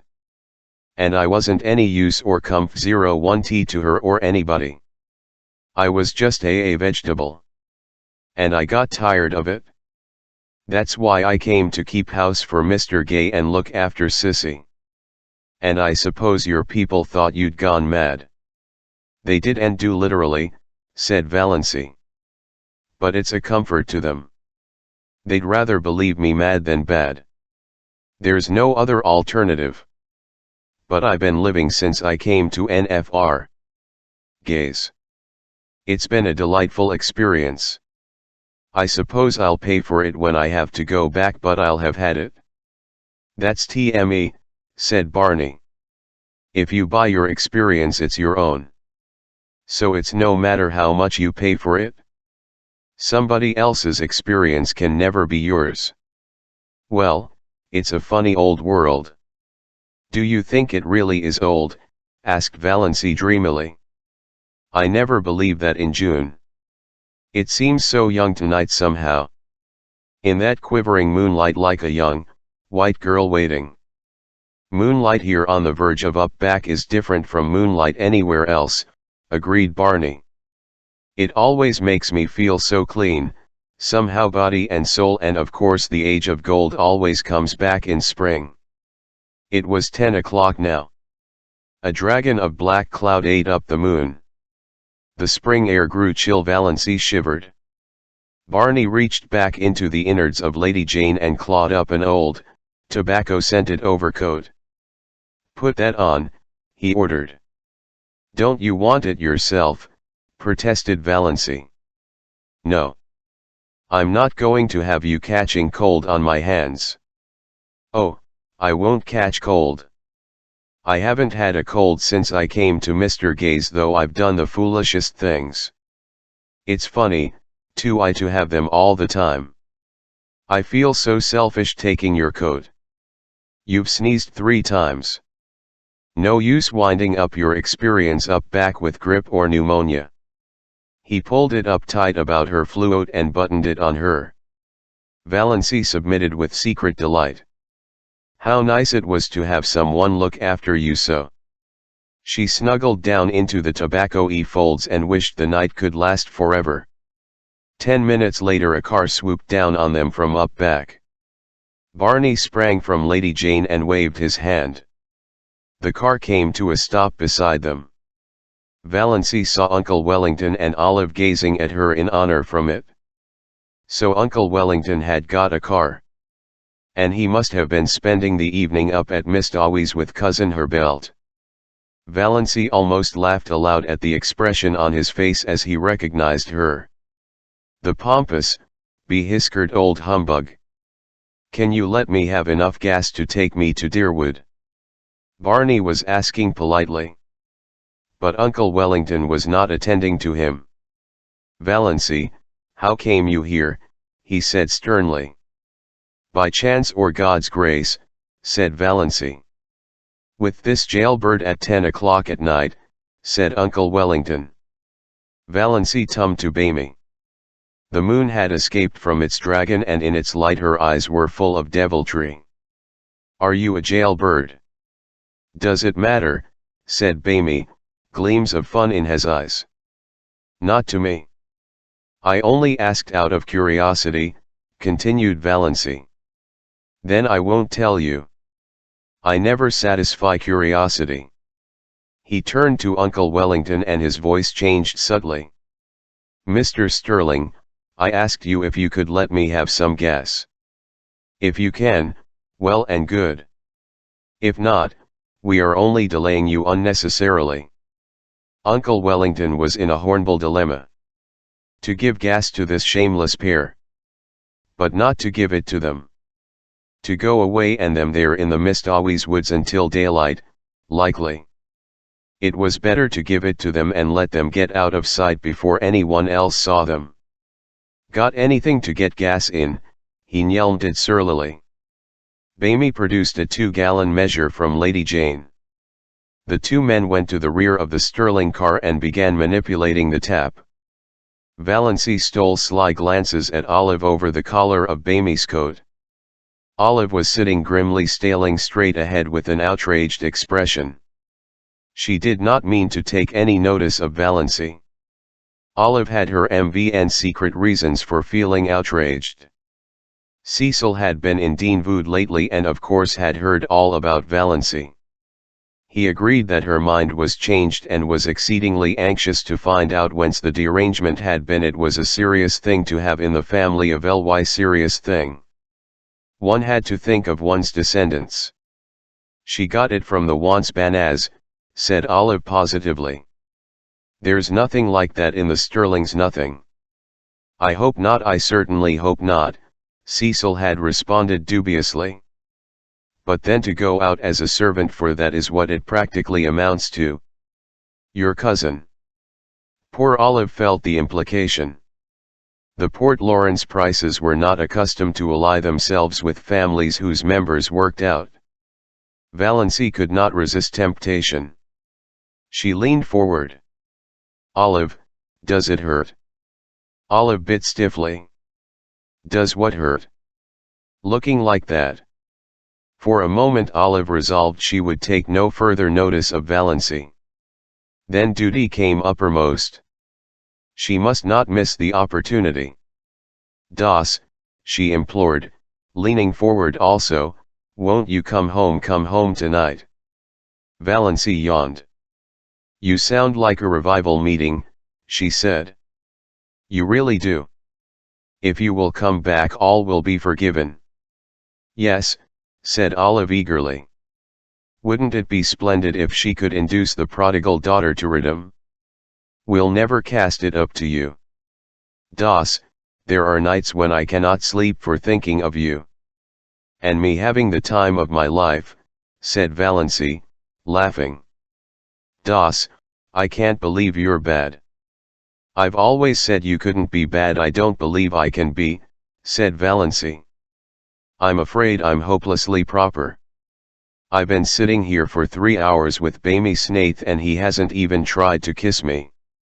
I wouldn't have minded if he had, Olive. Valency was still leaning forward.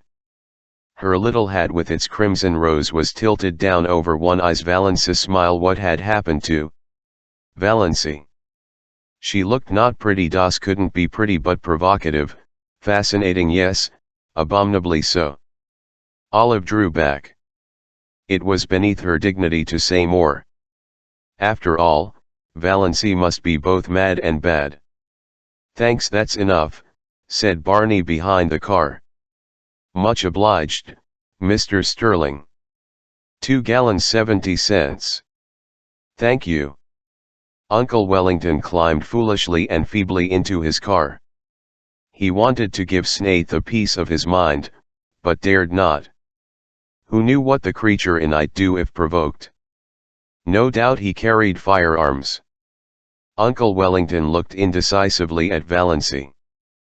But Valency had turned her back on him and was watching Bamy pour the gas into Lady Jane's drive-on, said Olive decisively.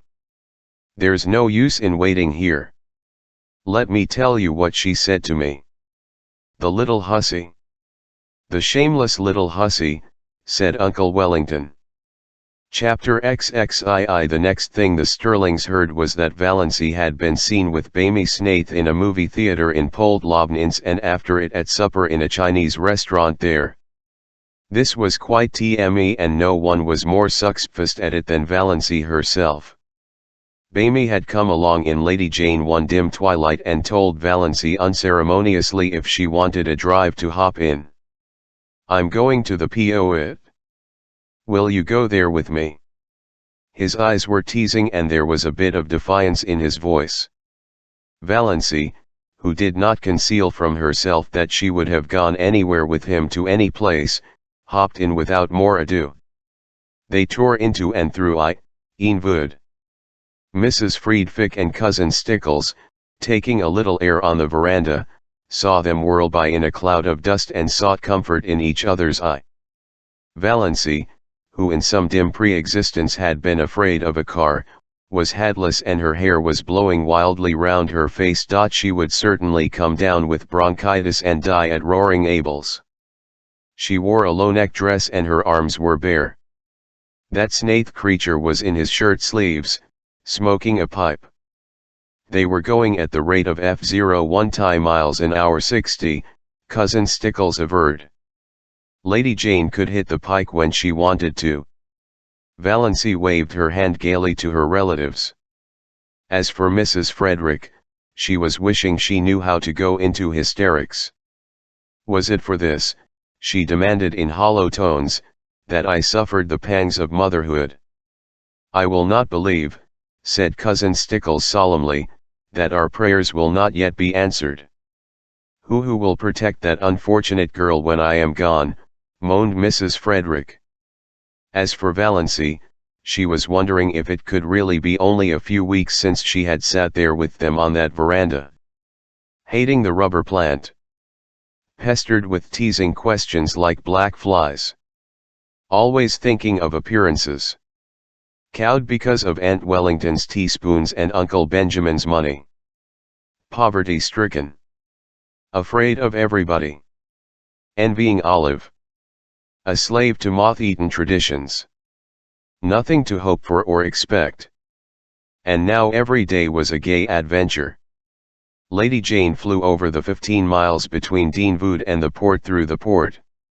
The way Bamie went past traffic policemen was not holy.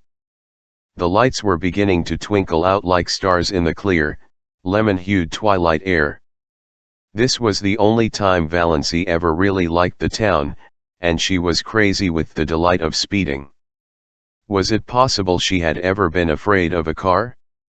She was perfectly happy, riding beside Bamie. Not that she deluded herself into thinking it had any significance. She knew quite well that Barney had asked her to go on the impulse of the moment, an impulse bomb of a feeling of pity for her and her star's little dreams. She was looking tired after a wakeful night with a heart attack, followed by a busy day. She had so little fun. He'd give her an outing for once. Besides, Abel was in the kitchen, at the point of drunkenness where he was declaring he did not believe in God and beginning to sing ribald songs. It was just as well she should be out of the way for a while. Barney knew roaring Abel's repeignoir. They went to the movie. Valancy had never been to a movie. And then, finding a nice hunger upon them, they went and had fried chicken unbelievable delicious in the Chinese restaurant. After which they rattled home again, leaving a devastating trail of scandal behind them. Mrs. Frederick gave up going to church altogether. She could not endure her friends' pitying glances and questions. But Cousin Stickles went every Sunday. She said they had been given a cross to bear. Chapter XXM. On one of Sissy's wakeful nights, she told Valancy her poor little story. They were sitting by the open window. Sissy could not get her breath lying down that night. An inglorious gibbous moon was hanging over the wooded hills, and in its spectral light Sissy looked frail and lovely and incredibly young. A child. It did not seem possible that she could have lived through all the passion and pain and shame of her story. He was stopping at the hotel across the lake. He used to come over in his canoe at night. We met in the pines down the shore. He was a young college student. His father was a rich man in Toronto. Oh, Valancy, I didn't mean to be bad. I didn't, indeed. But I loved him, so I love him yet I'll always love him. And I didn't know some things. I didn't understand. Then his father came and took him away. And after a little I found out. Oh, Valancy-L was so frightened. I didn't know what to do. I wrote him and he came. He said he would marry me, Valancy. And why, oh, Valancy, he didn't love me anymore. I saw that at a glance. He was just a fiefing to marry me because he thought he ought to, because he was sorry for me. He wasn't bad, but he was so young, and what was I that he should keep on loving me? Never mind making excuses for him, said Valancy a bit shortly. So you wouldn't marry him? I couldn't, not when he didn't love me anymore. Somehow I can't explain, it seemed a worse thing to do than the other. He argued a little, but he went away. Do you think I did right, Valency? Yes, I do. You did right. But he don't blame him, dear. Please don't. Let's not talk about him at all. There's no need. I wanted to tell you how it was. I didn't want you to think me bad. I never did think so. Yes, I felt that whenever you came. Oh, Valency, what you been to me. I can never tell you, but God will bless you for it. I know He will, with what measure ye meet. Sissy sobbed for a few minutes in Valency's arms. Then she wiped her eyes. Well, that's almost all. I came home. I wasn't really so very unhappy.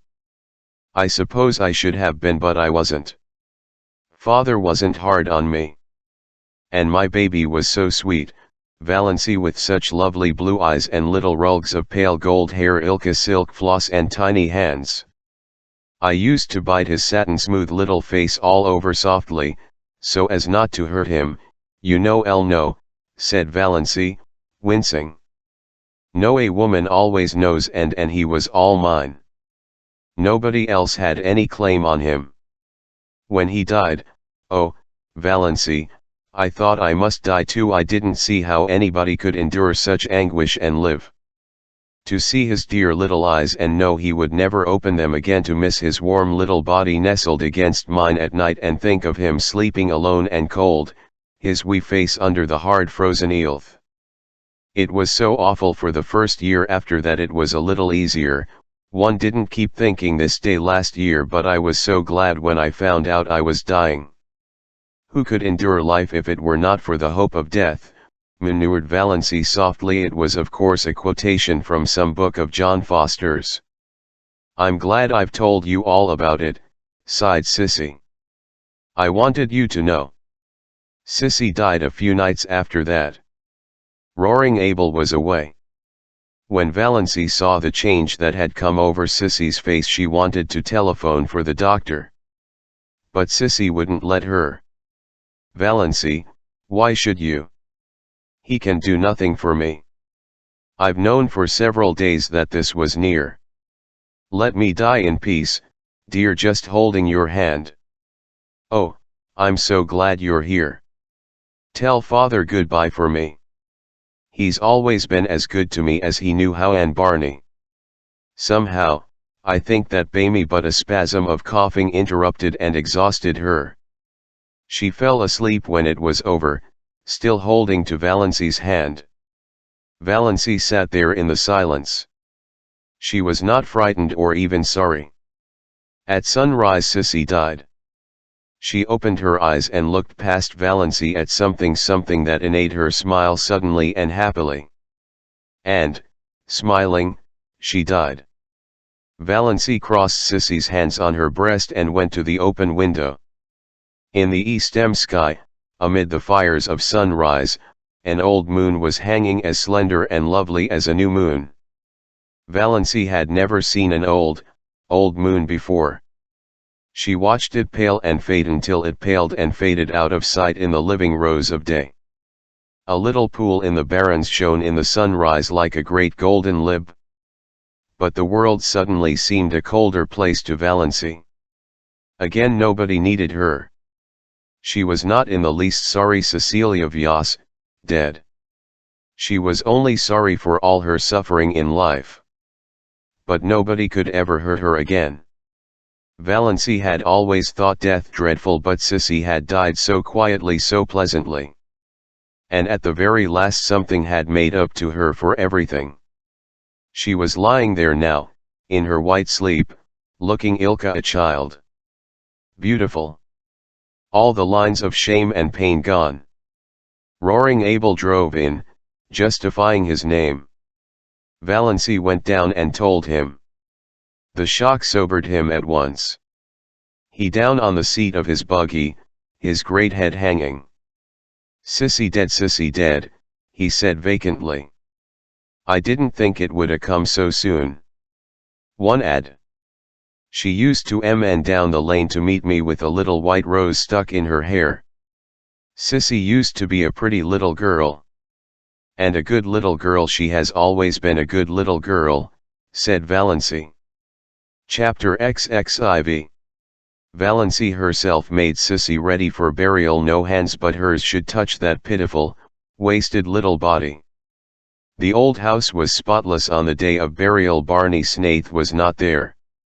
He had done all he could to help Valency before it. He had shrouded the pale Cecilia in white roses from the garden and then had gone back to his island.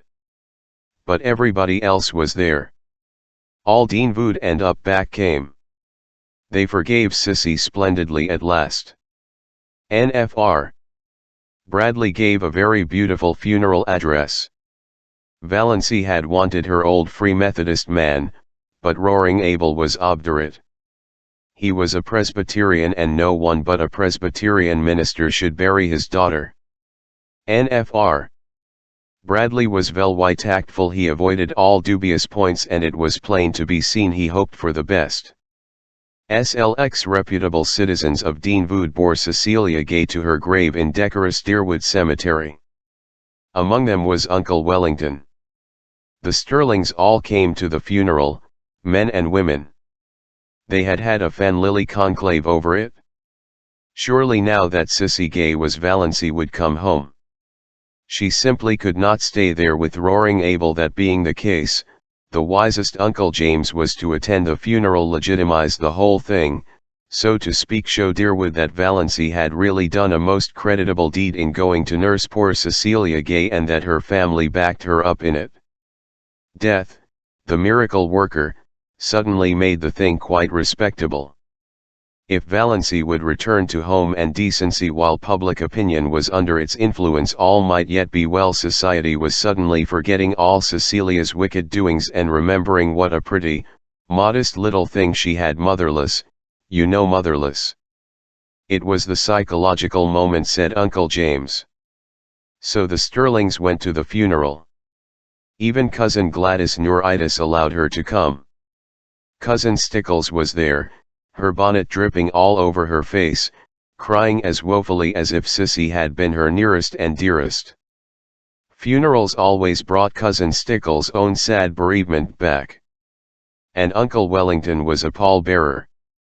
Valency, pale, subdued looking, her slanted eyes smudged with puckspill, in her snuff-brown dress, moving quietly about, finding seats for people, consulting in undertones with minister and undertaker, marshalling the mummers into the parlor, was so decorous and proper and Sterlingish that her family took health of grace. This could not be the girl who had sat all night in the woods with Barney Snaith, who had gone tearing bareheaded through Deerwood and Port Lawrence. This was the Valency they knew. Really, surprisingly capable and efficient.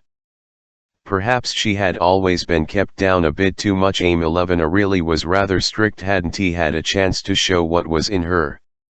So thought the Sterlings. And Edward Beck, from the Po Road, a widower with a large family who was beginning to take notice, took notice of Valency and thought she might make a mighty fine second wife. No beauty but a 50-year-old widower, Mr. Beck told himself very reasonably, couldn't expect everything. Altogether, it seemed that Valency's matrimonial chances were never so bright as they were at Cecilia Gay's funeral. What the Sterlings and Edward Beck would have thought had they known the back of Valency's mind must be left to the imagination. Valency was hating the funeral, hating the people who came to stare with curiosity at Cecilia's marble white face, hating the smugness, hating the dragging, melancholy singing, hating Mr. Bradley's cautious platitudes. If she could have had her absurd way, there would have been no funeral at all.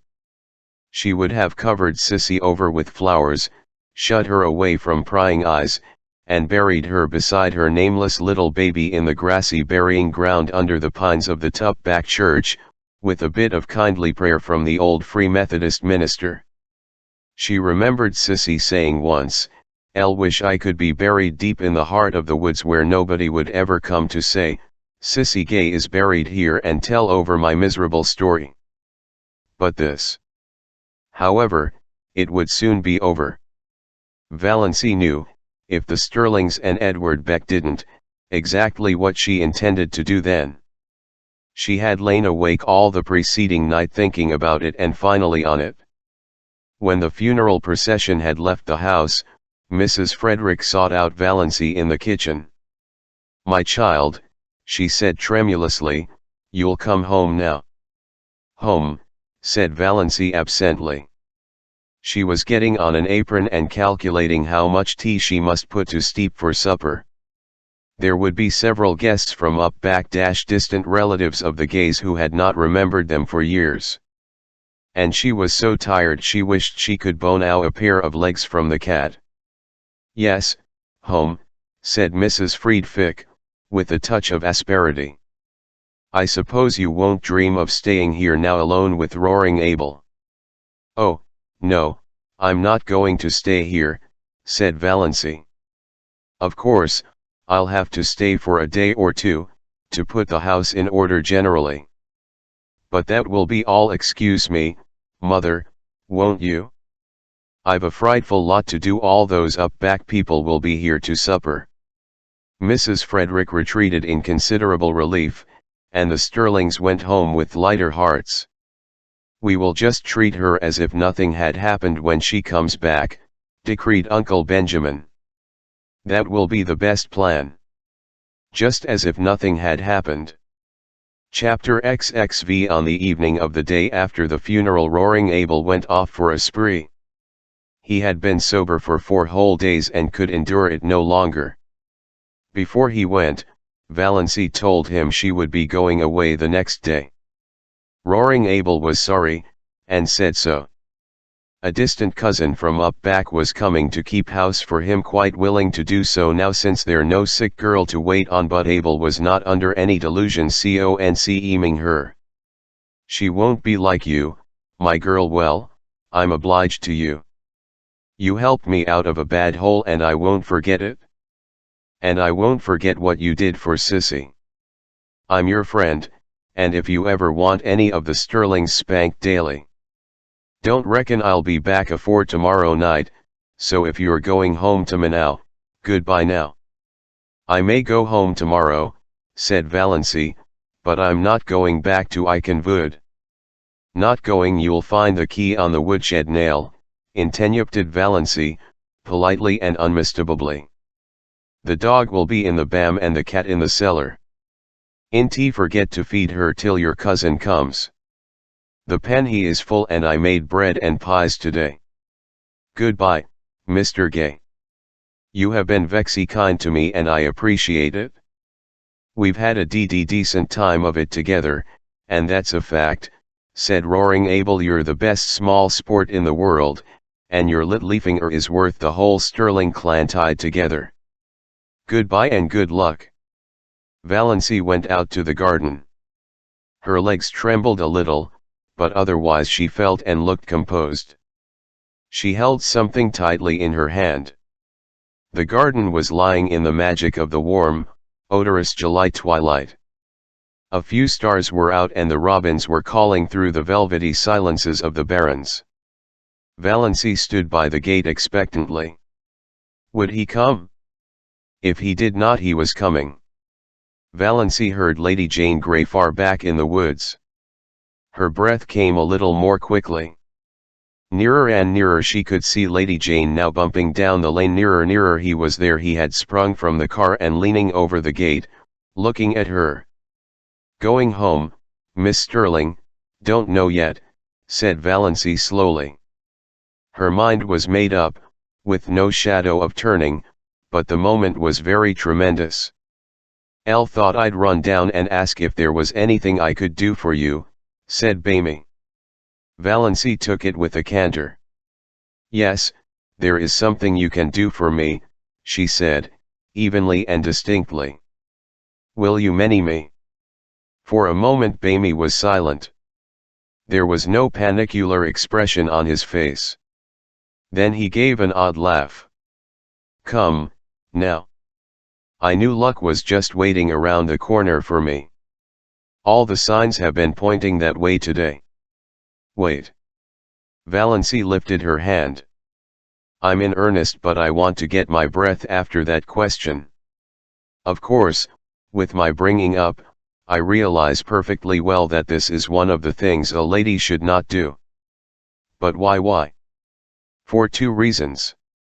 Valency was still a little breathless, but she looked Bamie straight in the eyes while all the dead sterlings revolved rapidly in their graves and the living ones did nothing because they did not know that Valency was at that moment proposing lawful marriage to the notorious Barney Snaith. The first reason is, 1-Valency tried to say I love you but could not. She had to take refuge in a pretended flippancy. About you. The second is this. She handed him Dr. Trent's letter. I'm crazy. Bamie opened it with the air of a man thankful to find some safe, sane thing to do. As he read it his face changed. He understood more perhaps than Valency wanted him to. Are you sure nothing can be done for you? Valency did not misunderstand the question. Yes. You know Dr. Trent's reputation in regard to heart disease. I haven't long to live, perhaps only a few months, a few weeks.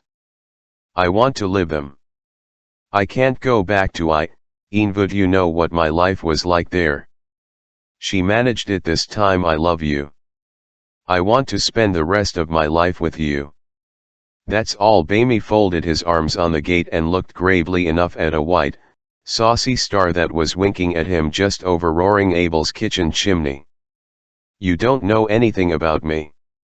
I may be a murderer. No, I don't. You may be something dreadful. Everything they say of you may be TME. But it doesn't matter to me. You care that much for me, Valency, said Bamie incredulously, looking away from the star and into her eyes, her strange, mysterious eyes. I care that much, said Valency in a low voice. She was trembling. He had called her by her name for the first time. It was sweeter than another man's caress could have been just to hear him say her name instead. If we are going to get moneyed, said Barney, speaking suddenly in a casual, matter-of-fact voice, some things must be understood. Everything must be understood, said Valency. I have things I want to hide, said Bamie coolly. You are not to ask me about them. I won't, said Valency. You must never ask to see my mail, never. And we are never to pretend anything to each other. We won't, said Valency. You won't even have to pretend you may. If you many me, I know you're only doing it out of pity. And we'll never tell a lie to each other about anything, a big lie or petty, especially a petty lie, agreed Valency. And you'll have to live back on my island. I won't live anywhere else. That's partly why I want to marry you, said Valency. Barney peered at her. I'll believe you mean it. Well, let's get married, then. Thank you, said Valency, with a sudden return of primness. She would have been much less embarrassed if he had refused her. 1. You are never to refer to my heart or my liability to sudden death. You are never to urge me to be careful. You are to forget, absolutely forget, that I'm not perfectly healthy. I have written a letter to my mother. Here it is. You are to keep it.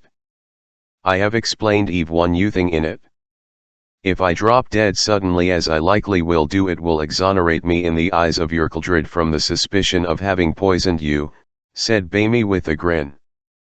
Exactly. Valency laughed gaily. Hear me, I'm glad this is over. It has been a bit of an ordeal. You see, I'm not in the habit of going about asking men to marry me. It is so nice of you not to refuse me or offer to be a brother. I'll go to the poll tomorrow and get a license. We can be married tomorrow evening. Dr. Stalling, I suppose. Heavens, no. Valency shuddered. Besides, he wouldn't do it. He'd shake his forefinger at me and I'd jilt you at the altar. No, I want my old Mr. Towers to many me. Will you many me as I stand? Demanded Barney. A passing car, full of tourists, honked loudly, it seemed derisively. Valency looked at him. Blue homespun shirt, nondescript hat, muddy overalls. Unshaved. Yes, she said.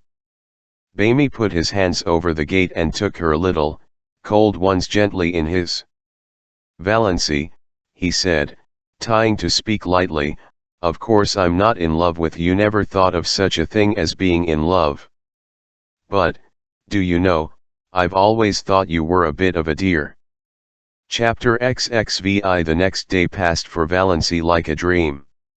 She could not make herself or anything she did seem real. She saw nothing of Barney, though she expected he must go rattling past on his way to the port for a license. Perhaps he had changed his mind. But at dusk the lights of Lady Jane suddenly swooped over the crest of the wooded beyond the lane. Valency was waiting at the gate for her bridegroom.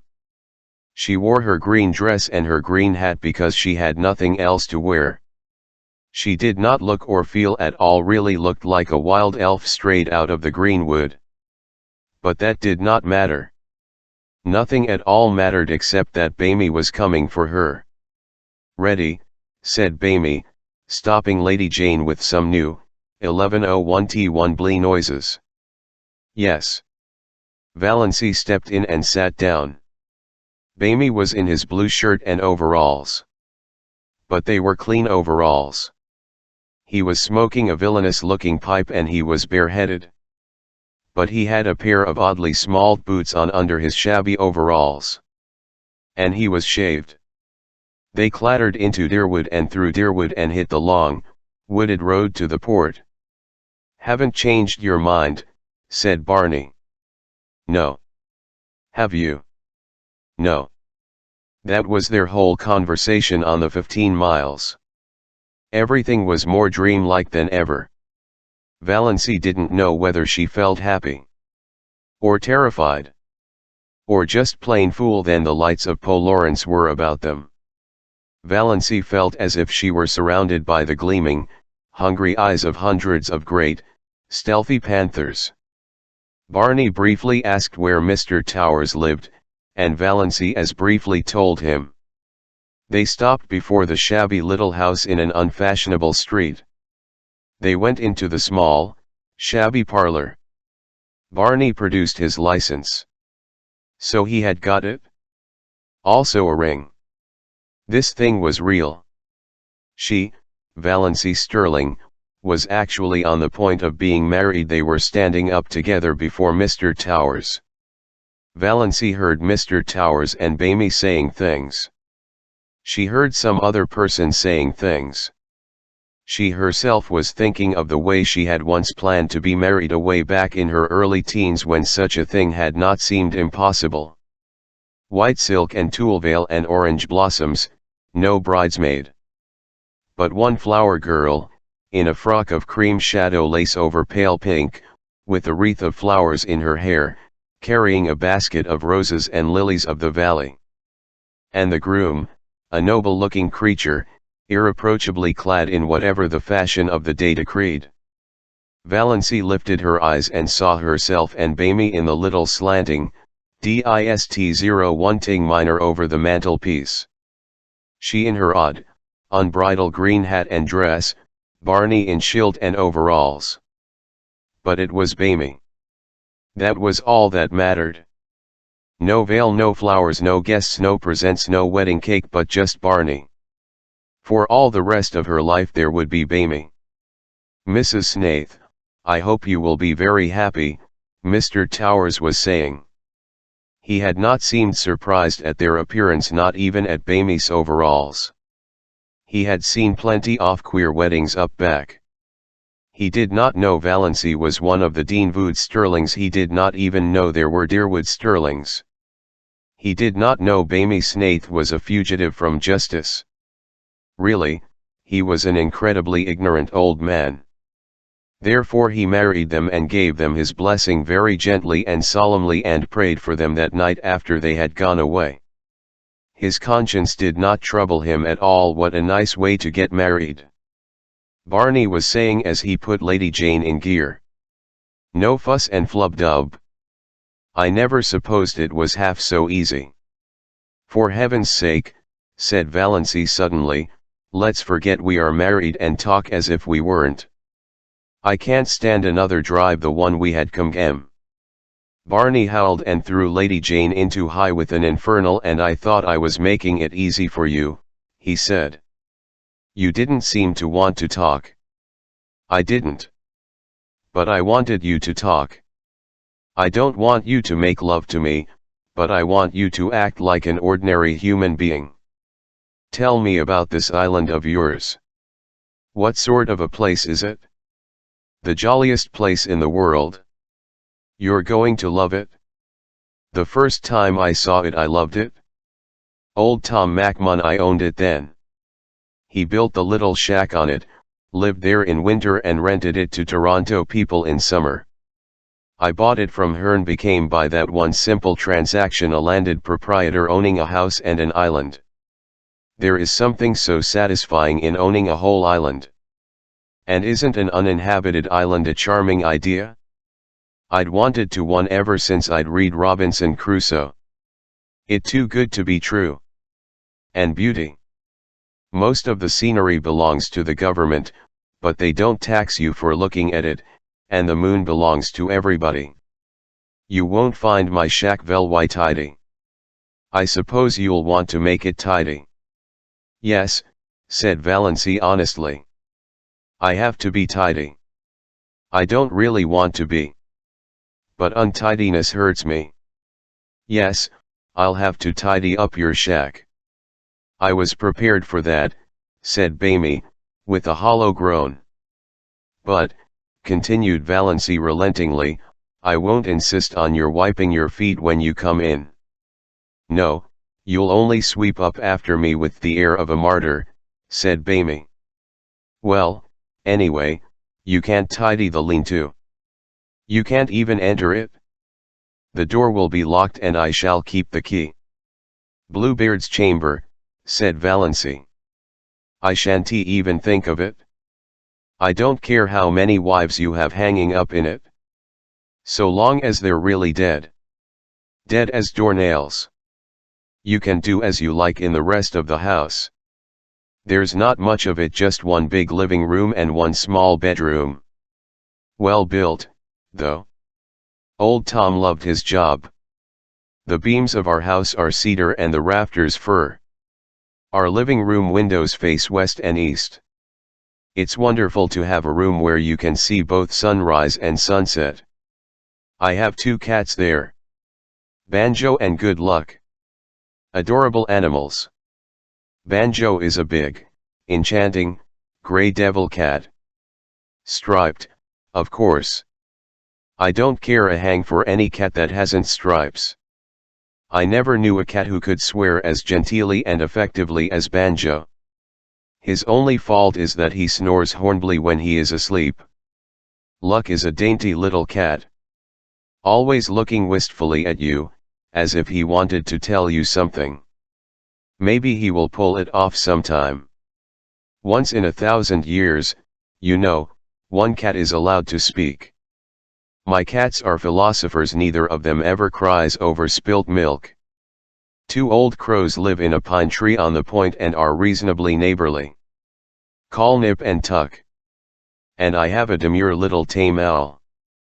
Name, Leander. I brought him up from a baby and he lives over on the mainland and chuckles to himself o' nights. And bats, it's a great place for bats at night. Scared of bats?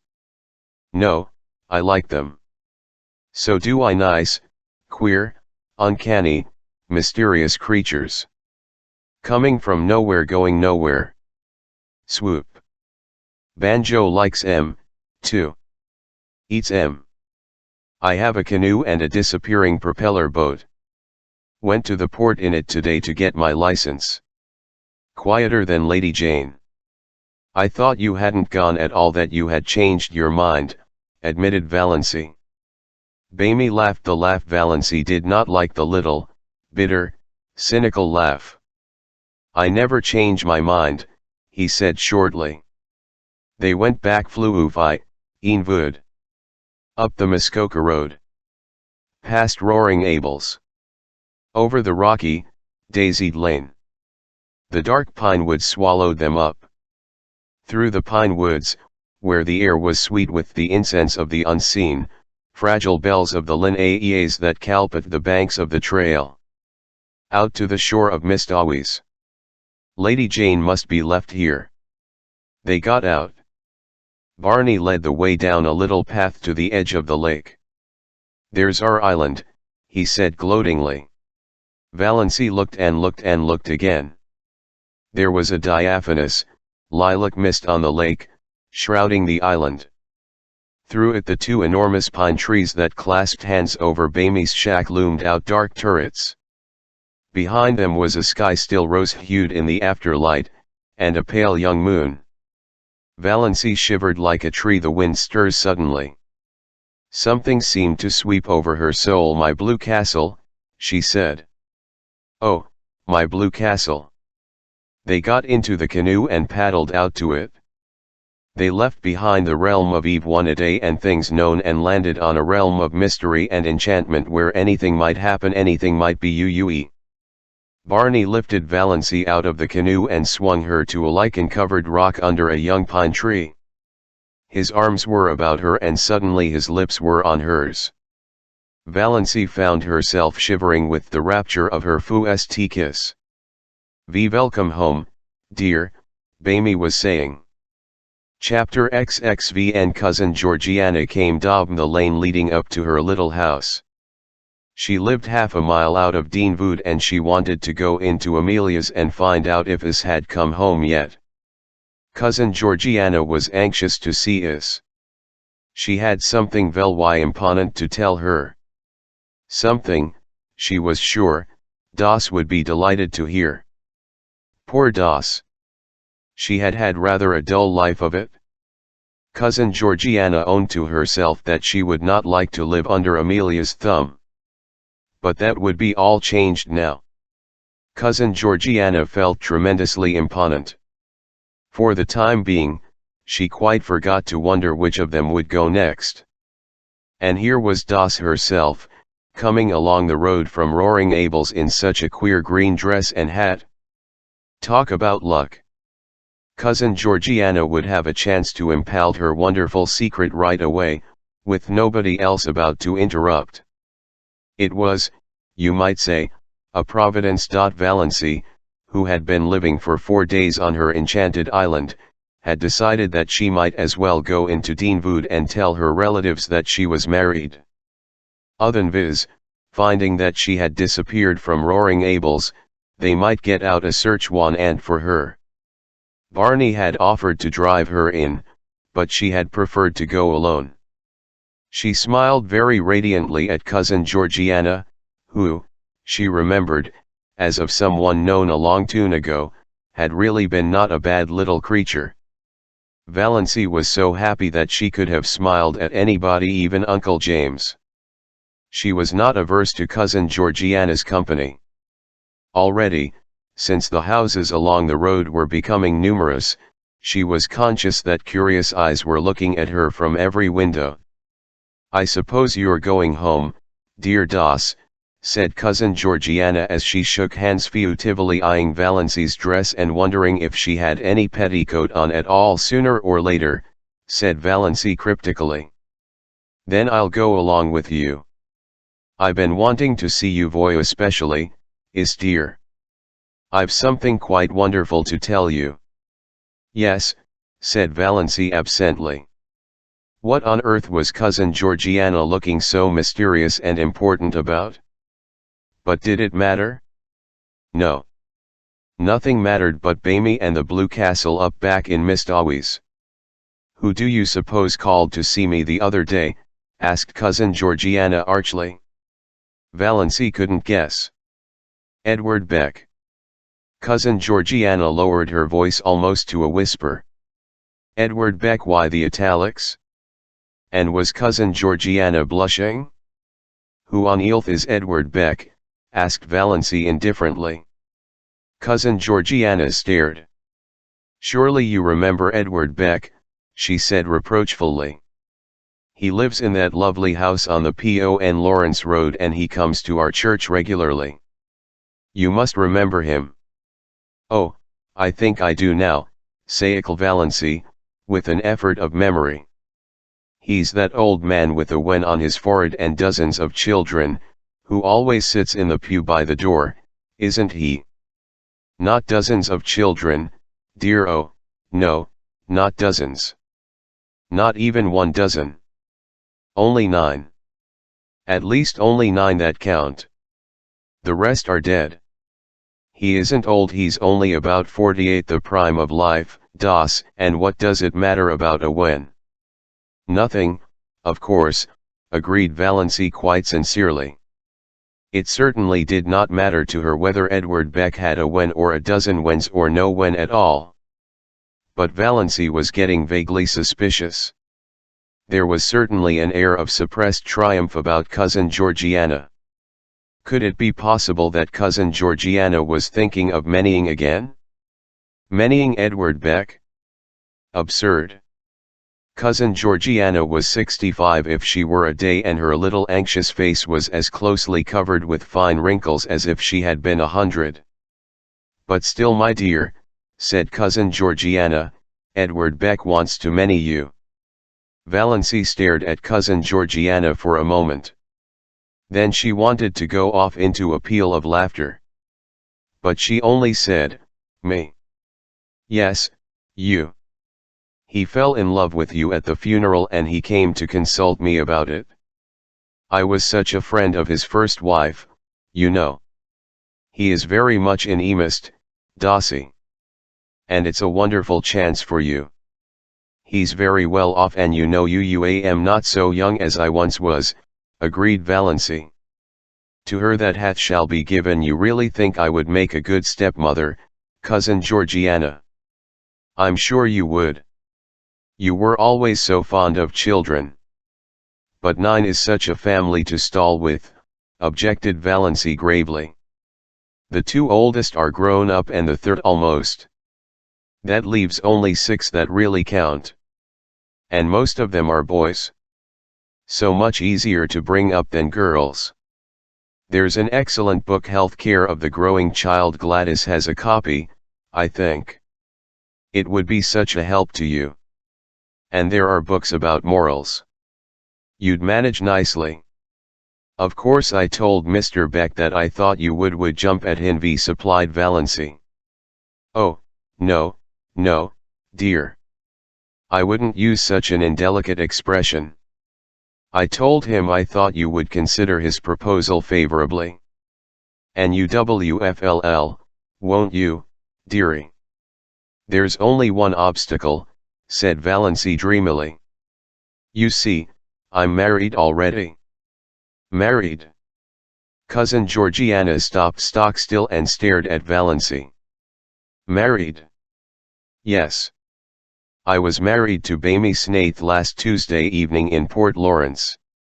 There was a convenient gatepost hard by. Cousin Georgiana took firm hold of it. Das, dear LM, an old woman, are you trying to make fun of me? Not at all, I'm only telling you the truth. For heaven's sake, cousin was alarmed by certain go crying here on the public road. Cousin Georgiana choked back the tears and gave a little moan of despair instead. Oh, Das, what have you done? What have you done? I've just been telling you. I've got married, said Valency, calmly and patiently. To that Barney Snaith. Why, they say he's had a dozen wives already. I'm the only one round at present, said Valency. What will your poor mother say?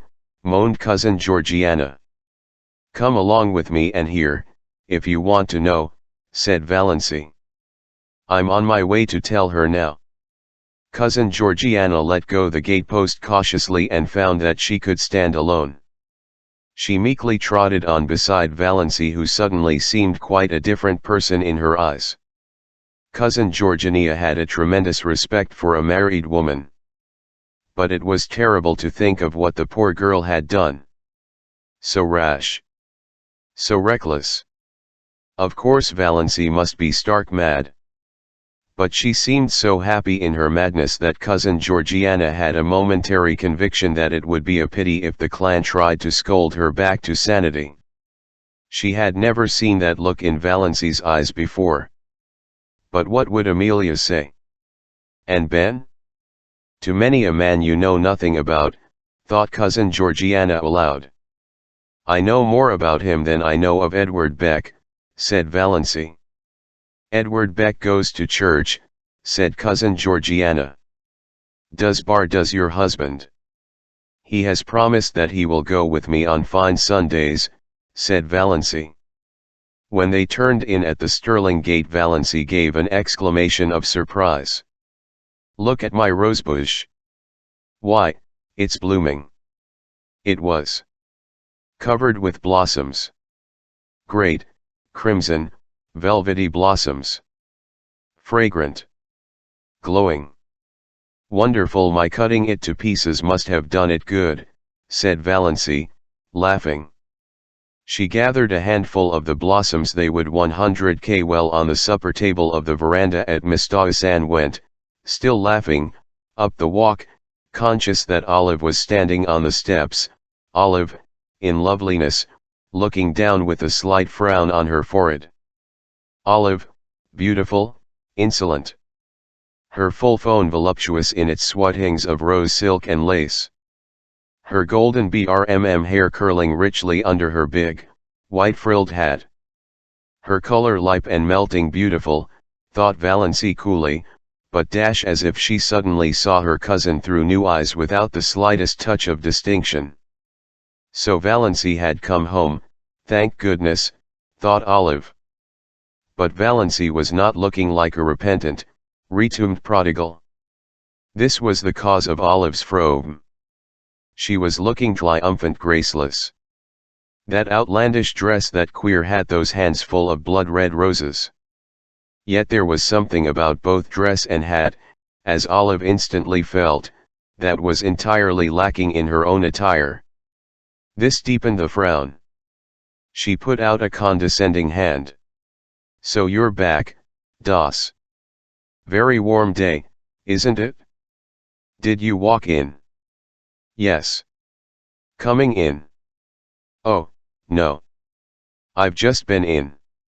I've come often to comfort poor Auntie. She's been so lonesome. I'm going to Mrs. Bartlett's tea. I have to help poor. She's giving it for her cousin from Toronto. Such a charming girl. You'd have loved meeting her, Das. I think Mrs. Bartlett did send you a card. Perhaps you'll drop in later on. No, I don't think so, said Valency indifferently. I'll have to be home to get Bamie's supper. We're going for a moonlit canoe ride around Mistawa tonight. Barney? Supper, gasped Olive. What do you mean, Valency Sterling?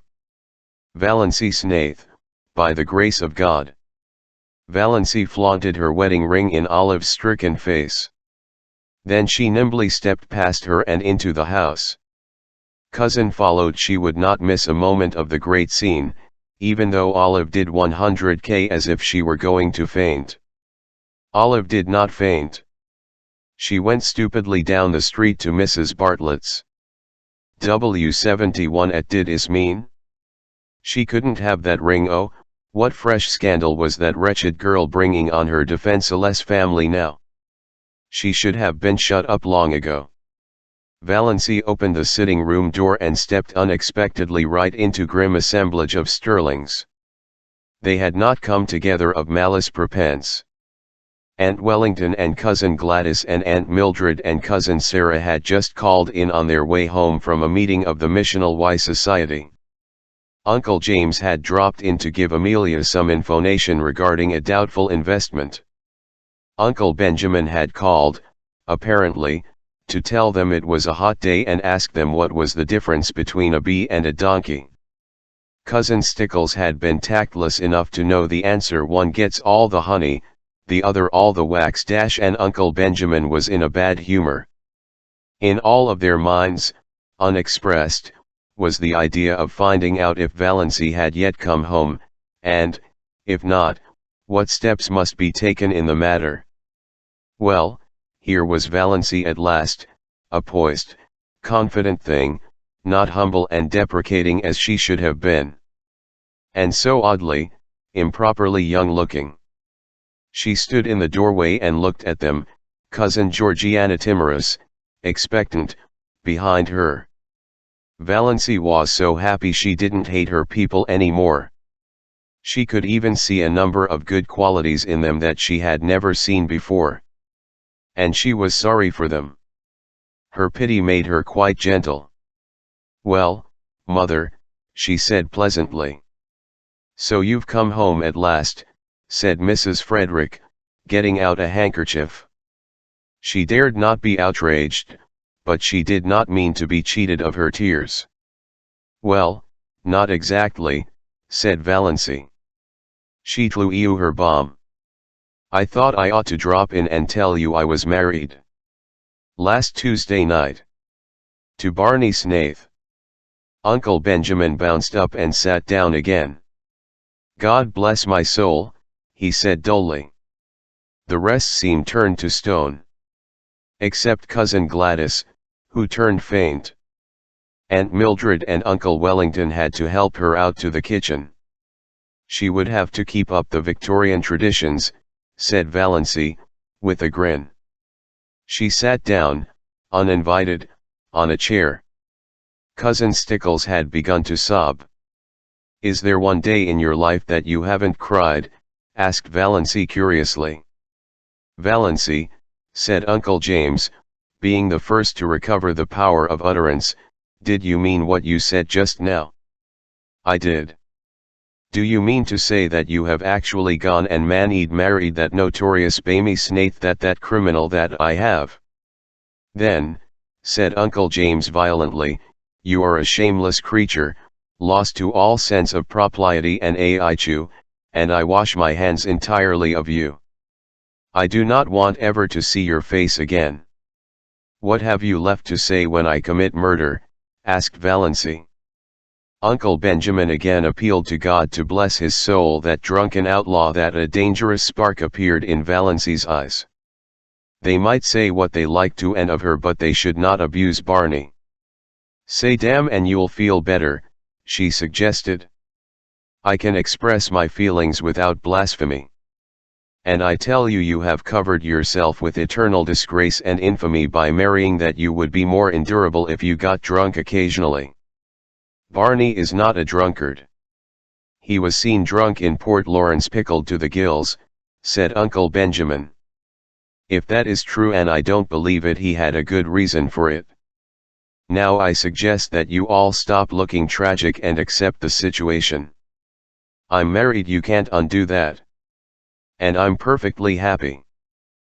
Suppose we ought to be thankful he has really married her," said Cousin Sarah, by way of trying to 100K on the bright side.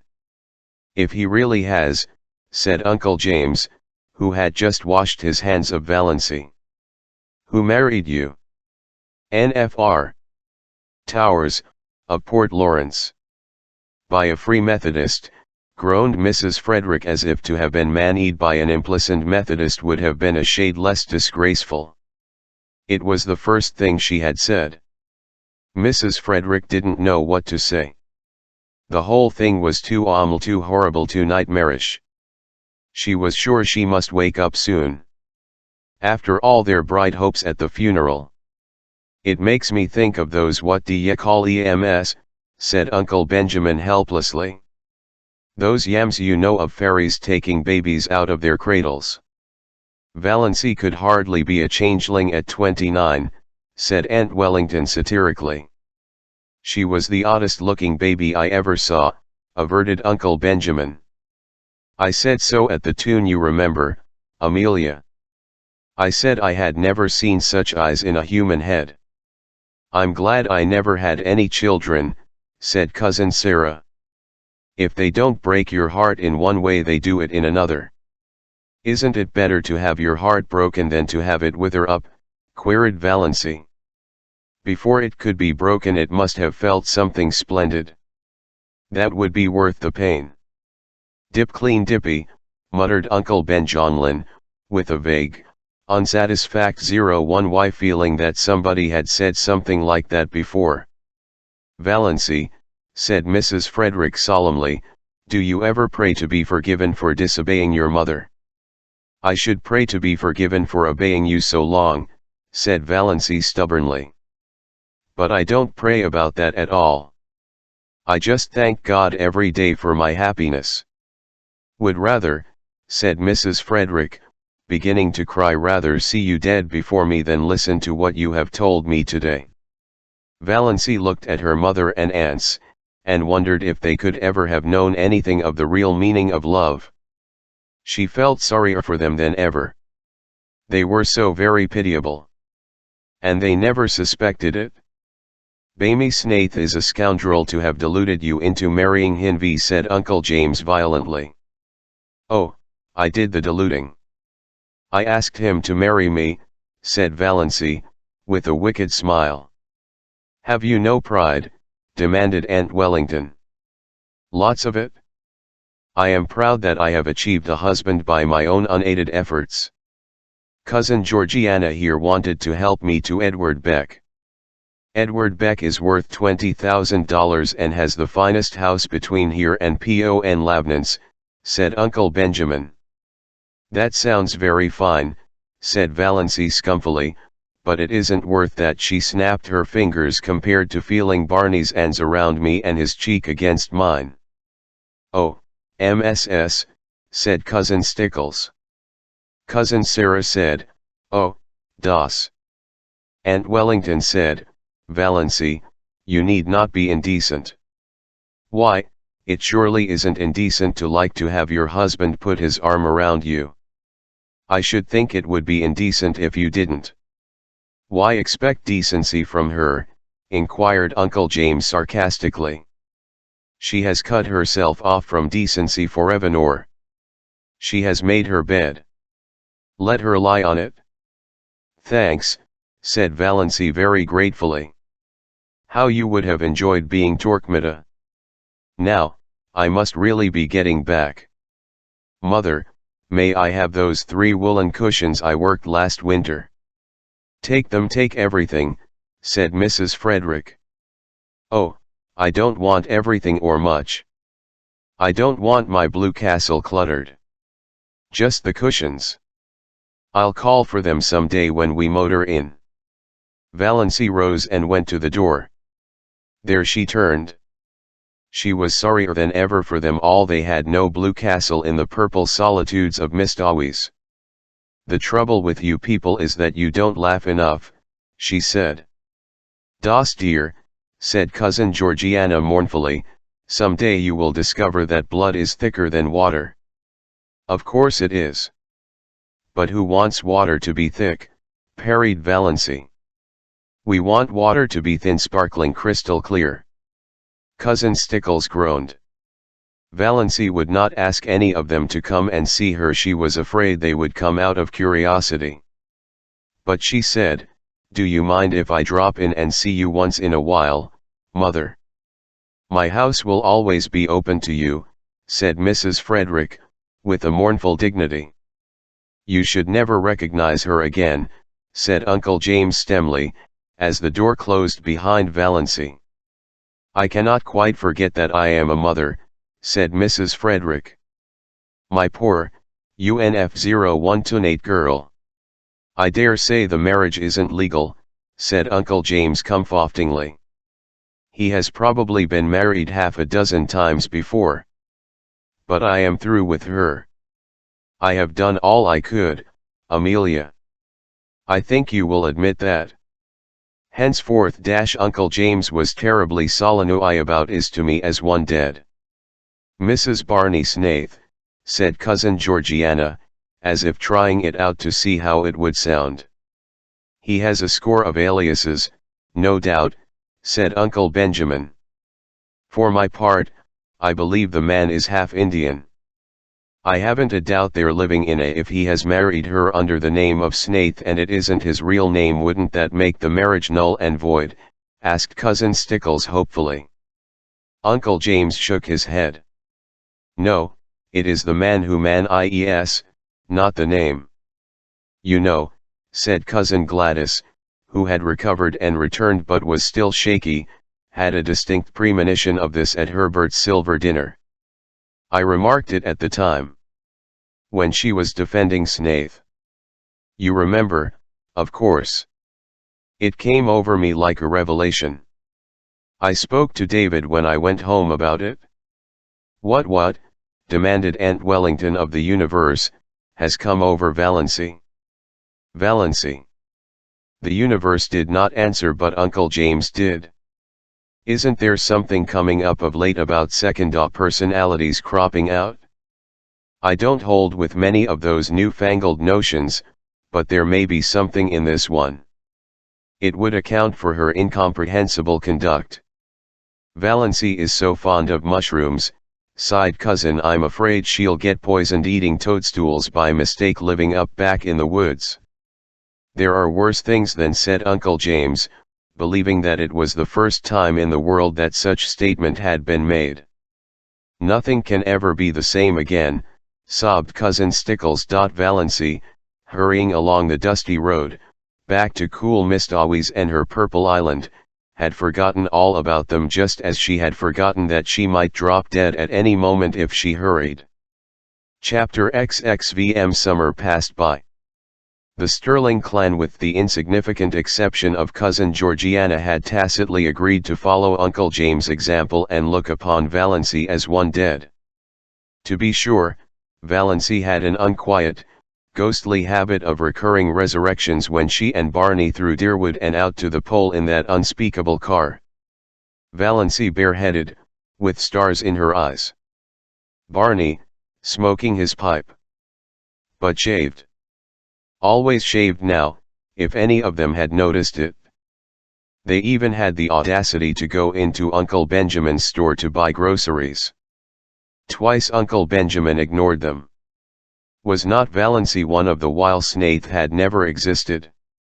But the third time he told Barney he was a scoundrel who should be hung for luring an unfortunate, weak-minded girl away from her home and friends. Bamy's one straight eyebrow went up. I have made her happy, he said coolly, and she was miserable with her friends. So that's that. Uncle Benjamin stared. It had never occurred to him that women had to be, or ought to be, made happy. You pup, he said. Why be so unoriginal? Queried Bamy amiably. Anybody could call me a pup. Why not think of something worthy of the Sterlings? Besides, I'm not a pup. I'm really quite a middle-aged dog. 35, if you're interested in knowing. Uncle Benjamin remembered just in time that Valency was dead. He tummed his back on Bamy. Valency was happy, gloriously and entirely so. She seemed to be living in a wonderful house of life, and every day opened a new, mysterious room.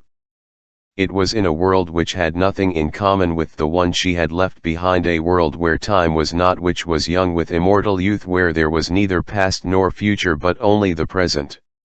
She surrendered herself utterly to the chan of it. The absolute freedom of it all was unbelievable. They could do exactly as they liked. No Mrs. Nulde. No traditions. No relatives. Or in-laws. Peace, perfect peace, with loved ones far away, as Barney quoted shamelessly. Valency had gone home once and got her cushions. And Cousin Georgiana had given her one of her famous candlewick spreads of most elaborate design. For your spare room bed, dear, she said. But I haven't got any spare room, said Valency. Cousin Georgiana looked horrified. A house without a spare room was monstrous to her. But it's a lovely spread, said Valency, with a kiss, and I'm so glad to have it. I'll put it on my bed. Barney's old patchwork quilt is getting ragged. Don't see how you can be to live up back, sighed Cousin Georgiana. It's so out of the world. Contented. Valency laughed. What was the use of trying to explain to Cousin Georgiana? It is, she agreed, most gloriously and entirely out of the world. And you are really happy, dear? Asked Cousin Georgiana wistfully. I really am, said Valency gravely, her eyes dancing. Marriage is such a serious thing, sighed Cousin Georgiana. When it's going to last long, agreed Valency. Cousin Georgiana did not understand this at all. But it worried her and she lay awake at nights wondering what Valency meant by it. Valency loved her blue castle and was completely satisfied with it. The big living room had 3 windows, all commanding exquisite views of exquisite mysteries. The one in the end of the room was an oriel window which Tom McMurray, Barney explained, had got out of some little, old up-back church that had been sold. It faced the west and when the sunsets flooded it Valency's whole being knelt in prayer as if in some great cathedral. The new moons always looked down through it, the lower pine boughs swayed about the top of it, and all throughout the nights the soft, dern silver of the lake dreamed through it. There was a stone fireplace on the other side. No desecrating gas imitation but a real fireplace where you could burn real logs. With a big grizzly bearskin on the floor before it, and beside it a hideous, red plush sofa of Tom McMurray's regime. But its ugliness was hidden by silver grey tin wolf skins, and Valency's cushions made it gay and comfortable. In a corner a nice, tall, lazy old clock ticked the right kind of a clock. One that did not hoonay the hours away but ticked them off deliberately. It was the jolliest looking old clock. A fat, corpulent clock with a great, round, man's face painted on it, the hands stretching out of its nose and the hours encircling it like a halo. There was a big glass case of stuffed owls and several deer of Tom McMurray's vintage. Some comfortable old chairs that asked to be sat upon.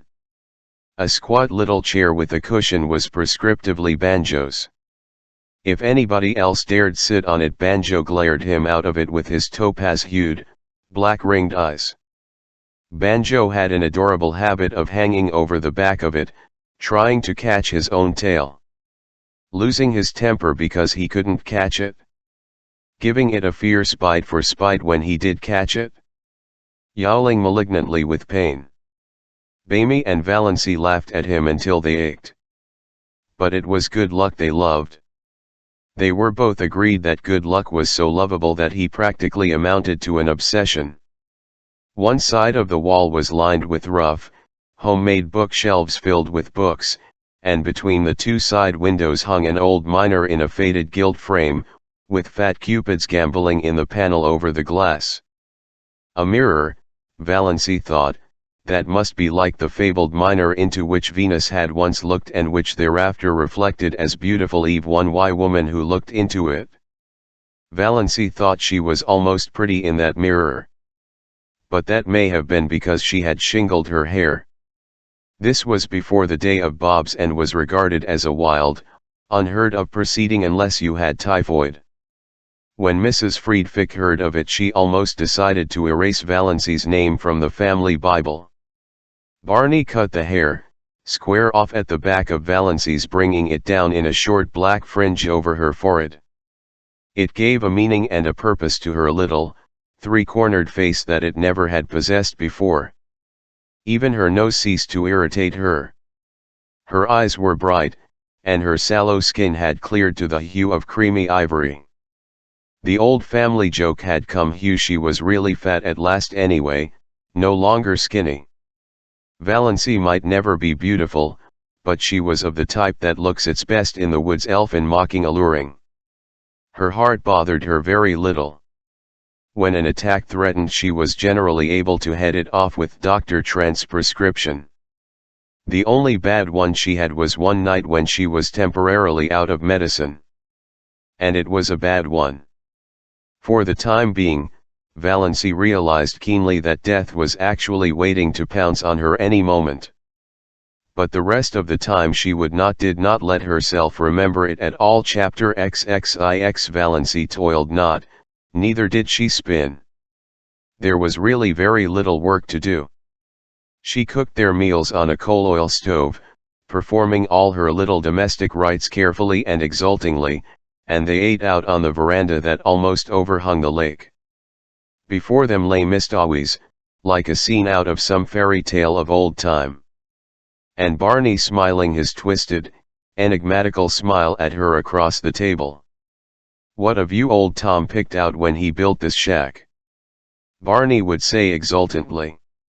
Supper was the meal Valency liked best. The faint laughter of winds was always about them, and the colors of Mistawis, imperial and spiritual, under the changing clouds were something that cannot be expressed in mere words. Shadows, too. Clustering in the pines until a wind shook them out and pursued them over Mistawis. They lay all day along the shores, threaded by femmes and wild blossoms. They stole around the headlands in the glow of the sunset, until twilight wove them all into one great web of dusk. The cats, with their wise, innocent little faces, would sit on the veranda railing and eat the tidbits Bamie flung them. And how good aviatling tasted!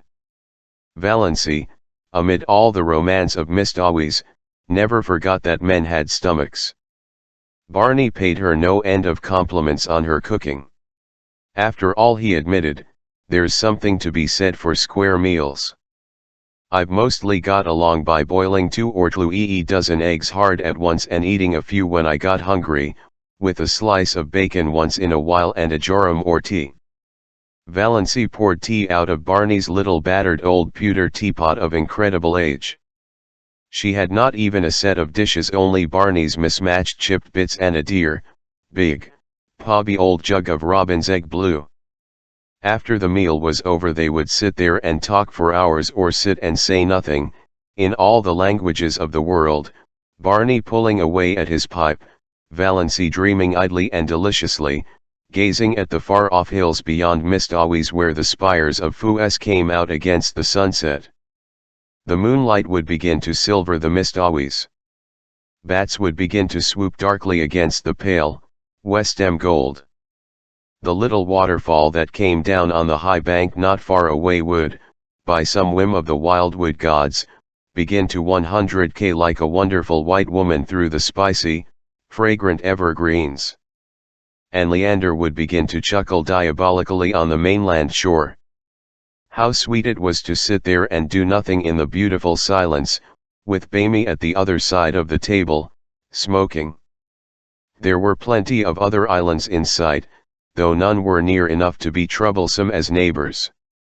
There was one little group of islets far off to the west which they called the Fortunate Isles. At sunrise they looked like a cluster of emeralds, at sunset like a cluster of amethysts. They were too small for houses, but the lights on the larger islands would bloom out all over the lake, and bonfires would be lighted on their shores, streaming up into the wood shadows and throwing great, blood-red ribbons over the waters. Music would drift to them allayingly from boats here and there, or from the verandas on the big house of the millionaire on the biggest island.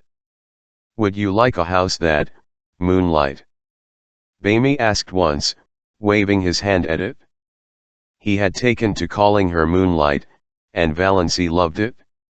"No," said Valency, who had once dreamed of a mountain castle 10 times the size of the rich man's cottage and now pitied the poor inhabitants of palaces. "No. It's too elegant. I would have to carry it with me everywhere I went. On my back like a snail. It would own me, possess me, body and soul. I like a house I can love and cuddle and boss. Just like ours here. I don't envy Hamilton Gossard, the finest summer residence in Canada. It is magnificent, but it isn't my blue castle." Away down at the far end of the lake they got every night a glimpse of a big, continental train rushing through a clearing.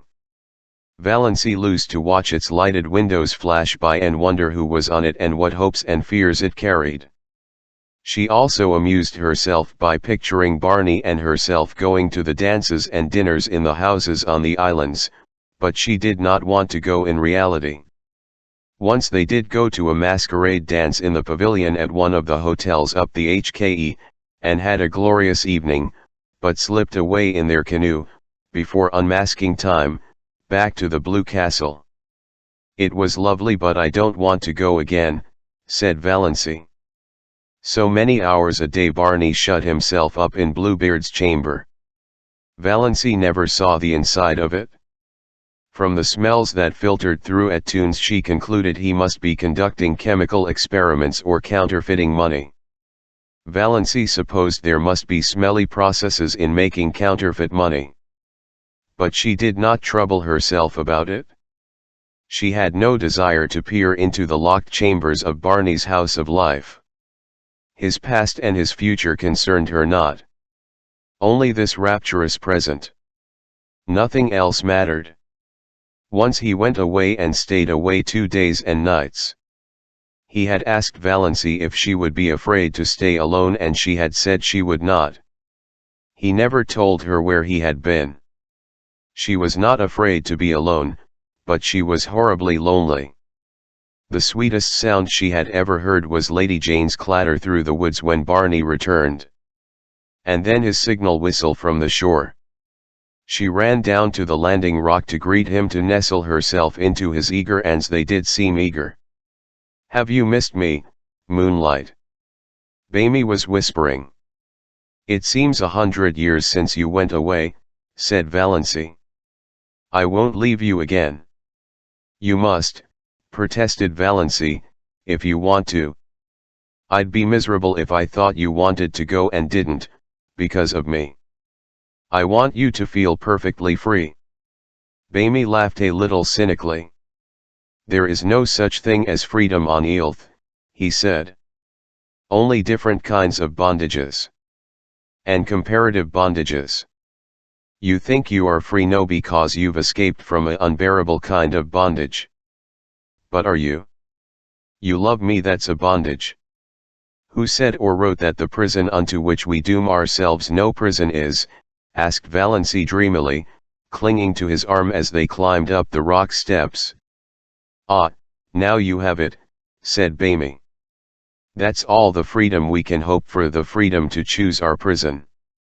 But, Moonlight," he stopped at the door of the Blue Castle and looked about him at the glorious lake, the great, shadowy woods, the bonfires, the twinkling. "I'm glad to be home again.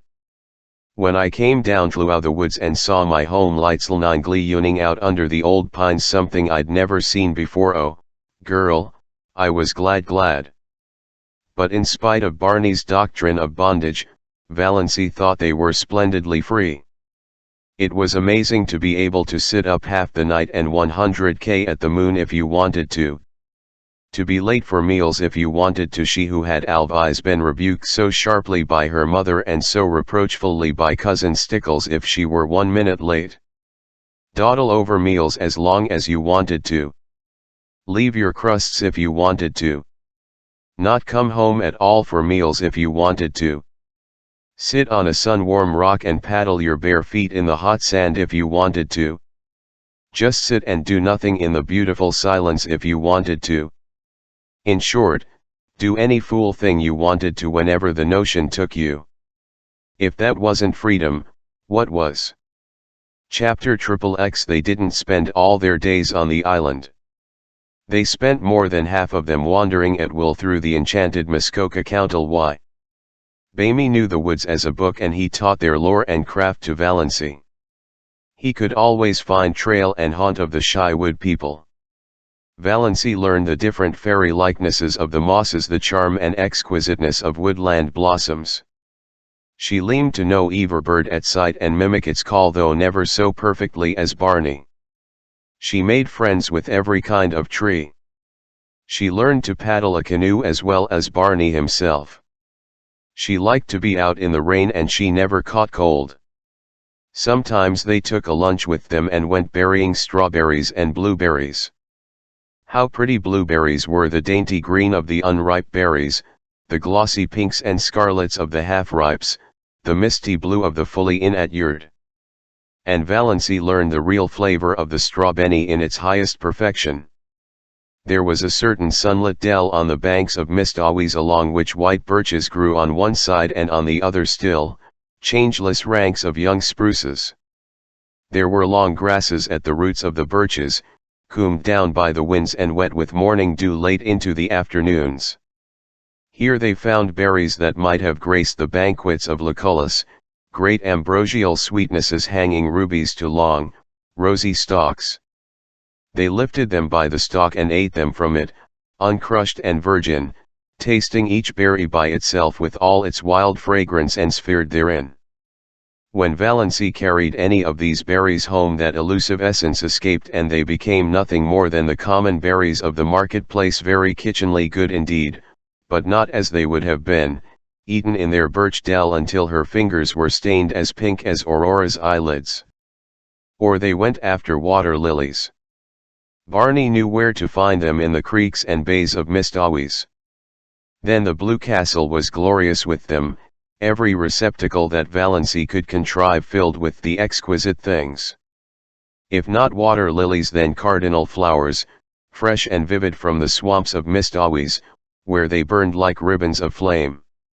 Sometimes they went trouting on little nameless livers or hidden brooks on whose banks naiads might have sunned their white, wet HMBS. Then all they took with them were some raw potatoes and salt. They roasted the potatoes over a fire, and Bamy showed Valency how to cook the trout by mapping them in leaves, coating them with mud and baking them in a bed of hot coals. Never were such delicious meals. Valency had such an appetite it was no wonder she put flesh on her bones. Or they just prowled and explored Fluoof woods that always seemed to be expecting something wonderful to happen. At least, that was the way Valency felt about them. MVM, the next hollow over the next illy you would find it. We don't know where we're going, but isn't it fun to go? Bamy used to say. Once or twice night overtook them, too far from their Blue Castle to get back. But Barney made a fragrant bed of bracken and fir boughs, and they slept on it dreamlessly, under a ceiling of old spruces with moss hanging from them, while beyond them moonlight and the murmur of pines blended together so that one could hardly tell which was light and which was sound. There were rainy days, of course, when Muskoka was a wet green land. Days when showers drifted across Mistawis, pale ghosts of rain, and they never thought of staying in because of it. Days when it rained in right good earnest and they had to stay in. Then Barney shut himself up in Bluebeard's chamber and Valency read, or dreamed on the wolf skins with Good Luck purring beside her and Banjo watching them suspiciously from his own peculiar chair. On Sunday evenings they paddled across to a point of land and walked from there through the woods to the little Free Methodist church. One felt really too happy for Sunday. Valency had never really liked Sundays before. And always, Sundays and weekdays, she was with Barney. Nothing else really mattered. And what a companion he was! How understanding! How jolly! How Barney-like! That summed it all up. Valency had taken some of her $200 out of the bank and spent it in pretty clothes. She had a little smoke blue chiffon which she always put on when they spent the evenings at home, smoke blue with touches of silver about it. It was after she began wearing it that Bamy began calling her Moonlight. Moonlight and blue twilight, that is what you look like in that dress. I like it. It belongs to you. You aren't exactly pretty, but you have some adorable beauty spots. Your eyes. And that little kissable dent just between your collar bones. You have the Venus and ankle of an aristocrat. That little head of yours is beautifully shaped. And when you look over your shoulder you're maddening, especially in twilight or moonlight. An elf maiden. A wood smite. You belong to the woods, Moonlight, you should never be out of them. In spite of your ancestor, there is something wild and remote and untamed about you. And you have such a nice, sweet, throaty, summery voice. Such a nice voice for love-making. Sure, and Yevi kiss the blamy stone, scoffed Valency. But she tasted these compliments for weeks. She got a pale green bathing suit, to a garment which would have given her clan their deaths if they had ever seen her in it. Barney taught her how to swim. Sometimes she put her bathing dress on when she got up and didn't take it off until she went to bending down to the water for a plunge whenever she felt like it and sprawling on the sun-warm rocks to dry. She had forgotten all the old humiliating things that used to come up against her in the night, the injustices and the disappointments.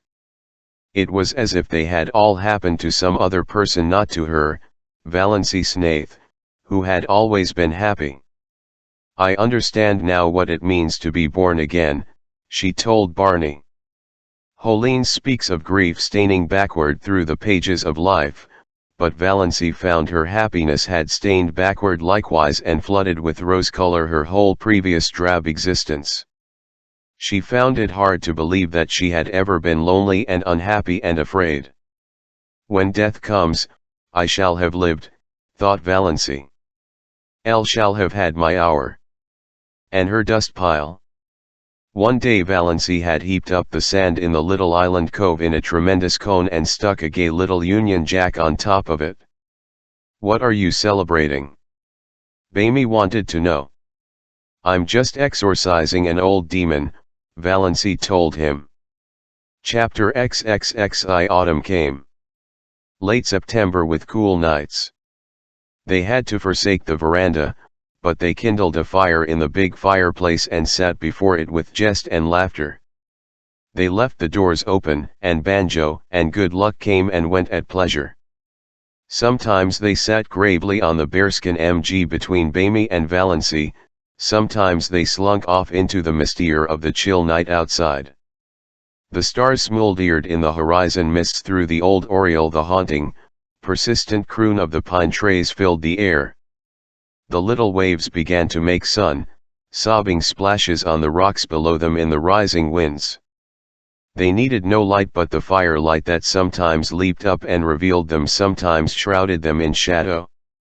When the night wind rose higher, Barney would shut the door and light a lamp and read to her poetry and essays and gorgeous, dim chronicles of ancient wars. Barney never would read novels, he vowed they bored him, but sometimes she read them herself, curled up on the wolf skins, laughing aloud in peace. For Bamie was not one of those aggravating people who can never hear you smiling audibly over something you've read without inquiring placidly, what is the joke? October with a gorgeous pageant of color around Mistawi's, into which Valency plunged her soul. Never had she imagined anything so splendid. A great, tinted piece. Blue, wind-winnowed skies. Sunlight sleeping in the glades of that foul land. Long dreamy purple days paddling idly in their canoe along shores and up the rivers of crimson and gold. A sleepy, red hunter's moon. Enchanted tempests that stripped from the trees and heaped them along the shores. Flying shadows of clouds. What had all the smug, opulent lands out front to compare with this? November with uncanny witchery in its changed trees. With murky red sunsets flaming in smoky crimson behind the westering hills. With dear days when the austere woods were beautiful and gracious in a dignified serenity of folded hands and closed eyes. Days full of FME, pale sunshine that sifted through the late, leafless gold of the juniper trees and among the gray beeches, lighting up evergreen banks of moss and washing the colonnades of the pines. Days with a high-sprung sky of flawless turquoise. Days when an exquisite melancholy seemed to hang over the landscape and dream about the lake. But days, too, of the wild blackness of great autumn stans, followed by dank, wet, streaming nights when there was in the pines and fitful moans among the mainland trees. What cared they? Old Tom had built his roof well, and his chimney drew. Wan fire books comfort safety from storm our cats on the MG moonlight, said Bamie, would you be any happier now if you had $1 million? No, nor half so happy. I'd be bored by conventions and obligations then. Ikember. Early snows and Orion. The pale fires of the Milky Way. It was really winter now, wonderful, cold, stanny winter. How Valency had always hated winter. Dull, brief, uneventful days. Long, cold, companionless nights. Cousin Stickles with her back that had to be rubbed continually.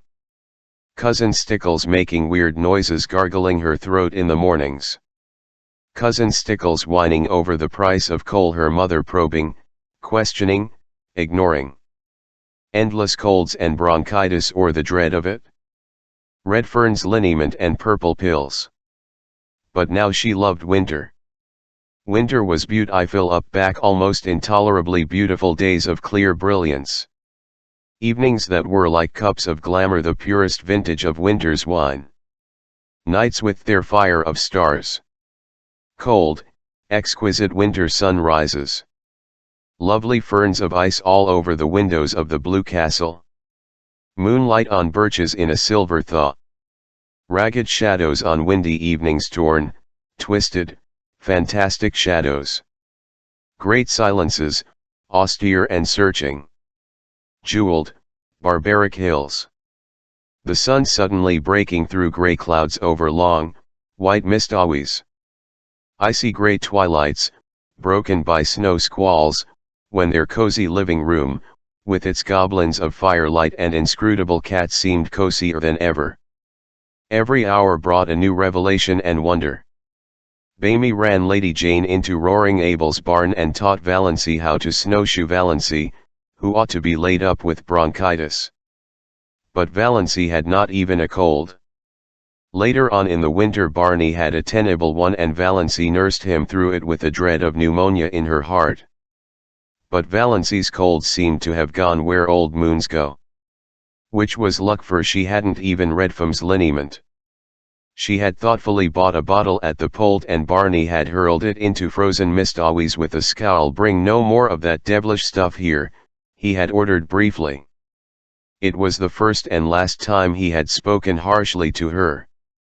They went for long tramps through the exquisite reticence of winter woods and the silver jungles of frosted trees, and found loveliness of envelope. At times they seemed to be walking through a spellbound world of crystal and pearl, so white and radiant were clearings and lakes and sky. The air was so crisp and clear that it was half intoxicating. Once they stood in a hesitation of ecstasy at the entrance of a narrow path between ranks of birches. Evilly twig and spray was outlined in snow. The undergrowth along its sides was a little fale forest cut out of marble. The shadows cast by the pale sunshine were fine and spiritual. Come, said Barney, tumming. We must not commit the desecration of tramping through there. One evening they came upon a snowdrift far back in an old clearing, which was in the exact likeness of a beautiful woman's profile. Seen too close by, the resemblance was lost, as in the fairy tale of the castle of St. John. Seen from behind, it was a shapeless oddity. But at just the right distance and angle the outline was so perfect that when they came suddenly upon it, gleaming out against the dark background of spruce in the glow of winter sunset, they both exclaimed in amazement. There was a low, noble brow, a straight, classic nose, lips and chin and cheek curve modeled as if some goddess of old time had sat to the sculptor, and a breast of such cold, swelling purity as the very spirit of the winter woods might display. All the beauty that old Greece and Rome, sung, painted, taught, quoted Bamie. And to think no human eyes save ours have seen or will see it, breathed Valency, who felt at times as if she were living in a book by John Foster. As she looked around her, she recalled some passages she had marked in the new Foster book Bamie had brought her from the port with an adjuration not to expect him to read or listen to it. All the tintings of winter woods are extremely delicate and elusive, recalled Valency. When the brief afternoon wanes and the sun just touches the tops of the hills, there seems to be all over the woods an abundance, not of color, but of the spirit of color. There is really nothing but pure white after all, but one has the impression of fairy-ilka blendings of rose and violet, opal and heliotrope on the slopes in the dingles and along the curves of the forest land. You feel sure the tint is there, but when you 100k at it directly it is gone. From the corner of your eye you are aware that it is lurking over yonder in a spot where there was nothing but pale purity a moment ago. Only just when the sun is setting is there a fleeting moment of real color. Then the redness streams out over the snow and incommodines the hills and rivers and smites the crest of the pines with flame. Just a few minutes of transfiguration and revelation and it is gone. I wonder if John Foster ever spent a winter in Mistawies, said Valency. Not likely, scoffed Bamy. People who vni tosh ilka that generally write it in a wan house on some smug city street. You are too hard on John Foster, said Valency severely. No one could have written that little paragraph I read you last night without having seen it first. You know he couldn't. I didn't listen to it, said Bamy morosely. You know I told you I wouldn't. Then you've got to listen to it now, persisted Valency. She made him stand still on his snowshoes while she repeated it. She is a rare artist, this old Mother Nature, who works for the joy of working and not in any spirit of vain show. Today the firwoods are a symphony of greens and grays, so subtle that you cannot tell where one shade begins to be the other. Gray trunk, green bough, gray-green moss above the white, gray-shadowed floor. Yet the old gypsy doesn't like unrelieved monotones.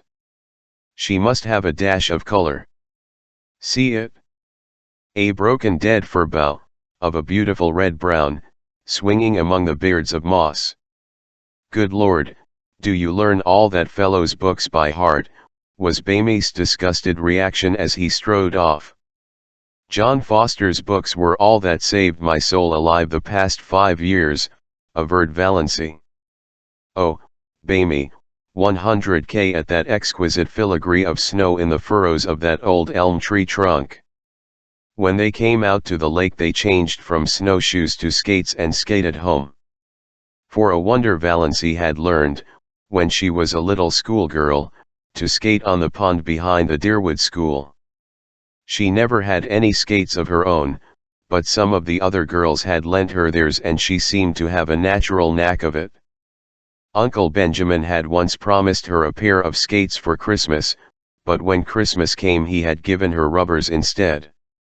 She had never skated since she grew up, but the old trick came back quickly, and glorious were the hours she and Bamy spent skimming over the white lakes and past the dark islands where the summer cottages were closed and silent.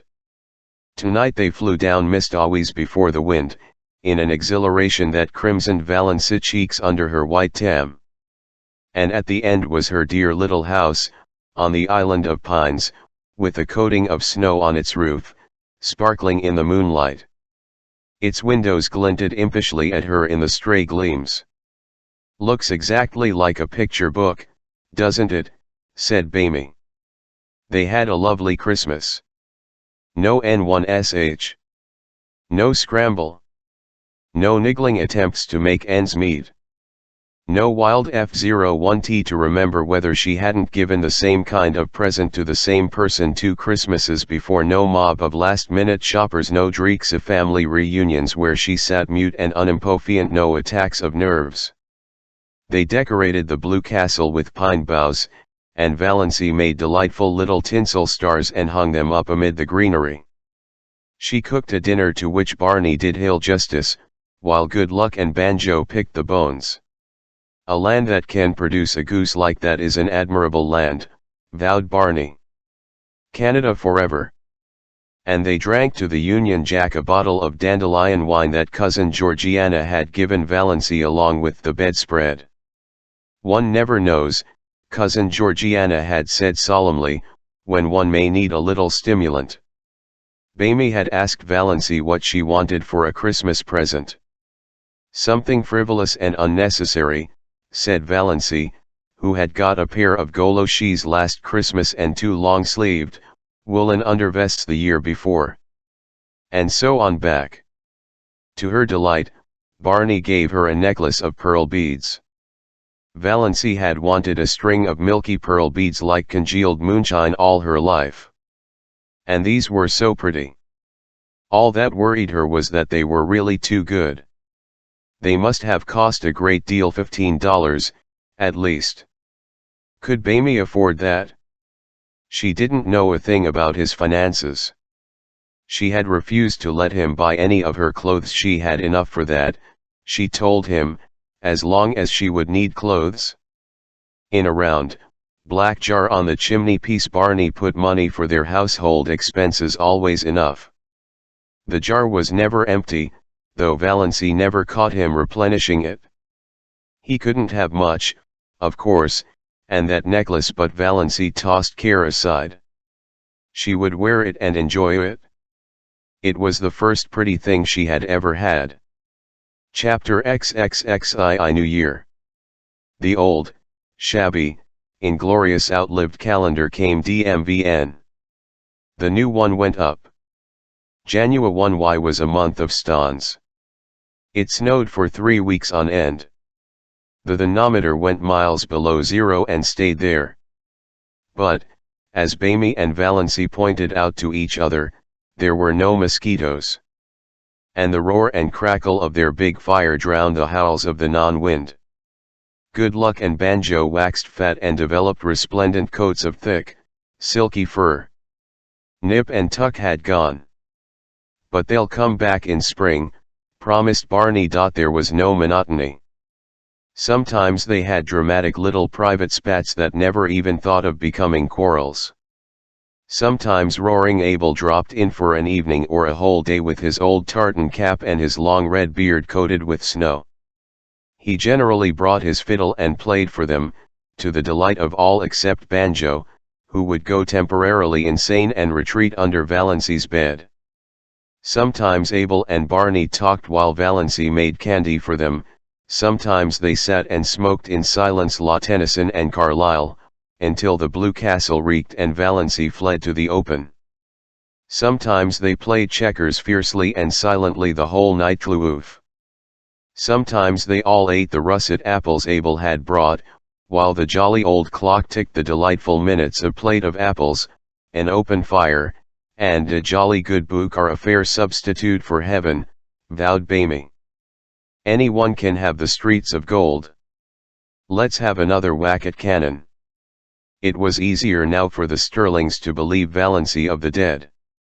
Not even dim rumors of her having been over at the port came to trouble then, although she and Bamie used to skate there occasionally to see a movie and eat hot dogs shamelessly at the corner stand afterwards.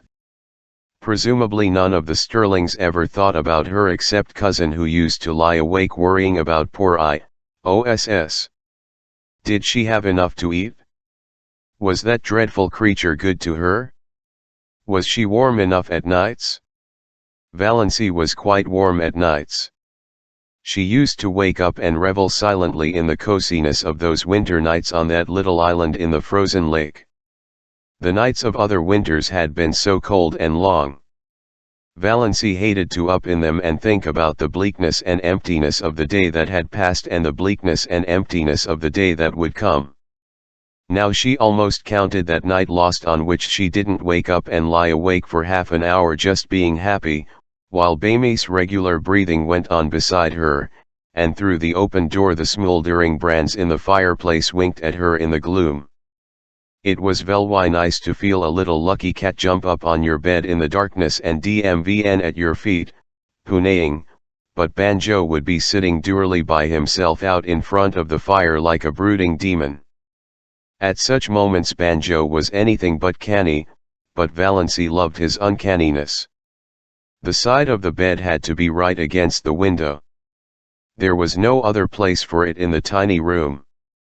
Valency, lying there, could look out of the window, through the big pine boughs that actually touched it, away up Mistaways, white and lustrous as a pavement of pearl, or dark and terrible in the storm. Sometimes the pine boughs tapped against the panes with friendly signals. Sometimes she heard the little hissing whisper of snow against them right at her side. Some nights the whole outer world seemed given over to the empery of silence. Then came nights when there would be a majestic sweep of wind in the pines, nights of dear starlight when it whistled freakishly and joyously around the blue castle, brooding nights before dawn when it crept along the floor of the HKE with a low, wailing cry of brooding and mystery. Valency wasted many perfectly good sleeping hours in these delightful communings. But she could sleep as long in the morning as she wanted to. Nobody cared. Barney cooked his own breakfast of bacon and eggs and then shut himself up in Bluebeard's chamber till supper time. Then they had an evening of reading and talk. They talked about evil youthing in this world and a good many things in other worlds. They laughed over their own jokes until the blue castle re-echoed. "You do laugh beautifully," Barney told her once. "It makes me want to laugh just to hear you laugh. There's a trick about your laugh, as if there were so much more fun back of it that you wouldn't let out. Did you laugh like that before you came to Mist Always, Moonlight?" "Never laughed at all, really. I used to giggle foolishly when I felt I was expected to. But now the laugh just comes." It struck Valency more than once that Bamy himself laughed a great deal oftener than he used to, and that his laugh had changed. It had become wholesome. She rarely heard the little cynical note in it now. Could a man laugh like that who had crimes on his conscience? Yet Barney must have done something. Valency had indifferently made up her mind as to what he had done. She concluded he was a defaulting bank cashier. She had found in one of Bamy's books an old clipping cut from a Montreal paper in which a vanished, defaulting cashier was described. The description applied to Bamy as well as to half a dozen other men Valency knew, and from some casual remarks he had dropped from time to time she concluded he knew Montreal rather well. Valency had it all figured out in the back of her mind. Bamy had been in a bank. He was tempted to take some money to speculate, meaning, of course, to put it back.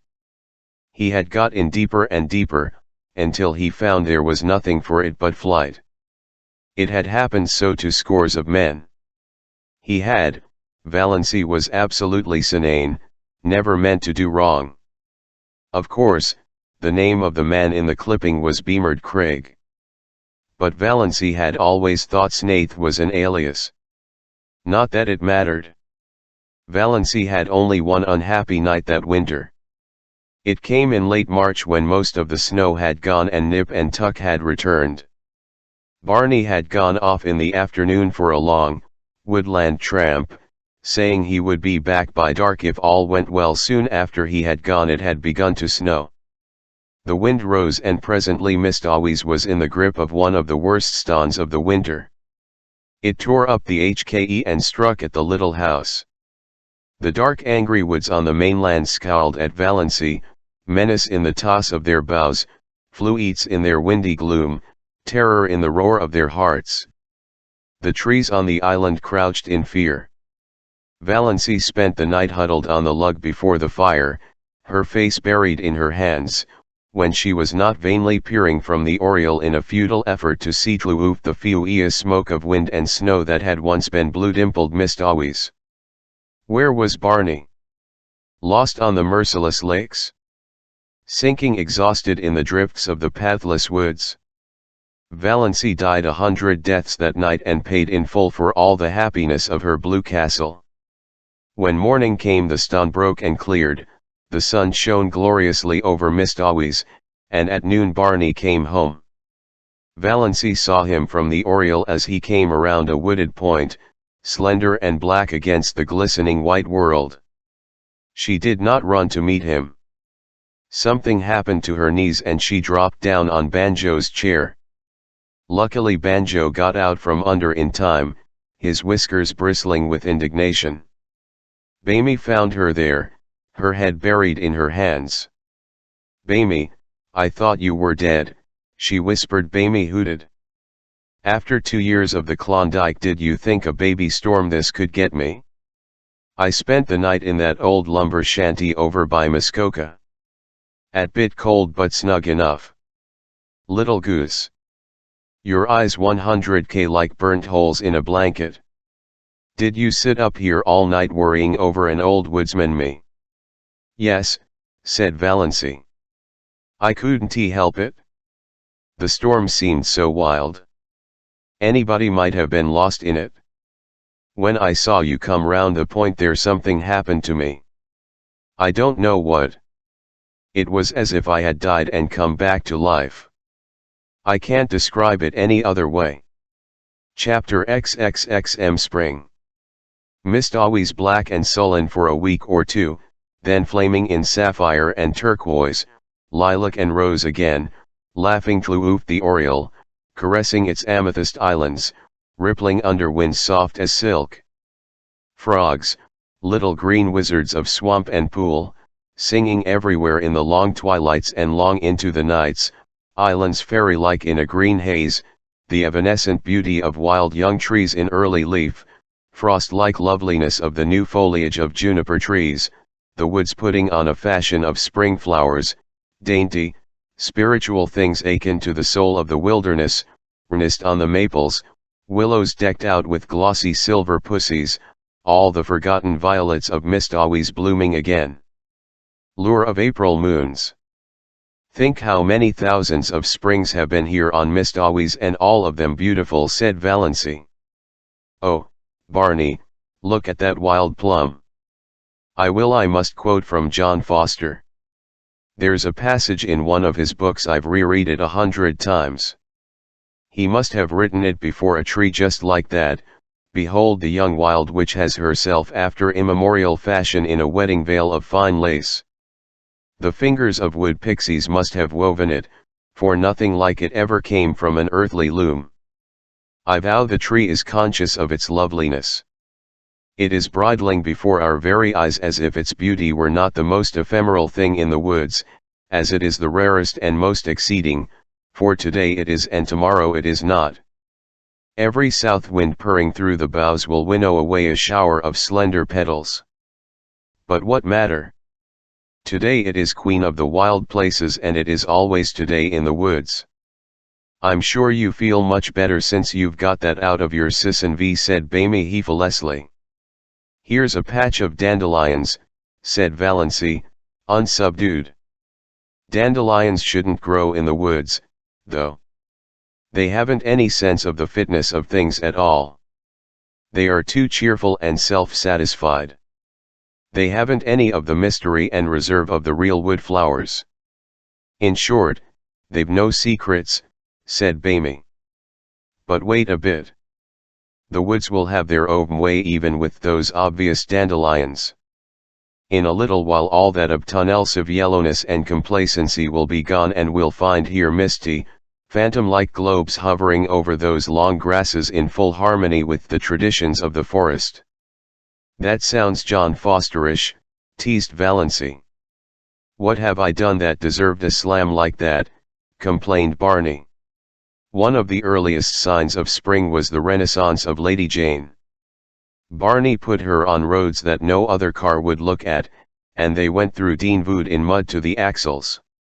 They passed several Sterlings, who groaned and reflected that now spring was come they would encounter that shameless pair everywhere.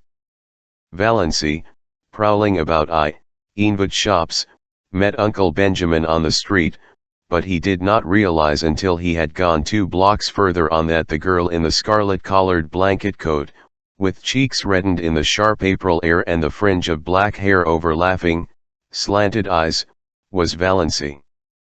When he did realize it, Uncle Benjamin was indignant. What business had Valency to look like a young girl? The way of the transgressor was hard. Had to be scriptural and proper. Yet Valency's path couldn't be hard. She wouldn't look like that if it were. There was something wrong. It was almost enough to make a man tum modernist. Bamie and Valency clanged onto the port, so that it was dark when they went through her wood again. At her old home Valency, seized with a sudden impulse, got out, opened the little gate and around to the sitting room window. There sat her mother and cousin Stickles drearily, grimly knitting. Baffling and inhuman as ever. If they had looked the least bit lonesome Valency would have gone in. But they did not. Valency would not disturb them for worlds.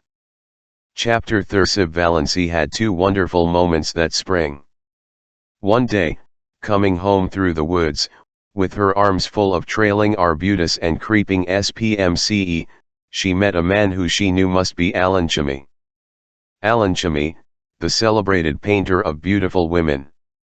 He lived in New York in winter, but he an island cottage at the non-hem end of Mistawis to which he always came the minute the ice was out of the lake. He was reputed to be a lonely, eccentric man. He never flattered his sitters. There was no need to, for he would not paint anyone who required flattery. To be painted by Alan Chimney was all the cachet of beauty a woman could desire. Valency had heard so much about him that she couldn't help turning her head back over her shoulder for another shy curious look at him as shaft of pale spring sunlight fell through a great pine athwart her bare black head and her slanted eyes. She wore a pale green sweater and had bound a fillet of linoleum about her hair. The feathery fountain of trailing spmce overflowed her arms and fell around her. Alan Tierney's eyes lighted up. "I've had a caller," said Barney the next afternoon, when Valency had returned from another flower quest. "Who?" Valency was surprised but indifferent. She began filling a basket with arbutus. "Alan Tierney. He wants to paint you, Moonlight." "Me?" Valency dropped her basket and her arbutus. "You're hewing at me, I'm not. That's what Tierney came for. To ask my permission to paint my wife as the spirit of Muskoka, or something like that." But stammered Valency, "Alan Tierney never paints any but beautiful women," finished Barney. Conceded. "Qed, Mistress Bamie Snaith is a beautiful woman." "Nonsense," said Valency, stooping to retrieve her arbutus. "You blow a go, but I'm not beautiful." "Alan Tierney never makes a mistake," said Bamie. "You forget, Moonlight, that there are different kinds of beauty. Your imagination is obsessed by the very obvious type of your cousin Olive. Oh, I've seen her, she's a stunner, but you'd never catch Alan Chimney wanting to paint her. In the humble but expressive slang phrase, she keeps all her goods in the shop window. But in your subconscious mind you have a conviction that nobody can be beautiful who doesn't look Olive. Also, you remember your face as it was in the days when your soul was not allowed to shine through it. Chimney said something about the curve of your cheek as you looked back over your shoulder. You know, I've often told you it was distracting. And he's quite batty about your eyes. If I wasn't absolutely sure it was solely professional, he's really a crabbed old bachelor, you know, I'd be jealous." "Well, I don't want to be painted," said Valency. "I hope you told him that." "I couldn't tell him that. I didn't know what you wanted. But I told him I didn't want my wife painted hung up in a salon for the mob to stare at. Belonging to another man. For of course I couldn't buy the picture. So even if you had wanted to be painted, Moonlight, your tyrannous husband would not have permitted it."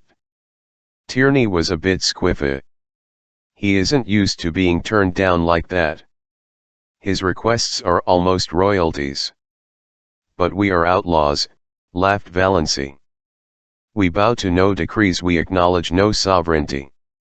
In her heart she thought unashamedly, "I wish Olive could know that Alan Tierney wanted to paint me." Me. Little old one, neighed Valency Sterling, that was. Her second wonder moment came one evening in May. She realized that Bamie actually liked her. She had always hoped he did, but sometimes she had a little, disagreeable, haunting dread that he was just kind and nice and chummy out of pity, knowing that she hadn't long to live and determined she should have a good time as long as she did live, but away back in his mind rather looking forward to freedom with no intrusive woman creature in his island fastness and no chattering thing beside him in his woodland prowls. She knew he could never love her. She did not even want him to. If he loved her he would be unhappy when she died. Valency never flinched from the plain word. No passing away for her. And she did not want him to be the least unhappy. But neither did she want him to be glad or relieved. She wanted him to like her and miss her as a good chum. But she had never been sure until this night that he did. They had walked over the hills in the sunset. They had the delight of discovering a virgin spring in a femi hollow and had drunk together from it out of a birch bark cup. They had come to an old tumble-down row fence and sat on it for a long time. They didn't talk much, but Valency had a curious sense of oneness.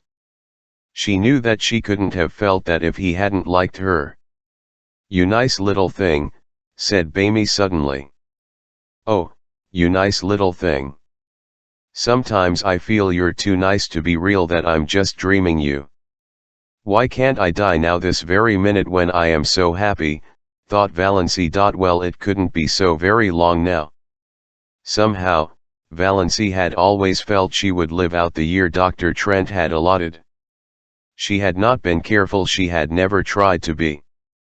But, somehow, she had always counted on living out her year. She had not let herself think about it at all. But now, sitting here beside Barney, with her hand in lie, a sudden realization came to her. She had not had a heart attack for a long while, 2 months at least. The last one she had had was 2 or 3 nights before Barney was out in the storm. Since then she had not remembered she had a heart. Well, no doubt, it betokened the nearness of the end. Nature had given up the struggle. There would be no more pain. "I'm afraid heaven will be very dull after this past year," thought Valency. "But perhaps one will not remember. Would that be nice? No, no. I don't want to forget Barney. I'd rather be miserable in heaven remembering him than happy forgetting him, and I'll always remember through all eternity that he really, really liked me." Chapter XXXV. 30 seconds can be very long sometimes. Long enough to work a miracle or a revolution. In 30 seconds life changed wholly for Barney and Valency Snaith. They had gone around the lake one June evening in their disappearing propeller, fished for an hour in a little creek, left their boat there, and up through the woods to Port Lawrence 2 miles away. Valency prowled a bit in the shops and got herself a new pair of sensible shoes. Her old pair had suddenly and completely given out, and this evening she had been compelled to put on the little fancy pair of patent leather with rather high, slender heels, which she had bought in a fit of folly one day in the winter because of their beauty and because she wanted to make one foolish, extravagant purchase in her life. She sometimes put them on of an evening in the Blue Castle, but this was the first time she had worn them outside. She had not found it any too easy walking up through the woods in them, and Bamie guyed her unmercifully about them. But in spite of the inconvenience, Valency secretly rather liked the look of her trim ankles and high instep above those pretty, foolish shoes, and did not change them in the shop as she might have done. The sun was hanging low above the pines when they left Port Lawrence. To the north of it the woods closed around the town quite suddenly. Valency always had a sense of stepping from one world to another, from reality to fowland, when she went out of Port Lawrence and in a twinkling found it shut off behind her by the armies of the pines. A league and a half from Port Lawrence there was a small railroad station with a little station house which at this hour of the day was deserted, since no local train was due. Not a soul was in sight when Barney and Valency emerged from the woods. Off to the left a sudden curve in the track hid it from view, but over the treetops beyond, the long plume of smoke betokened the approach of a fleuve train. The rails were vibrating to its thunder as Bamie stepped across the switch. Valency was a few steps behind him, loitering to gather June bells along the little, winding path. But there plenty of time to get across before the train came. She unconcernedly over the first rail. She could never tell how it happened.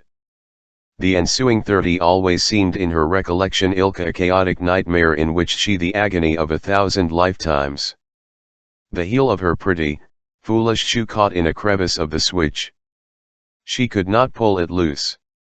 Barney, Barney, she in alarm. Barney turned, saw her predicament, saw her ashen back. He to pull her clear, he tried to wrench her foot from the prisoning hold. In vain. In a moment the train would sweep around the curve, would be on them. Go, go quick, you'll be killed, Bamie, shrieked Valency, winged to push him away. Bamie dropped on his knees, ghost white, frantically tearing at her shoelace. The knot defied his trembling fingers. He snatched a knife from his pocket and slashed at it. Valency still strove blindly to push him away. Her mind was full of the hideous thought that Bamie was going to be killed. She had no thought for her own danger. Bamie, go, go, for God's sake, go. Never, muttered Bamie between his set teeth. He gave one mad wrench at the lace. As the train thundered around the cova, he sprang up and caught Valency, dragging her clear, leaving the shoe behind her. The wind from the train as it swept by turned to icy cold the streaming perspiration on his face. Thank God, he breathed. For a moment they stood stupidly staring at each other, two white, shaken, wild-eyed creatures. Then they stumbled over to the little seat at the end of the station house and dropped on it. Barney buried his face in his hands and said not a word. Valency sat, staring straight ahead of her with unseeing eyes at the great pine woods, the stumps of the clearing, the long, gleaming rails. There was only one thought in her dazed mind, a thought that seemed to burn it as a shaving of fire might burn her body. Dr. Trent had told her over a year ago that she had a serious form of heart disease, that any excitement in it too fatal. If that were so, why was she not dead now? This very minute? She had just experienced as much and as terrible excitement as most people experience in a lifetime, crowded into that endless 30 seconds. Yet she had not of it. She was not an iota the worse for it. A little wobbly at the knees, as anyone would have been, a quicker heartbeat, as anyone would have, nothing more. Why? Was it possible Dr. Trent had made a mistake? Valency shivered as if a cold wind had suddenly chilled her to the soul. She looked at Bamie, hunched up beside her. His silence was very eloquent. Had the same thought akin to him? Did he suddenly find himself confronted by the appalling suspicion that he was man-eated, not for a few months or a year, but for good and all, to a woman he did not love and who had foisted herself upon him by some trick or lie? Valency tummed sick before the honor of it. It could not be. It would be too devilish. Dr. Trent couldn't have made a mistake. Impossible. He was one of the best heart specialists in Ontario. She was foolish, unnerved by the recent horror. She remembered some of the hideous spasms of pain she had had. There must be something serious the matter with her health to account for them. But she had not had any for nearly 3 months. Why, presently Barney bestirred himself. He stood up, without looking at Valency, and said casually, I suppose we'd better be hiking back. Sun's getting low. Are you good for the rest of the road?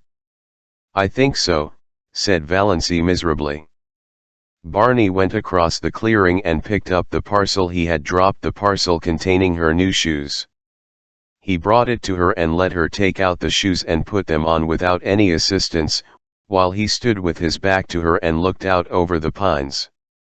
They walked in silence down the shadowy trail to the lake. In silence Barney steered his boat into the sunset miracle that was Mistawi's. In silence they went around Feth 1Y headlands and across coral bays and silver livers where canoes were slipping up and down in the afterglow. In silence they went past cottages echoing with music and laughter. In silence drew up at the landing place below the blue castle. Valency went up the rock steps and into the house. She miserably on the first chair she came to and sat there staring through the oriel oblivious of good luck's frantic purrs of joy and Banjo's savage glares of protest at her occupancy of his chair. Bamie came in a few minutes later. He did not come near her, but he stood behind her and asked gently if she felt any the worse for her experience. Valency would have given her year of happiness to have been able honesty to answer yes. No, she said flatly. Bamie went into Bluebeard's chamber and shut the door. She heard him pacing up and down. He had never paced like that before. And only an hour ago she had been so happy. Chapter 30. Finally Valency went to bed. Before she went she reread Dr. Trent's letter. It comforted her a little. So positive. So assured. The writing so black and steady. Not the writing of a man who didn't know what he was writing about. But she could not sleep. She pretended to be asleep when Barney came in. Barney pretended to go to sleep. But Valency knew perfectly well he wasn't sleeping any more than she was. She knew he was lying there, staring through the darkness. Thinking of what? Trying to face what? Valency, who had spent so many happy wakeful hours of night lying by that window, now paid the price of them all in this one night of misery.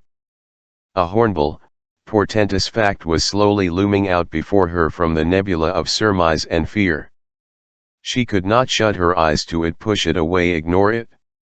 There could be nothing seriously wrong with her heart, no matter what Dr. Trent had said. If there had been, those 30 seconds would have her. It was no use to recall Dr. Trent's letter and reputation. The greatest specialists made mistakes sometimes. Dr. Trent had made one.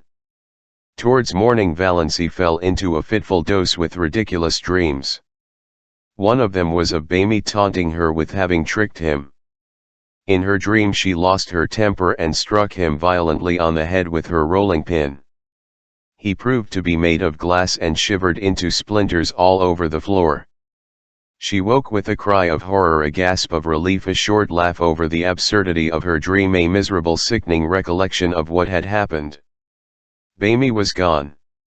Valency knew, as people sometimes know things inescapably, without being told, that he was not in the house or in Bluebeard's chamber either.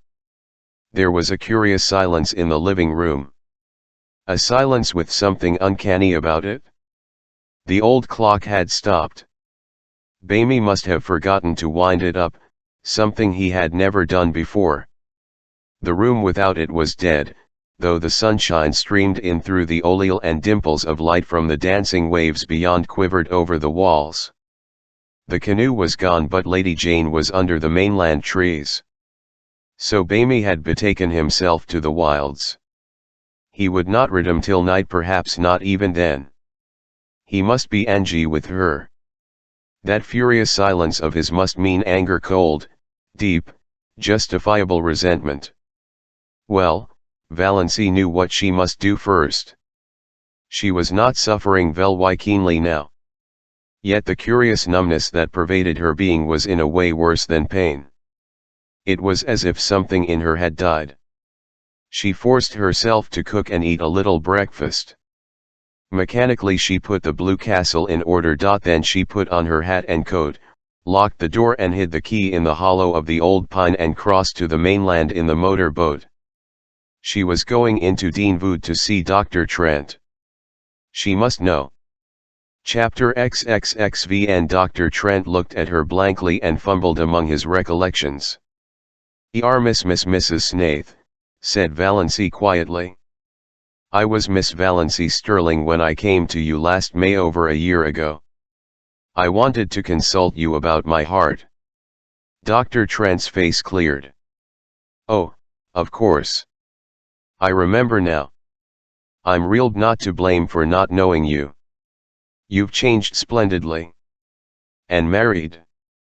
Well, well, it has agreed with you. You don't 100k much like an invalid now, hey. I remember that day. I was badly upset. Hearing about poor Ned bowled me over. But Ned's as good as new and you, too, evidently. I told you so, you know told you there nothing to worry over. Valency looked at him. You told me, in your letter, she said slowly, with a curious feeling that someone else was talking through her lips, that I had angina pectoris in the last stages complicated with an aneurysm. That I might die any minute, that I couldn't live longer than a year. Dr. Trent stared at her. Impossible, he said blankly. I couldn't have told you that. Valency took his letter from her bag and handed it to him. Miss Valency Sterling, he read. Yes, yes. Of course I wrote you on the train that night. But I told you there was nothing serious. Read your letter, insisted Valency. Dr. Trent took it out, unfolded it, glanced over it. A dismayed look came into his face. He jumped to his feet and strode agitatedly about the room. Good heavens! This is the letter I meant for old Miss Jane Sterling. From Port Lawrence. She was here that day, too. I sent you the wrong letter. What unpardonable carelessness! But I was beside myself that night. My God, and you believed that you believed, but you didn't. You went to another doctor. Valency stood up, turned round, looked foolishly about her and sat down. I believed it, she said faintly. I didn't go to any other doctor. Would take too long to explain. But I believed I was going to die soon. Dr. Trent halted before her. I can never forgive myself. What a year you must have had. But you don't look. I can't understand. Never mind, said Valency dully. And so there's nothing the matter with my heart? Well, nothing serious. You had what is called pseudo-angina. It's never fatal, passes away completely with proper treatment. Or sometimes with a shock of joy. Have you been troubled much with it? Not at all since March, answered Valency. She remembered the marvelous feeling of recreation she had had when she saw Barney coming home safe after the stone. Had that shock of joy cured her? Then likely you're all right. I told you what to do in the letter you should have got. And of course I supposed you'd go to another doctor. Child, why didn't you? I didn't want anybody to know. Idiot, said Dr. Trent bluntly. I can't understand such folly. And poor old Miss Sterling. She must have got your letter telling her there was nothing serious the matter. Well, well, it couldn't have made any difference. Her case was hopeless. Nothing that she could have done or left undone could have made any difference. I was surprised she lived as long as she did, 2 months. She was here that day not long before you. I hated to tell her the truth. You think I'm a blunt old curmudgeon, and my letters are blunt enough. I can't soften things. But I'm a snivelling coward when it comes to telling a woman face to face that she's got to die soon. I told her I'd look up some features of the case I wasn't quite sure of and let her know next day. But you got her letter. Look here, dear Miss Sterling. Yes. I noticed that. But I thought it a mistake. I didn't know there were any Sterlings in Port Lawrence. She was the only one. A lonely old soul. Lived by herself with only a little home girl. She died 2 months after she was here, died in her sleep. My mistake couldn't have made any difference to her. But you. I can't forgive myself for inflicting a year's misery on you. It's time I retired. All right, when I do things like that, even if my son was supposed to be fatally injured, can you ever forgive me? A year of misery. Valency smiled a tortured smile as she thought of all the happiness Dr. Trent's mistake had bought her. But she was paying for it now. Oh, she was paying. If to feel was to live, she was living with a vengeance. She let Dr. Trent examine her and answered all his questions. When he told her she was fit as a fiddle and would probably live to be, she got up and went away silently. She knew that there were a great many horrible things outside waiting to be thought over. Dr. Trent thought she was odd. Anybody would have thought, from her hopeless eyes and woebegone face, that he had given her a sentence of instead of life. Snaith. Snaith. Who the devil had she married? He had never heard of Snaiths in Deerwood. And she had been such a sallow, faded, little old maid. Gad, but marriage had made a difference in her, anyhow, whoever Snaith was. Snaith. Dr. Trent remembered. That rapscallion up back. Had Valency Sterling moneyed him? And her clan had let her. Well, probably that solved the missed one. Why? She had moneyed in haste and repented at leisure, and that was why she wasn't overjoyed at learning she was a good insurance prospect, after all. Married? To God knew whom. Or what? Jailbird? Elf-alter? Fugitive from justice? It must be pretty bad if she had looked to death as a release, poor girl, but why were women such fools? Dr. Trent dismissed Valency from his mind, though to the day of his death he was ashamed of putting those letters into the VN envelopes. Chapter XXXVM. Valency walked quickly through the back streets and through Lovers Lane. She did not want to meet anyone she knew. She didn't want to meet even people she didn't know. She hated to be seen. Her mind was so confused, so torn, so messy. She felt that her appearance must be the same. She drew a sobbing breath of relief as she left the village behind and found herself on the up back road. There was little fear of meeting anyone she knew here. The cars that fled by her with raucous shrieks were filled with strangers. One of them was packed with young people who whirled past her singing uproariously, my oh, wife it fever, won't oh leave then, fever, hope for I want to be single again. Valency flinched as if one of them had leaned from the car and cut her across the face with a whip. She had made a covenant with death and death had cheated her. Now life stood mocking her. She had trapped Bamey. Trapped him into marrying her. And divorce was so hard to get in Ontario. So expensive. And Barney was poor. With life, fear had come back into her heart. Sickening fear. Fear of what Bamey would think. Would say. Fear of the future that must be lived without him. Fear of her insulted, repudiated clan. She had had one draught from a divine cup and now it was dashed from her lips. With no kind, friendly death to rescue her. She must go on living and longing for it.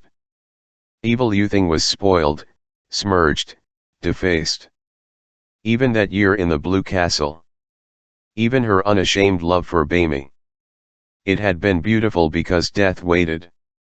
Now it was only sordid because death was gone. How could anyone bear an unbearable thing? She must go back and tell him, make him believe she had not meant to trick him. She must make him believe that. She must say goodbye to her Blue Castle and return to the brick house on Elm Street. Back to everything she had thought left behind forever. The old bondage, the old fears. But that did not matter. All that mattered now was that Bamey must somehow be made to believe she had not consciously tricked him. When Valency reached the Pines by the HKE, she was brought out of her daze of pain by a startling sight. There, parked by the side of old, battered, ragged Lady Jane, was another car. A wonderful car. A purple car. Not a dark, royal purple but a blatant, screaming purple. It shone like a mirror and its interior plainly indicated the car cast of Vere de Vere. In the driver's seat sat a haughty chauffeur in livery. And in the tonneau sat a man who opened the door and bounced out nimbly as Valency came down the path to the landing place. He stood under the pines waiting for her, and Valency took in every detail of him. A stout, shawny, pudgy man, with a broad, rubicund, good-humored face, a clean-shaven face, though an unparalyzed little imp at the back of Valency's paralyzed mind suggested the thought, such a face should have a fringe of white whisker around it. Old-fashioned, stale-rimmed spectacles on prominent blue eyes. A pursy mouth, a little round, knobby nose. Where, groped Valency, had she seen that face before? It seemed as familiar to her as her own. The stranger wore a green hat and a light fawn overcoat over a suit of a loud check pattern. His tie was a brilliant green of lighter shade. On the plump hand he outstretched to intercept Valency an enormous diamond winked at her. But he had a pleasant, fatherly smile, and in his healthy, unmodulated voice was a ling of something that attracted her. "Can you tell me, miss, if that house yonder belongs to a Mr. Redfern? And if so, how can I get to it?" Redfern. A vision of bottles seemed to dance before Valency's eyes. Long bottles of bitters, round bottles of hair tonic, square bottles of liniment, short, corpulent little bottles of purple pills, and all of them bearing that very prosperous, beaming moon face, and steel-rimmed spectacles on the label Dr. Redfern. "No," said Valency faintly. "No, that house belongs to Nfr. Snaith." Dr. Redfern nodded. "Yes, I understand Bernie's been calling himself Snaith." "Well, it's his middle name, was his poor mother's. Bernard Snaith Redfern, that's him. And now, miss, you can tell me how to get over to that island. Nobody seems to be home there. I've done some waving and yelling. Henry, there, wouldn't yell, he's a one-job man. But old Doc Redfern can yell with the best of them yet, and ain't above doing it. Raised nothing but a couple of crows. Guess Bernie's out for the day." "He was away when I left this morning," said Valency. "I suppose he hasn't come home yet." She spoke flatly and tonelessly. This last shock had temporarily bereft her of whatever little power of reasoning had been left her by Dr. Trent's revelation. In the back of her mind the aforesaid little imp was jeeringly repeating a silly old proverb, "It never rains but it pours." But she was not trying to think. What was the use? Dr. Redfern gazing at her in perplexity. "When you left this morning? Do you live over there?" He waved his diamond at the Blue Castle. "Of course," said Valency stupidly. "Tm his wife." Dr. Redfern took out a yellow silk handkerchief, removed his hat and mopped his brow. He was very bald, and Valency's imp whispered, "Svhyb bald? Why lose your manly try Redfern's hair vigor? It keeps you young." "Excuse me," said Dr. Redfern. "This is a bit of a shock." Shock seemed to be in the air this moment. The imp said this out loud before Valency could prevent it. "I didn't know Bimier was married. I didn't think he would have got married without telling his old dad." Were Dr. Redfern's eyes misty? Amid her own dull ache of miser and fear and dread, Valency felt a pang of pity for him. "Don't blame him," she said hurriedly. It wasn't his fault. It was all my doing." "You didn't ask him to marry you, I suppose," twinkled Dr. Redfern. "He might have let me know. I'd have got acquainted with my daughter-in-law before this if he had. But I'm glad to meet you now, my dear, very glad. You look like a sensible young woman. I used to sorter fear Barney'd pick out some pretty bit of fluff just because she was good looking. They were all after him, Of course. Wanted his money? Didn't the pills and the bitters but liked the dollars? Wanted to dip their pretty little fingers in old MC's millions? Millions, said Valency faintly. She wished she could sit down somewhere, she wished she could have a chance to think, she wished she and the Blue Castle could sink to the bottom of Mistawiz and vanish from Hunan's sight forevermore. Millions, said Dr. Redfern complacently. And Bernie chucks them for that. Again he shook the diamond contemptuously at the Blue Castle. Vivoldn't you think he'd have more sense? And all on account of a white bit of a girl he must have got over that filing, anyhow, since he's married. You must persuade him to come back to civilization. All nonsense wasting his life like this. Ain't you going to take me over to your house, my dear? I suppose you've some way of getting there. Of course, said Valency stupidly. She led the way down to the little cove where the disappearing propeller boat was snuggled. Does your man want to come, too? Who? Henry. Not he. Look at him sitting there disapproving. Disapproves of the whole expedition. The trail up from the road nearly gave him a conniption. Well, it was a devilish road to put a car on. Whose old bus is that up there? Bamy's. Good Lord. Mess be me Redfam ride in a thing that? It looks like the great-great-grandmother of all the Fords. It isn't a Ford. It's a Grace Lawson, said Valency spiritedly. For some occult reason, Dr. Redfam's good-humored ridicule of dear old Lady Jane stung her to life. A life that was all pain but still life. Better than the half-dead and half-aliveness of the past few minutes or years. She Dr. Redfam clltly into the boat and took him over to the Blue Castle. The key was still in the old pine, the house still silent and deserted. Valency took the doctor through the living room to the western veranda. She must at least be out where there was air. It was still sunny, but in the southwest a great thundercloud, with white crests and gorges of purple shadow, was slowly rising over Mistawiz. The doctor dropped with a gasp on a rustic chair and mopped his brow again. When? Lord, what of you? Wonder if it would soften Henry if he could see it? Have you had dinner? Asked Valency. Yes, my dear, had it before we left Port Lawrence. Didn't know what sort of wild hermit's hollow we were coming to, you see. Hadn't any idea I was going to find a nice little daughter-in-law here all ready to toss me up a meal. Cats, puss, puss. See that? Cats love me. Bernie was always fond of cats. It's about the only thing he took from me. He's his poor mother's boy. Valency had been thinking idly that Barney must resemble his mother.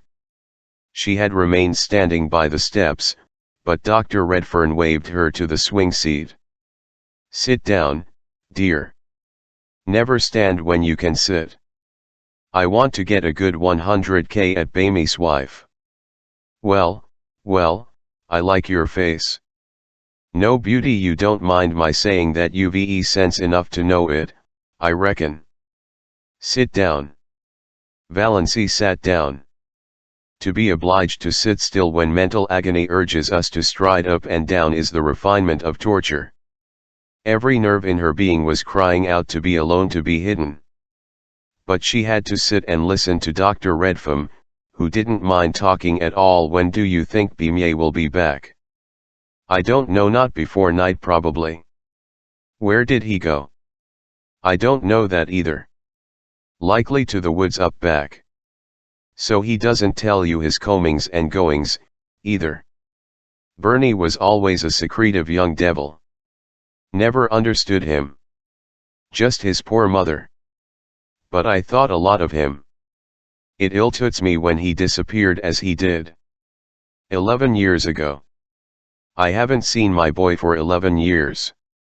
11 years. Valency was surprised. It's only 6 since he came here. Oh, he was in the Klondike before that and all over the world. He used to drop me a line now and then, never give any clue to where he was, but just a line to say he was alright. I suppose he's told you all about it? No, I know nothing of his past life, said Valency with sudden eagerness. She wanted to know, she must know now. It hadn't mattered before. Now she must know all, and she could never hear it from Barney. She might never even see him again. If she did, it would not be to talk of his past. What happened? Why did he leave his home? Tell me. Tell me. Well, it ain't much of a story. Just a young fool gone mad because of a quarrel with his girl. Only Bernie was a stubborn fool. Always stubborn. You never could make that boy do anything he didn't want to do. From the day he was born. Yet he was always a quiet, gentle little chap, too. Good as gold. His poor mother died when he was only 2 years old. I'd just begun to make money with my hair vigor. I'd dreamed the formula for it, you see. Some dream that. The cash rolled in. Bernie had everything he wanted. I sent Hilly to the best schools, private schools. I meant to make a gentleman of him. Never had any chance myself. Meant he should have every chance. He went through McGill, got honors and all that. I wanted him to go in for law. He hankered after journalism and stuff that. Wanted me to buy a paper for him or back him in publishing what he called a real, worthwhile, honest-to-goodness Canadian magazine. I suppose I'd have done it. I always did what he wanted me to do. Wasn't he all I had to live for? I wanted him to be happy. And he never was happy. Can you believe it? Not that he said so. But I'd always a feeling that he wasn't happy. Everything he wanted, all the money he could spend, his own bank account, travel, seeing the world, but he wasn't happy. Not till he fell in love with Ethel Travers. Then he was happy for a little while. The cloud had reached the sun and a great, chill, pummel shadow came swiftly over Mistawi's. It touched the blue castle, rolled over it. Valency shivered.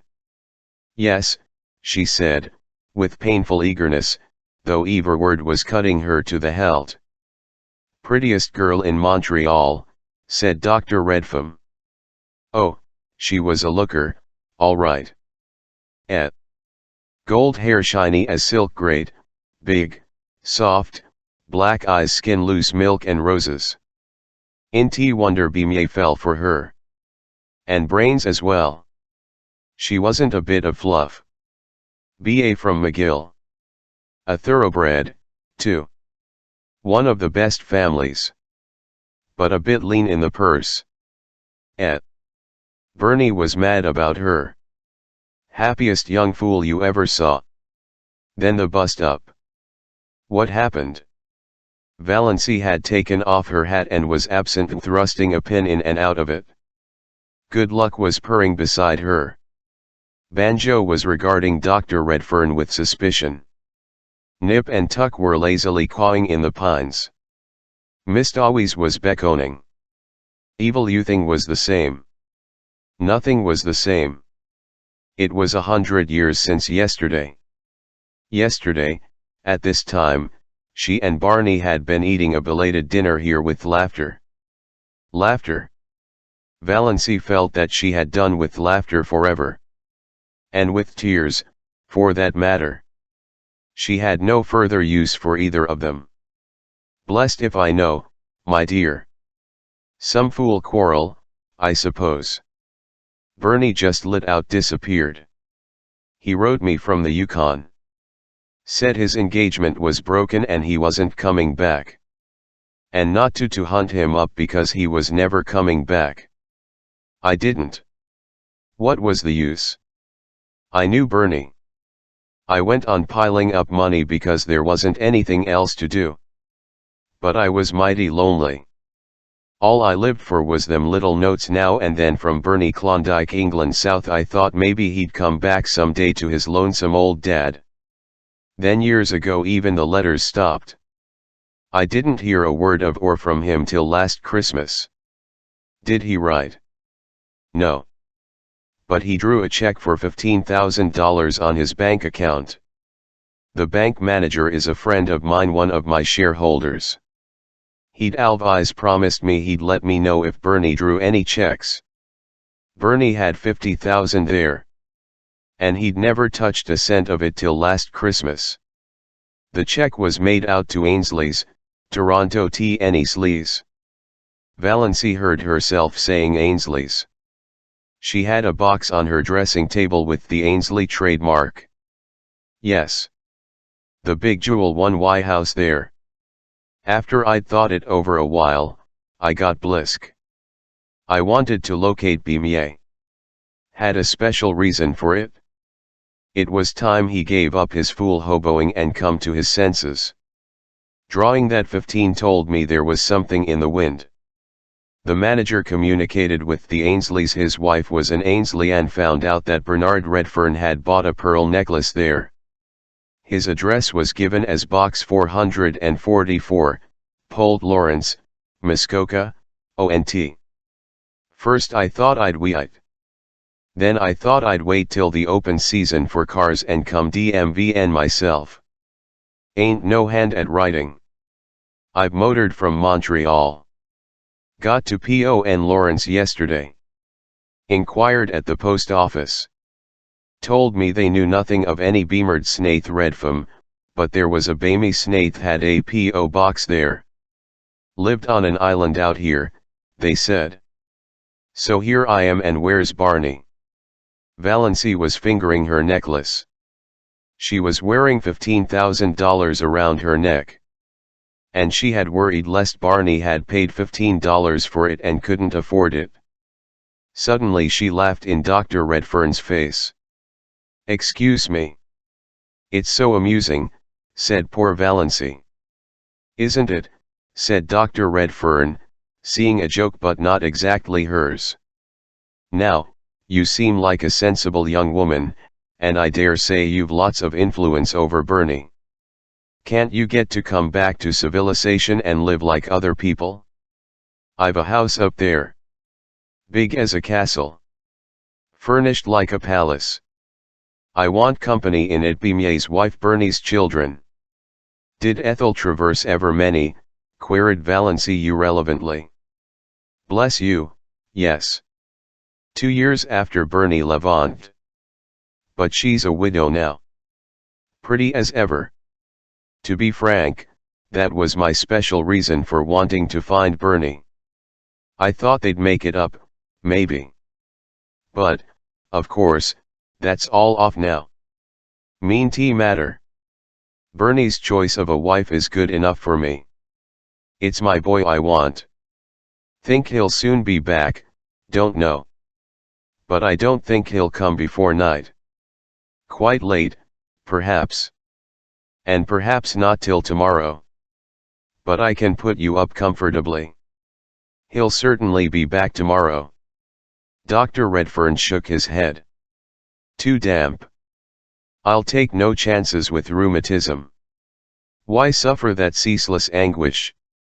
Why not try Redfam's liniment, quoted the imp in the back of Valency's mind. I must get back to Polt Lawrence before rain staffs. He goes quite mad when he gets mud on the car. But I'll come back tomorrow. Meanwhile you talk Bimier into reason.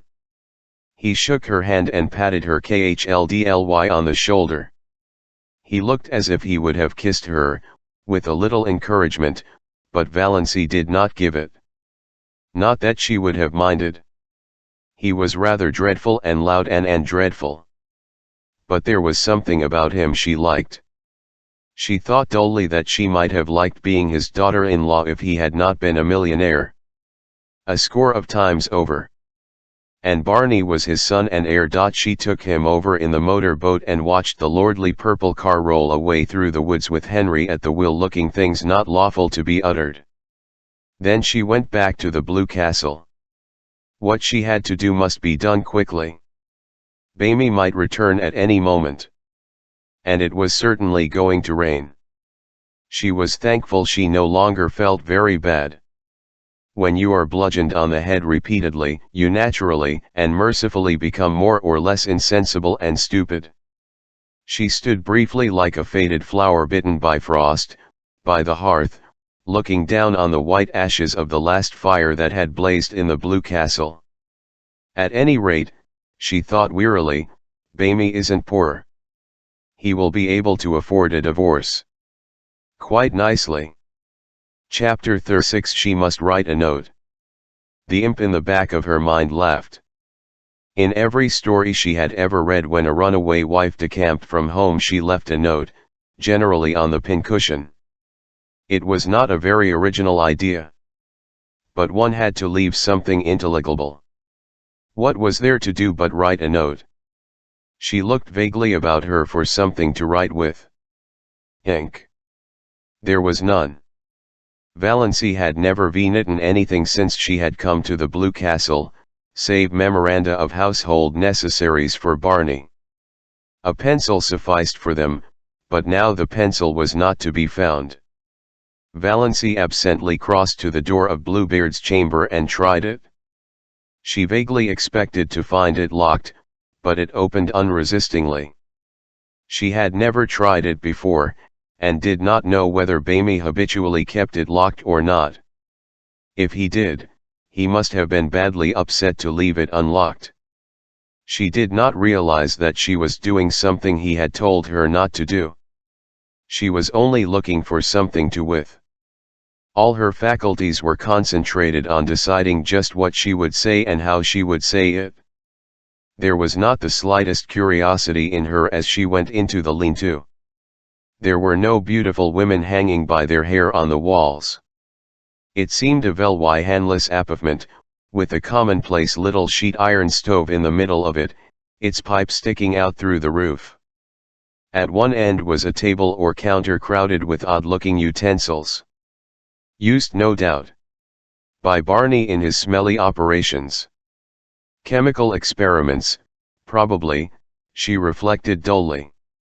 At the other end was a big writing desk and swivel chair. The side walls were lined with books.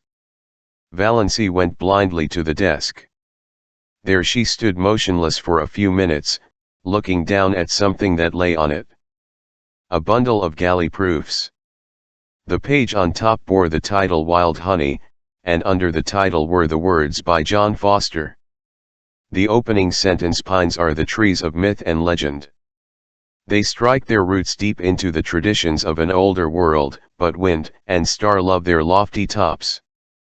What music when old Aeolus draws his bow across the branches of the pines. She had heard Barney say that one day when they walked under them, so Bamie was John Foster. Valency was not excited.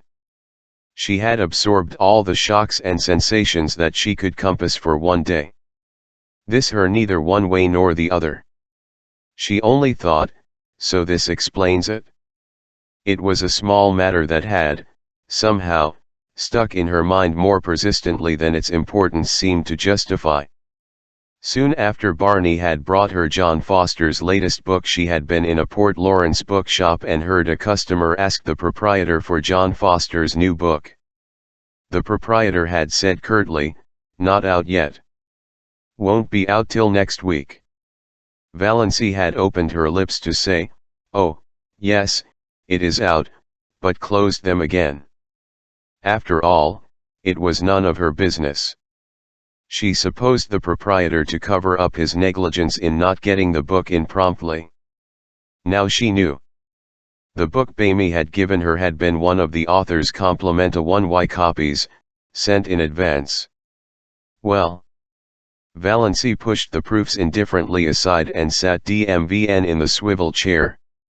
She took up Bamie's pen and a vile one it was, pulled a sheet of paper to her and began to write. She could not think of anything to say except bald facts. Dear Barney - I went to Dr. Trent this morning and found out he had sent me the wrong letter by mistake. There never was anything serious the matter with my heart, and I am quite well now. I did not mean to trick you. Please believe that. I could not bear it if you did not believe that. I am very sorry for the mistake. But surely you can get a divorce if I leave you. Is desertion a ground for divorce in Canada? Of course, if there is anything I can do to help or hasten it, I will do it gladly, if your lawyer will let me know. I thank you for all your kindness to me. I shall never forget it. Think as kindly of me as you can, because I did not mean to trap you. Goodbye. Yours gratefully, Valency. It was very cold and stiff, she knew. But to say anything else would be dangerous, like tearing away a dam. She didn't know what torrent of wild incoherences and passionate anguish might pour out. In a postscript she added, "Your father was here today. He is coming back tomorrow. He told me everything. I think you should go back to him. He is very lonely for you." She put the letter in an envelope, wrote Barney across it, and left it on the desk. On it she laid the string of pearls. If they had been the beads she believed them, she would have kept them in memory of that wonderful year. But she could not keep the $15,000 gift of a man who had married her of pity and whom she was now leaving. It huxed her to give up her pretty bauble. That was an odd thing, she reflected. The fact that she was leaving Bamie did not hurt her yet. It lay at her, held like a cold, insensible thing. If it came to life, Valency shuddered and went out. She put on her hat and mechanically fed Good Luck and Banjo. She locked the door and carefully hid the key in the old pine. Then she crossed to the mainland in the disappearing propeller. She stood for a moment on the bank, looking at her blue castle. The rain had not yet come, but the sky was dark, and mist always grey and sullen. The little house under the pines looked very pathetic, a casket rifled of its jewels, a lamp with its flame blown out. I shall never again hear the wind pouring over mist always at night, thought Valency. This hurt her, too. She could have laughed to think that such a trifle could hurt her at such a time. Chapter XL. Valency paused a moment on the porch of the brick house in Elm Street. She felt that she ought to knock like a stranger. Her rosebush, she idly noticed, was loaded with buds. The rubber plant stood beside the prim door. A momentary horror overcame her, a horror of the existence to which she returning. Then she opened the door and walked in. I'll wonder if the prodigal son ever felt really at home again, she thought. Mrs. Frederick and Cousin Stickles were in the sitting room. Uncle Benjamin there, too. They looked blankly at Valency, realizing at once that something wrong. This was not the saucy, impudent thing who had laughed at them in this Velway room last summer. This was a grey-faced woman with the eyes of a creature who had been stricken by a mortal blow. Valency looked indifferently around the room. She had changed so much and it had changed so little. The same pictures hung on the walls. The little Amhan who knelt at her never-finished prayer by the bed whereon reposed the black kitten that never grew up into cat. The grey steel engraving of Quatre Bras, where the Bleedish regiment forever stood at bay. The crayon enlargement of the boyish father she had never known. There they all hung in the same places. The green cascade of Wanderm juice still tumbled out of the old granite saucepan on the window stand. The same elaborate, never-used pitcher stood at the same angle on the sideboard shelf. The blue and gilt vases that had been among her mother's wedding presents still primly adomed the mantelpiece, flanking the china clock of Barost and where that never went. The chairs in exactly the same places. Her mother and Cousin Stickles, likewise unchanged, regarding her with stony unwelcome. Valency had to speak first. "I've come home, Mother," she said tiredly. "So I see." Mrs. Frederick's voice was very icy. She had resigned herself to Valency's desertion. She had almost succeeded in forgetting there was a Valency. She had rearranged and organized her systematic life without any reference to an ungrateful, rebellious child. She had taken her place again in a society which ignored the fact that she had ever had a daughter and pitied her, if it pitied her at all, only in discreet whispers and asides. The plain truth was that, by this time, Mrs. Frederick did not want Valency to come back, did not want ever to see or hear of her again. And now, of course, Valency was here. With tragedy and disgrace and scandal trailing after her visibly. "So I see," said Mrs. Frederick. "May I ask why?" "Because I'm not going to die," said Valency huskily. "God bless my soul," said Uncle Benjamin. "VVH0 said you were going to suppose," said Cousin Stickles shrewishly. Cousin Stickles did not want Valency back either. "I suppose you've found out he has another wife, as we've been sure all along." "No, I only wish he had," said Valency. She was not suffering particularly, but she was very tired. If only the explanations were all over and she were upstairs in her old, ugly room alone. Just alone. The rattle of the beads on her mother's sleeves, as they swung on the ends of the reed chair, almost drove her crazy. Nothing else was worrying her, but all at once it seemed that she simply could not endure that thin, insistent rattle. "My home, as I told you, is always open to you," said Mrs. Frederick stonily, "but I can never forgive you." Valency gave a mirthless laugh. "I'd care very little for that if I could only forgive myself," she said. "Come, come," said Uncle Benjamin testily. But rather enjoying himself. He felt he had Valency under his thumb again. "We've had enough of mystery. What has happened? Why have you left that fellow? No doubt there's reason enough, but what particular reason is it?" Valency began to speak mechanically. She told her tale bluntly and barely. "A year ago Dr. Trent told me I had angina pectoris and could not live long. I wanted to have some life before I died. That's why I went away. Why I married Barney. And now I've found it is all a mistake. There is nothing wrong with my heart. I've got to live, and Barney only married me out of pity. So I have to leave him free." "God bless me," said Uncle Benjamin. Cousin Stickles began to cry. "Valency, if you'd only had confidence in your own mother." Yes, I know," said Valency impatiently, "what's the use of going into that now? I can't undo this year. God knows I wish I could. I've Bamie into marrying me, and he's really Bernard Redfern. Dr. Redfern's son, of Montreal, and his father wants him to go back to him." Uncle Benjamin made a queer sound. Cousin Stickles took her black-bordered handkerchief away from her eyes and stared at Valency. A queer gleam suddenly shot into Mrs. Frederick's stone-grey orbs.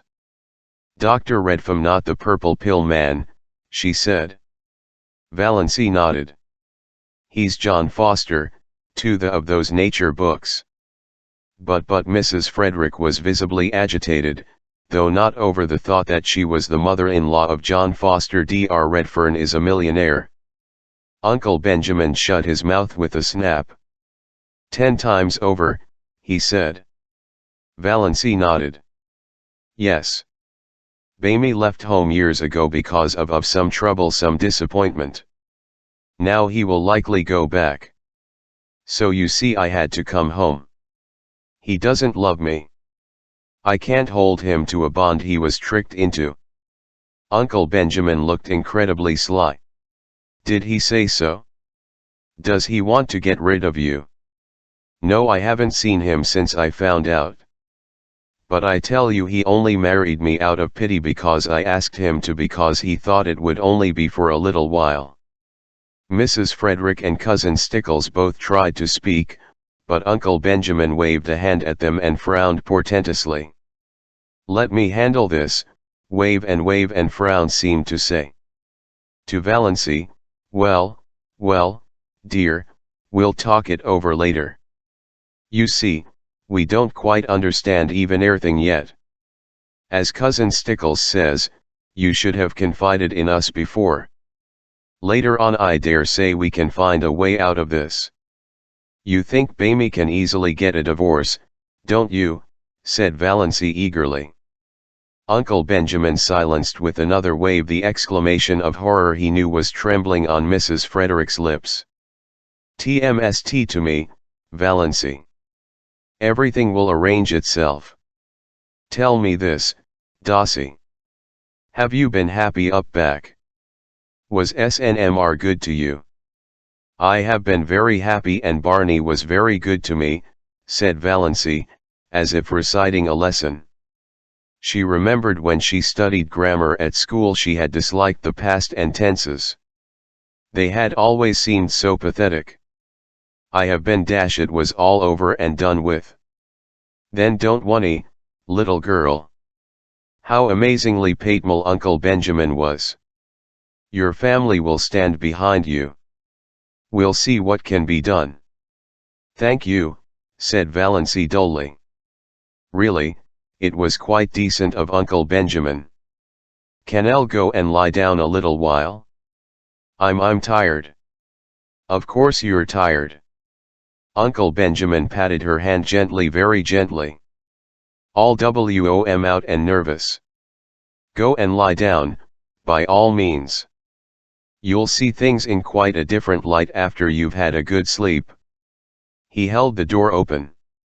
As she went floof he whispered, what is the best way to keep a man's love? Valency smiled wanly. But she had come back to the old life, the old shackles. What? She asked as meekly as of yore.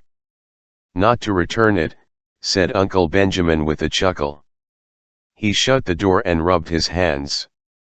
Nodded and smiled mysteriously round the room. Poor little MSS, he said pathetically. Do you really suppose that Snaith can actually be Dr. Redfern's son? Gasped Mrs. Frederick. I see no reason for doubting it. She says Dr. Redfern has been there. Why, the man is rich as wedding cake. Amelia, I've always believed there was more in Is than most people thought. You kept her down too much, repressed her. She never had a chance to show what was in her. And now she's landed a millionaire for a husband. But hesitated Mrs. Frederick, they told terrible tales about all gossip and invention, all gossip and invention. It's always been a mystery to me why people should be so ready to invent and circulate slanders about other people they know absolutely nothing about. I can't understand why you paid so much attention to gossip and surmise. Just because he didn't choose to mix up with everybody, people resented it. I was surprised to find what a decent fellow he seemed to be that time he came into my store with Valency. I discounted all the yarns then and there. But he was seen dead drunk in Port Lawrence once, said Cousin Stickles. Mubtfully, yet as one very willing to be convinced to the contrary. Who saw him? Demanded Uncle Benjamin truculently. Who saw him? Old Jemmy Strang said he saw him. I wouldn't take old Jemmy Strang's word on oath. He's too DNLNK himself half the time to see straight. He said he saw him lying DNLNK on a bench in the park. Shaw. Redfam's been asleep there. In T1 over that. But his clothes and that awful old car, said Mrs. Frederick uncertainly. Eccentricities of genius, declared Uncle Benjamin. You heard Da say he was John Foster. I'm not up in literature myself, but I heard a lecturer from Toronto say that John Foster's books had put Canada on the literal Y map of the world. I suppose we must forgive her, yielded Mrs. Frederick. Forgive her? Uncle Benjamin snorted. Really, Amelia was an incredibly stupid woman. No wonder poor OSS had gone sick and tired of living with her. Well, yes, I think you'd better forgive her. The question is, will Snaith forgive us? What if she persists in leaving him? You've no idea how stubborn she can be, said Mrs. Frederick. Leave it all to me, Amelia. Leave it all to me. You women have muddled it enough. This whole affair has been bungled from start to finish. If you had put yourself to a little trouble years ago, Amelia, she would not have bolted over the traces as she did. Just let her alone, don't worry her with advice or questions till she's ready to talk. She's evidently run away in a panic because she's afraid he'd be angry with her for fooling him. Most extraordinary thing of Trent to tell her such a yarn. That's what comes of going to strange doctors. Well, we mustn't blame her too harshly, poor child. Redfern will come after her. If he doesn't, I'll hunt him up and talk to him as man to man. He may be a millionaire, but Valency is a sterling. He can't repudiate her just because she was mistaken about her heart disease. Not likely he'll want to. Das is a little overstrung. Bless me, I must get in the habit of calling her Valency. She isn't a baby any longer. Now, remember, Amelia. Be very kind and sympathetic. It was something of a large order to expect Mrs. Frederick to be kind and sympathetic. But she did her best. When supper was ready, she went up and asked Valency if she wouldn't like a cup of tea. Valency, lying on her bed, declined. She just wanted to be left alone for a while. Mrs. left her alone. She did not even remind Valency that her plight was the outcome of her own lack of daughterly respect and obedience. One could not exactly say things like that to the daughter-in-law of a millionaire. Chapter XLI. Valency looked dully about her old room. It, too, was so exactly the same that it seemed almost impossible to believe in the changes that had come to her since she had last slept in it. It seemed somehow indecent that it should be so much the same.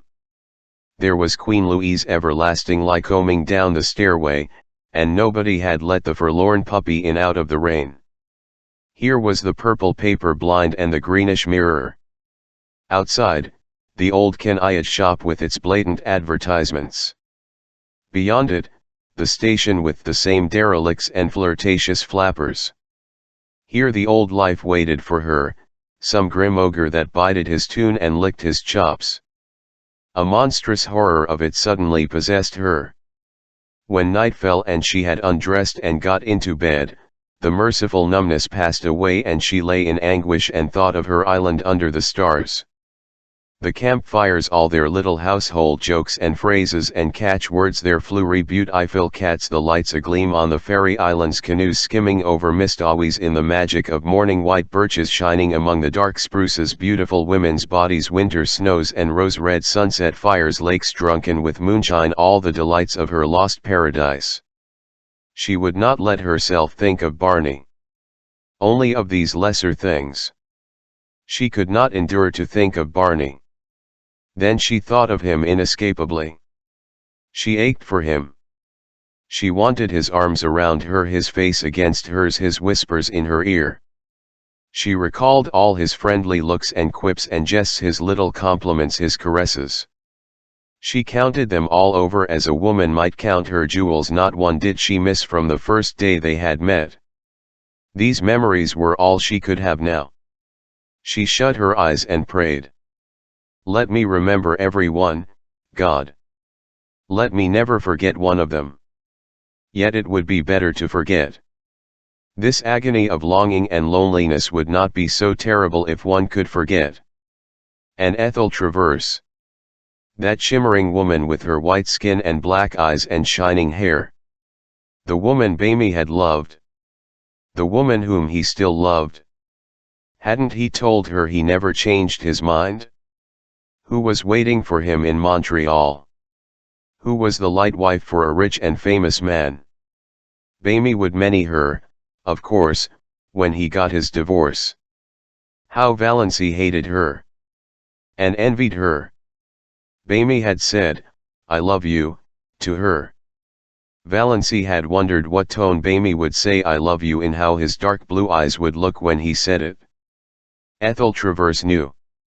Valency hated her for the knowledge, hated and envied her. She can never have those hours in the Blue Castle. They are mine, thought Valency savagely. Ethel would never make strawberry jam or dance to old Abel's fiddle or fry bacon for Barney over a campfire. She would never come to the little Miss Dawes' shack at all. What was Barney doing, thinking, feeling now? Had he come home and found her letter?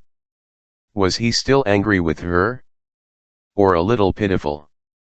Was he lying on their bed looking out on stormy Miss Dawes and listening to the rain streaming down on the root? Or was he still wandering in the wilderness, raging at the predicament in which he found himself? Hating her? Pain took her and vong her like some great pitiless giant. She got up and walked the floor. Would morning never come to end this hideous night? And yet what could morning bring her?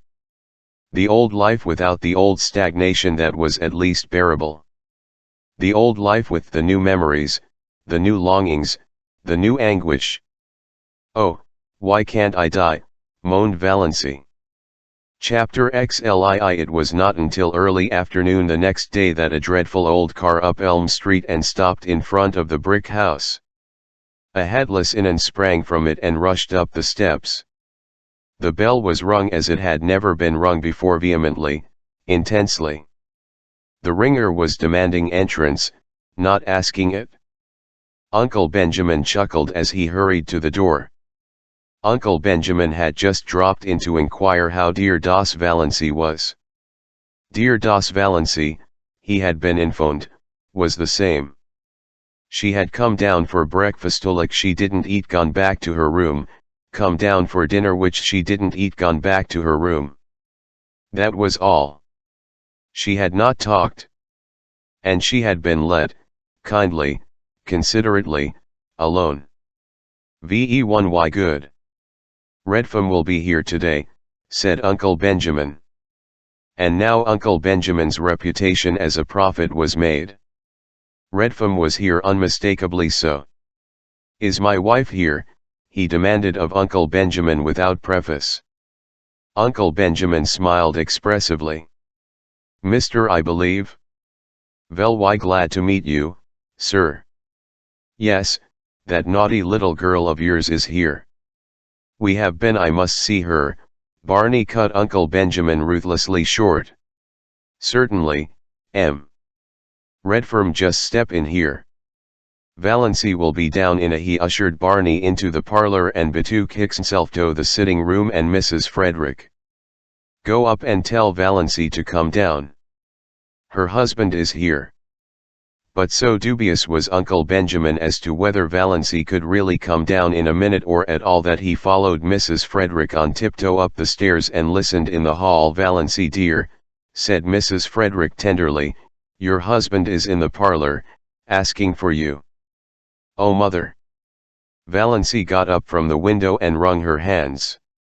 I cannot see him, I cannot.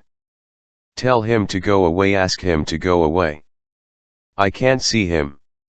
Tell her, hissed Uncle Benjamin through the keyhole, that Redfern says he won't go away until he has seen her. Redfern had not said anything of the kind, but Uncle Benjamin thought he was that sort of a fellow. Valency knew he was. She understood that she might as well go down first as last. She did not even 100k at Uncle Benjamin as she passed him on the landing. Uncle Benjamin did not mind. Rubbing his hands and chuckling, he retreated to the kitchen, where he genially demanded of Cousin Stickles, why are good husbands like bread? Cousin Stickles asked why. Because women need them, beamed Uncle Benjamin. Valency was looking anything but beautiful when she entered the parlor. Her white night had played fearful havoc with her face. She wore an ugly old brown and blue gingham, having left all her pretty dresses in the Blue Castle. But Bamie dashed across the room and caught her in his arms. Valency, Darling, oh, you darling little idiot. Whatever possessed you to NTN away like that? When I came home last night and found your letter I went quite mad. It was 12 o'clock. I knew it was too late to come here then. I walked the floor all night. Then this morning Dad came. I couldn't take it away till now. Valency, whatever got into you? Divorce, forsooth. Don't you know I know you only married me out of pity, said Valency, brushing him away feebly. I know you don't love me. I know you've been lying awake at 3 o'clock too long, said Barney, shaking her. That's all that's the matter with you. Love you. Oh, don't I love you? My girl, when I saw that train coming down on you I knew whether I loved you or not. Oh, I was afraid you would try to make me think you cared, cried Valency passionately. Auntie Dante. I know all about Ethel Travers. Your father told me everything. Oh, Bamie, don't torture me.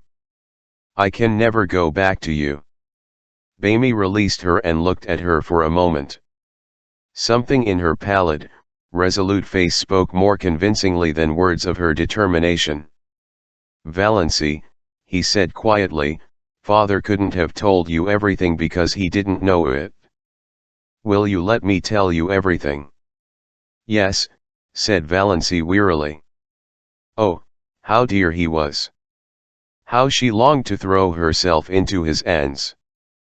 As he put her gently down in a chair, she could have kissed the slender, brown hands that touched her arms.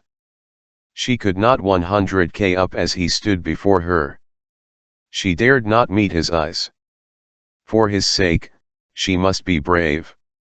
She knew him kind, unselfish. Of course he would pretend he did not want his freedom. She might have KNMV and he would pretend that, once the first shock of realization was over. He was so sorry for her. He understood her temple position. When had he ever failed to understand? But she would never accept his sacrifice. Never. You've seen Dad and you know I'm Beamard Redfam. And I suppose you've guessed that I'm John Foster since you went into Bluebeard's chamber. Yes. But I didn't go in out of curiosity. I forgot you had told me not to go in. I forgot. Never mind. I'm not going to kill you and hang you up on the wall, so there's no need to call for Sister N. I'm only going to tell you my story from the beginning. I came back last night intending to do it. Yes, I'm Old Doc. Redfern's son of Purple Pills and Bitters fame. Oh, don't I know it? Wasn't it rubbed into me for years? Barney laughed bitterly and strode up and down the room a few times. Uncle Benjamin, tiptoeing through the hall, heard the laugh and frowned. Surely Doss wasn't going to be a stubborn little fool. Barney threw himself into a chair before Valency. Yes. As long as I can remember I've been a millionaire's son. But when I was born Dad wasn't a millionaire. He wasn't even a doctor, isn't yet. He was a veterinary and a failure at it. He and Mother lived in a little village up in Quebec and were abominably poor. I don't remember Mother. Haven't even a picture of her. She died when I was 2 years old. She was 15 years younger than Father, a little school teacher. When she died Dad moved into Montreal and formed a company to sell his hair tonic. He dreamed the prescription one night, it seems. Well, it caught on. Money began to flow in. Dad invented or dreamed the other things, 2 pills, bitters, liniment, and so on. He was a millionaire by the time I was 10, with a house so big a small chap ilka myself always felt lost in it. I had every toy a boy could wish for and I was the loneliest little devil in the world. I remember only one happy day in my childhood, Valency. Only one. Even you were better off than that.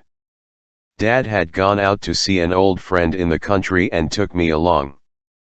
I was turned loose in the barnyard and I spent the whole day hammering nails in a block of wood. I had a glorious day.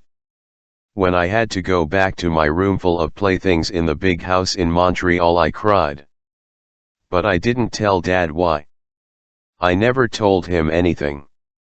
It's always been a hard thing for me to tell things, Valency, anything that went deep. And most things went deep with me.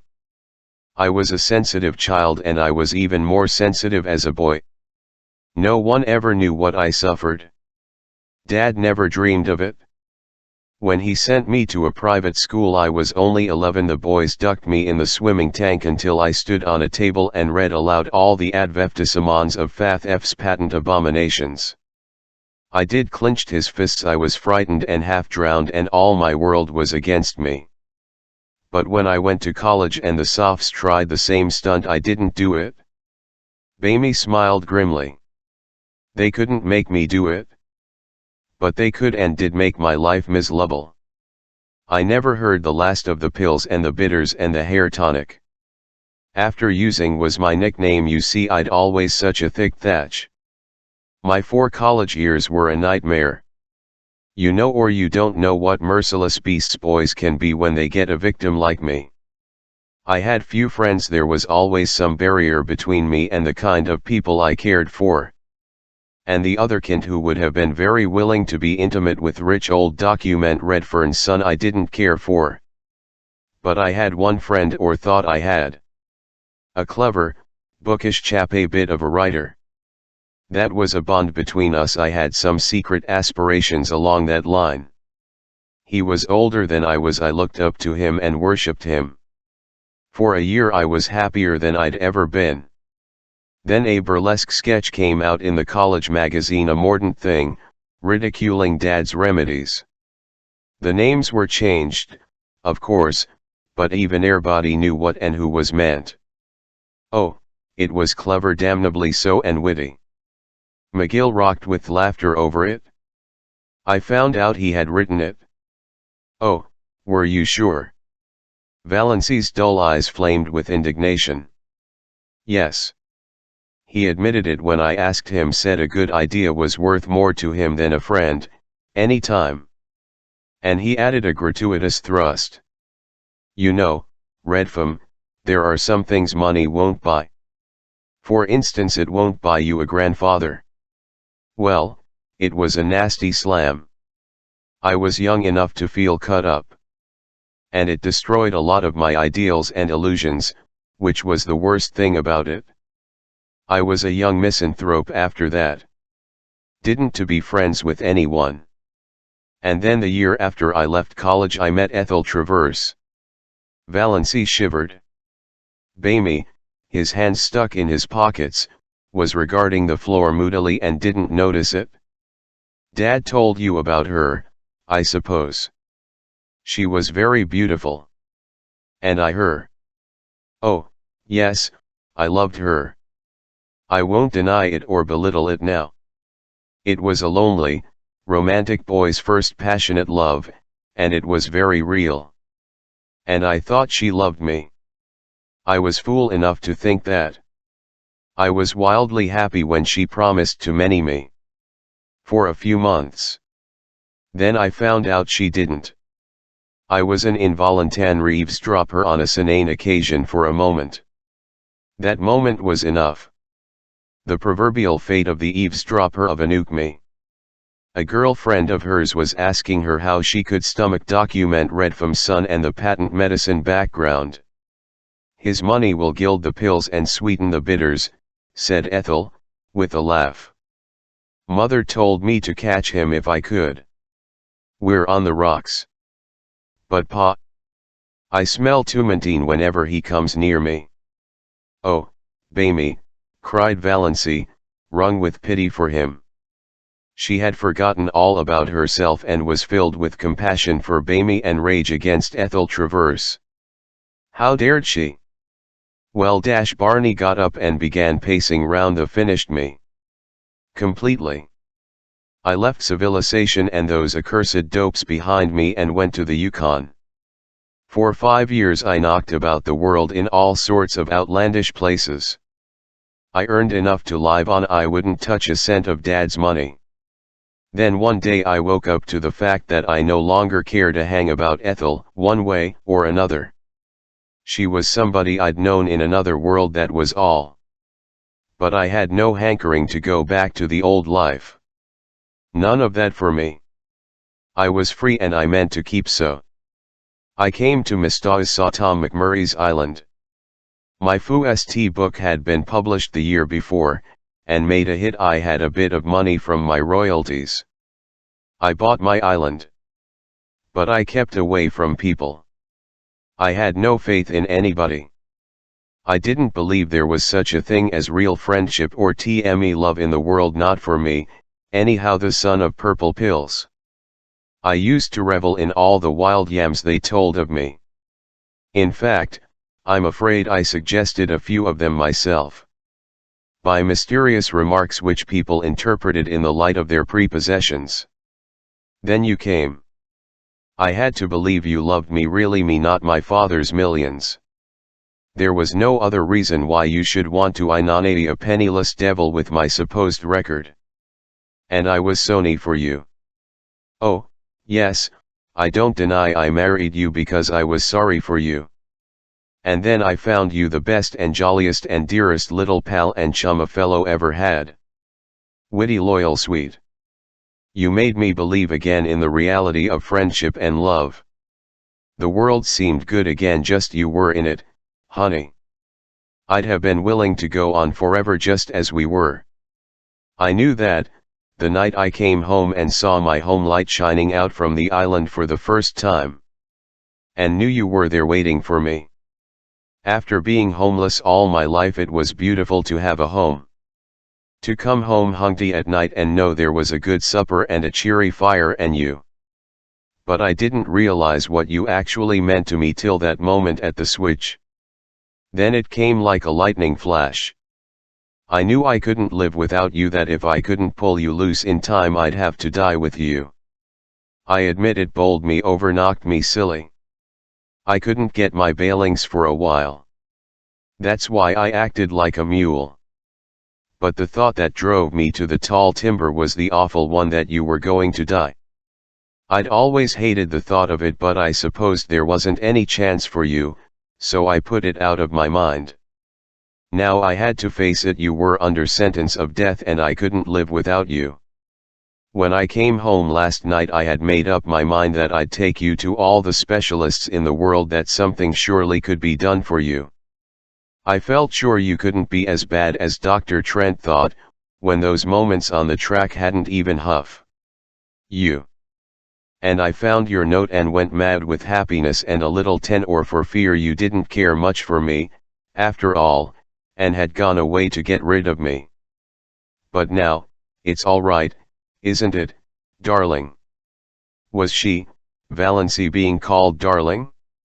I can't believe you care for me, she said helplessly. I blow you can't. What's the use, Bamie? Of course, you're sorry for me, of course you want to do the best you can to straighten out the mess. But it can't be straightened out that way. You couldn't love me.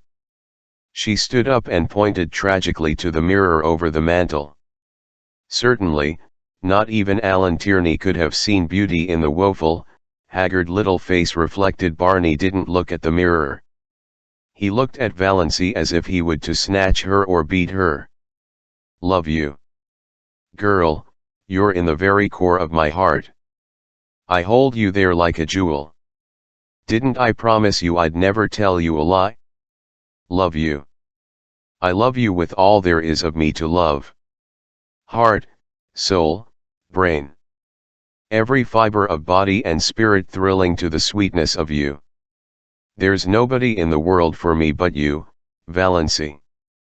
You're a good actor, Bamie, said Valency, with a wan little smile. Bamie looked at her. So you don't believe any yet? I can't. Oh damn, said Bamie violently. Valency looked up startled. She had never seen thus Bamie. Scowling. Eyes black with anger. Sneering lips. Eadeolite face. You don't want to believe it, said Bamie in the silk-smooth voice of ultimate rage. You're tired of me. You want to get out of it free from me. You're ashamed of the pills and the liniment, just as she was. Your stern pride can't stomach them. It was all right as long as you thought you hadn't long to live. A good lark you could put up with me. But a lifetime with old Doc Redfam's son is a different thing.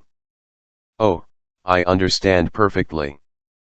I've been very dense but I understand, at last. Valency stood up. She stared into his furious face. Then she suddenly laughed. You darling, she said. You do mean it? You do really love me? You wouldn't be so enraged if you didn't. Barney stared at her for a moment. Then he caught her in his arms with the little low laugh of the triumphant lover. Uncle Benjamin, who had been frozen with horror at the keyhole, suddenly thawed out and tiptoed back to Mrs. Frederick and Cousin Stickles. Everything is all right, he announced jubilantly. Dear little Doss. He would send for his lawyer right away and alter his will again. Doss should be his sole heiress. To her that had should certainly be Mrs. Frederick, returning to her comfortable belief in an overruling providence, got out the family Bible and made an entry under marriages. Chapter Slyine but, Bamie, protested Valency after a few minutes, your father somehow gave me to understand that you still loved her. He would. Dad holds the championship for making blunders.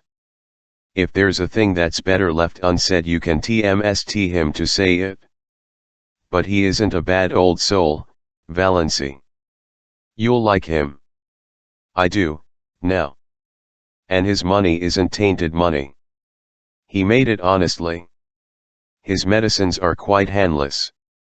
Even his tupel pills do people whole heaps of good when they believe in them.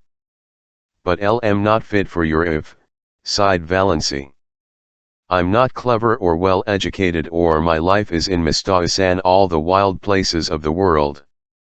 I'm not going to ask you to live the life of a society woman. Of course, we must spend a bit of the time with Dad. He's lonely and old but not in that big house of his, pleaded Valency. I can't live in a palace. Can't come down to that after your blue castle, grinned Barney. Don't worry, sweet. I couldn't live in that house myself. It has a white marble stairway with gilt banisters and looks like a furniture shop with the labels off. Likewise it's the pride of Dad's heart.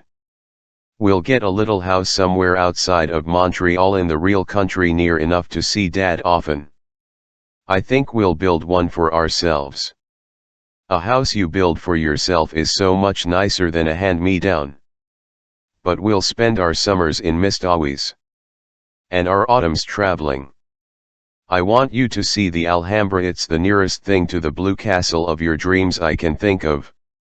And there's an old world garden in Italy where I want to show you the moon rising over Rome through the dark cypress trees. Will that be any lovelier than the moon rising over Mistauis? Not lovelier. But a different kind of loveliness. There are so inane kinds of loveliness. Valency, before this year you've spent all your life in ugliness. You know nothing of the beauty of the world.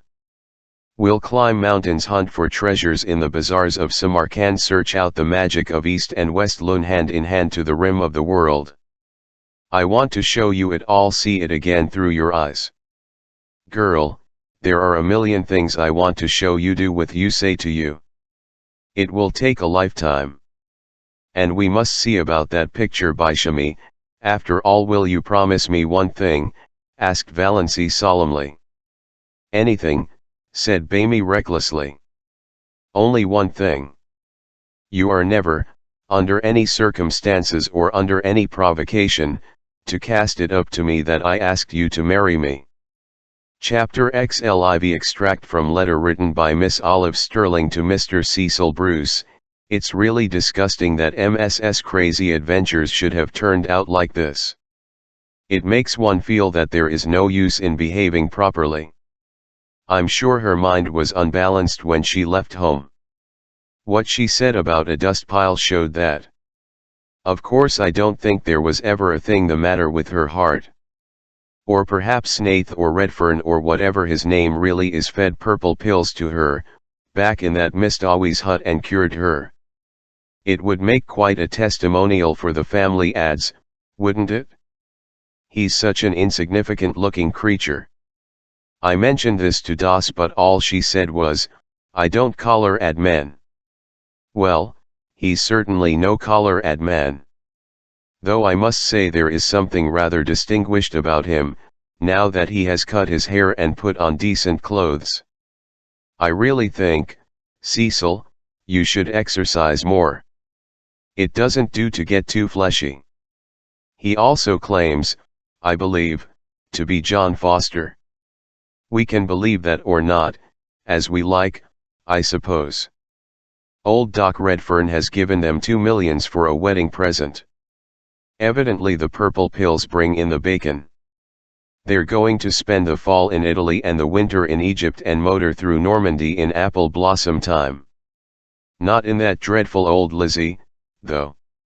Redfern has got a wonderful new car. Well, I think I'll NLN away, too, and disgrace myself. It seems to pay. Uncle Ben is a scream. Likewise Uncle James.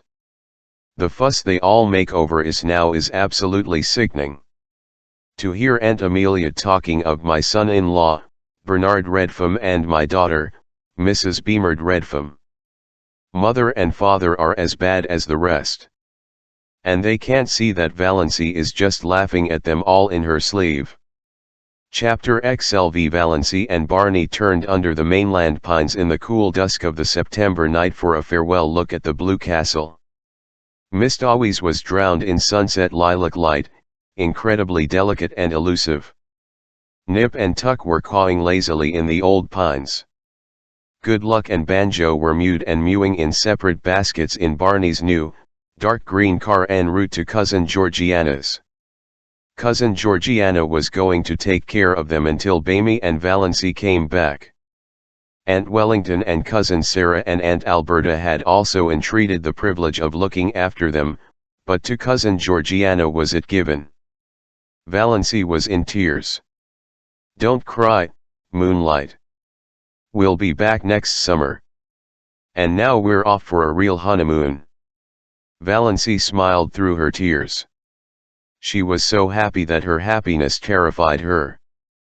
But, despite the delights before her, the glory that was Greece and the grandeur that was Rome, lure of the ageless Nile, glamour of the Riviera, mosque and palace and minaret, she knew perfectly well that no spot or place or home in the world could ever possess the sorcery of her Blue Castle. The end.